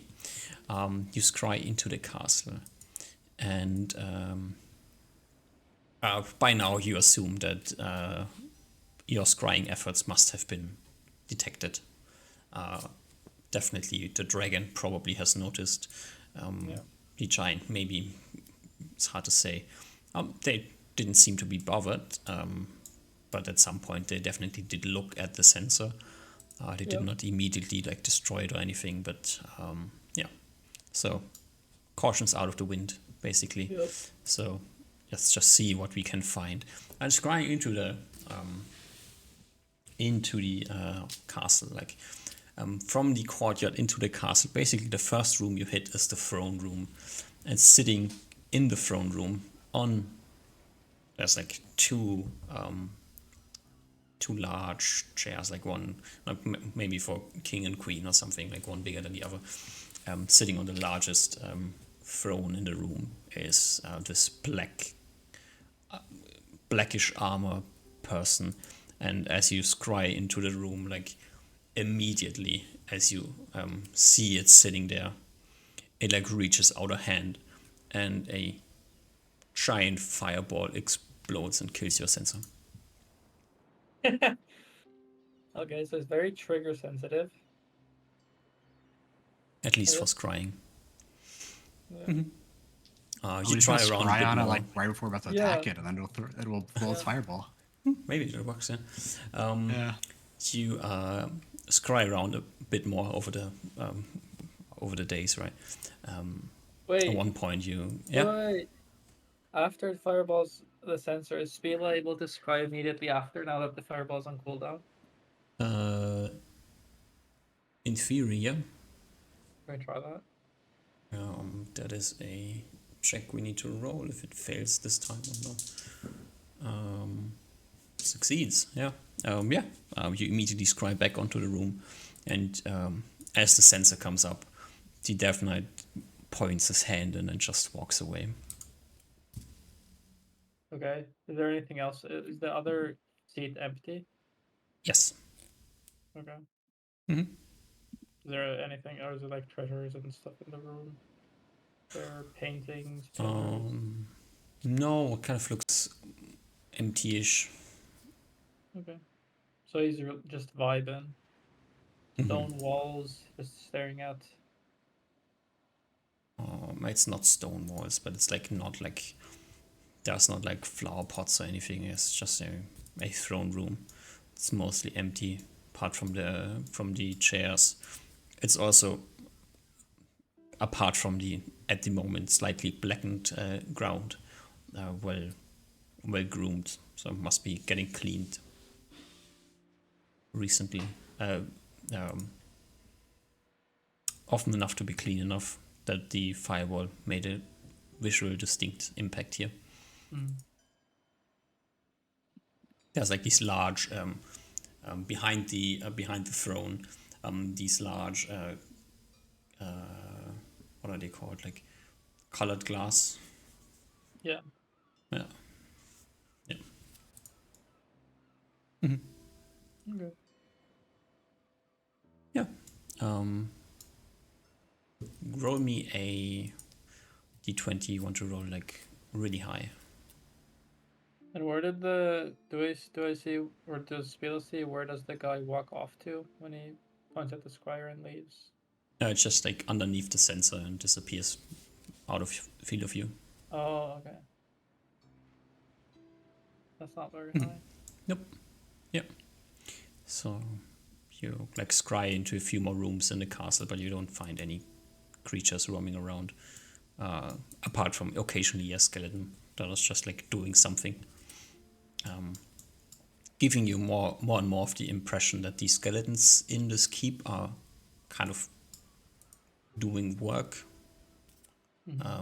Like for some reason you haven't found a skeleton that is cleaning the ground at some point. You have missed the kitchen, so nobody's cooking, or maybe nobody is cooking. But yeah, the skeletons seem to be like cleaning up, carrying things around. And where you're scrying on the outside, as I said, like watering the flowers, tending to the trees. Some skeletons seem to be rather small, Either these are children turned into skeletons, or gnomes, or anything like. They're too large for gnomes, but maybe dwarf skeletons. You've never seen a dwarf skeleton, so who knows what they look like.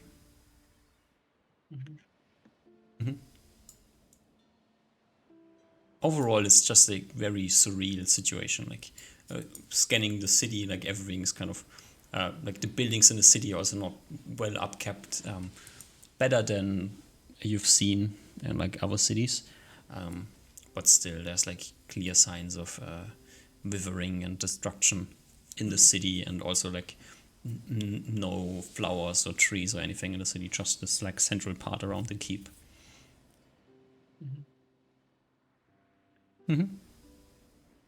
Also, the temple area doesn't seem particularly interesting. There's like a group of skeletons, like you scry into the temple at some point.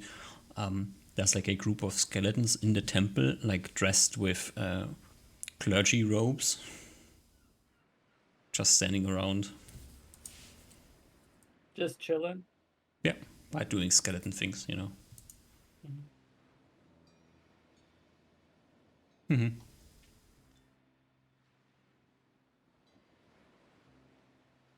Yeah. That's about like the interesting things you see over the next few days. If you want to like get more specific information, we can see if you can get it. But just generally speaking, a lot of skeletons around. Skeleton guards around. And, how big is the city? Like, it's probably like the same size as Viscus. Where is Viscus again? It's the last town you were in. Oh no, Krakel, sorry, my mistake. Wrong town. Is Krakow where Oliver got his thing? That's the one where the mummy was. Yeah. Okay. Just the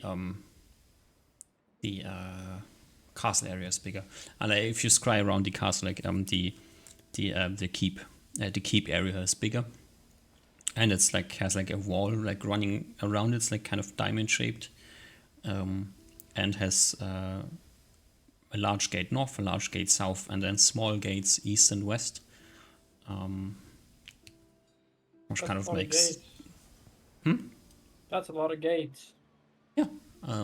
Like, and it's like the city is not walled, but the keep is walled. That's like kind of the weird thing here. Isn't that normal? The other towns you have seen out here, the city was walled, or at least the city was walled as well. In Krakel, the keep didn't have its own like real wall. Holgafar had walls around the keep. Asobak didn't have walls around the keep, or they were destroyed or something, but the city was walled. So. Okay. Okay. Do I get an idea of how tall the castle is? How many stories? 2. Okay. Maybe it has a basement, but yeah, finding basements is tricky. But like from looking at it, it has 2 stories. Yeah.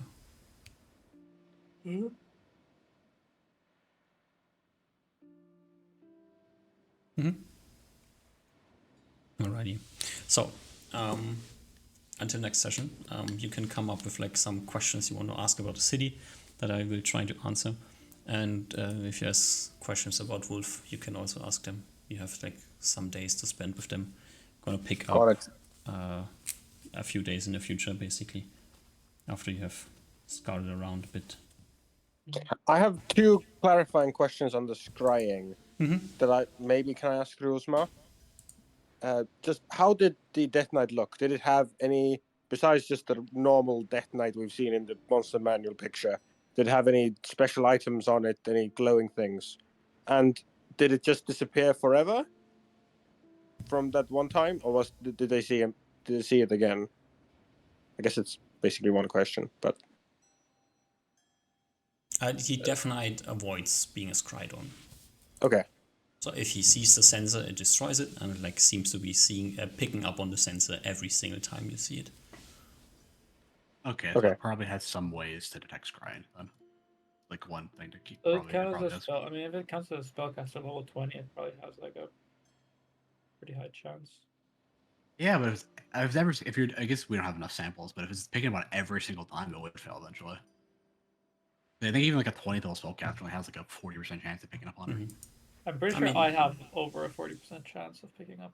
You know what? I'll look it up because I'm actually curious. Doesn't you got that Death Knights on also have genius intelligence, right? Yeah, they're like Yes. 18 or something. They're Yeah. really smart. They also, I mean, there's a chance like your scry fails. There's a chance that the magic immunity procs. There's a chance. Yeah, I that think there's many for reasons. me, detecting scrying is over 70%, Mhm. and I think it stacks like Oh, that's right. It's stacked to the end, so it gets cumulative. I forgot about that. Yeah, so it has like a super high chance of detecting. So it might literally have like 100% chance or close to it. yeah. Yeah, we would literally like even if it does have 100% chance, we'd have to do it for like months to get But I a think shot. that- Actually, Does You it know stack that with knows level it. as well, like commute? Yeah, you get like you commute get yeah. What is it? ability? I just read it. It's a 1% per level of experience or hit die. Yeah. Is it flat or does it like? These also have a cumulative chance Yeah, of 1% yeah, yeah. per. Yeah, so it's like a super high chance. Yeah, I got it. Yeah. Okay. It's literally not. It's not. It's always detected every single time. Yeah. Yeah. But DM, did they get a clear, like, at least view of the Death Knight? I'm mostly asking to know if it has a big golden crown on its head. Also, just because if it has any noticeable items that we would recognize. It clearly has. I mean, one thing is it is blackened, so you really clearly see the glowing red eyes it has. You see the blackened armor. You also see the large two-handed sword, if I'm correct. Let me double check what type of weapon it has. Doesn't need a shield. It is a two-handed sword. Does not have a shield. It has it is wearing like a bracelet, a tiara of some sort, which I mean, I guess you expected that much. Is it golden? Apart from being like kind of still blackened in some way, it is definitely golden, but it is also blackened. Oh, so it's like a shroud aura. Yeah, or maybe Maybe just just colors all of this stuff. it doesn't. Maybe it doesn't clean the fireball residues off of himself. Based. But it's super heavy armor, like Like cars, full cover. No, full cover. Because I Like assume, normal plate mail or something. Lens. Super, like, covers a lot of shit. yeah, like Oliver's plate mail. Okay. Okay. For some reason, plate mails do not cover heads in this world, except for cars slash now clearance. That's why it's so unique. Because that's why his armor is so unique. Because he had the head like out in the open. Other than this, Yeah. there's not much you pick up on. Like if it's wearing rings, you don't see them. If it's wearing a necklace, you don't see it. Any cloaks or anything? Oh yeah, it definitely has a cloak, but Okay. it's also blackish, so maybe. Yeah, but it's pretty much like impossible with the shorter amount of duration you have to determine what kind of item it might be. I Get any more can't specific- I'm detect assuming you can't magic get on more it, so specifics, right? yeah. Yeah, I just don't know if it's like it has like a webbing pattern for if it's like or something. It has like I know some cloaks have like unique patterns, so I don't know if it, like you could pick up on that. I don't know, but if like, it blows up immediately, you probably don't have time to pick up on it. It doesn't really have time to look at it for a longer period of time, so yeah. You get like 2 seconds of looking at it, and then it blows it up. Yeah, before it like starts okay. walking away or blows it up, yeah. Yeah, okay. It has a lot of magic items, so that's That's give us some more assumed, information. yeah. But I Yeah, don't really give us any more that's info. kind of in the calculations already. If we can't get like the specifics, it's kind of can't really plan for anything. Can I cast Identify through the scry? You can maybe cast Detect definitely Magic, try I it. think. Detect Magic might be good because you can figure out the strength of the items. That might be helpful. That's the only I can think of. Sure. You can cast detect magic through it, I think. At least through the mirror you can cast it, yeah. Mhm. It clearly is magic, but you can't like really focus and pick up on interesting things. Like detect magic takes some time. They can't take schools or shit. Nope. You just like Yeah. detect magic through the mirror, look at the Death Knight, and the deck lights up, and then it is away Oh. before you can pick up on anything. It's magical. Wow, Yeah. what I get? There's definitely magic on it. Oh well. Wait, what about True Seeing? Does True Seeing go through scrying? Oh no. I think you probably send it. I think you send a concentrate for like get like the magic. I think. I think you might be able to see actually how it works. I just imagine it's similar to detect magic. Okay. Yeah. Oh well. We'll try to come up with questions over the next 2 weeks, Doug. Mm-hmm. I guess maybe even send them to you through Discord already. So Mm-hmm. Be appreciated. And All right. maybe you will find some time to figure out whether or not you want to go straight east or straight yes, We're gonna Well- go straight east. You know we're gonna That's the spirit. we're gonna clairvoyance the Death Knight, make it blow its fireball, then teleport with that area, and then immediately afterwards and kill it. Based. Good plan. I think so. Nothing can go wrong. nothing can go wrong. And then we just might teleport that actually area be out. the Easy. best plan you could come up with. I do think unironically, like if we were to do that, we would have to literally teleport that area and kill it in like 3 rounds. Just grab kill grab it the in corpse one and round. we have to grab the corpse and just teleport that area out and don't just leave immediately. We cast teleport, haste. grab all We times cast immediately. haste before teleport without error, Mm-hmm. so we kill it in 1 round. We probably could kill it in 1 round if it has like 100. I'm trying to think. I don't know. I have to see how many hit points it has for how much damage we can do in a round. We'll think about this plan, Duck, and see how much we like it. I don't think we really need to think about it too much more. I think we're settled. We're Alrighty. locked in. But The thank Death you, Knight Duck, hit so squad. much. You're welcome. Yeah, thank you.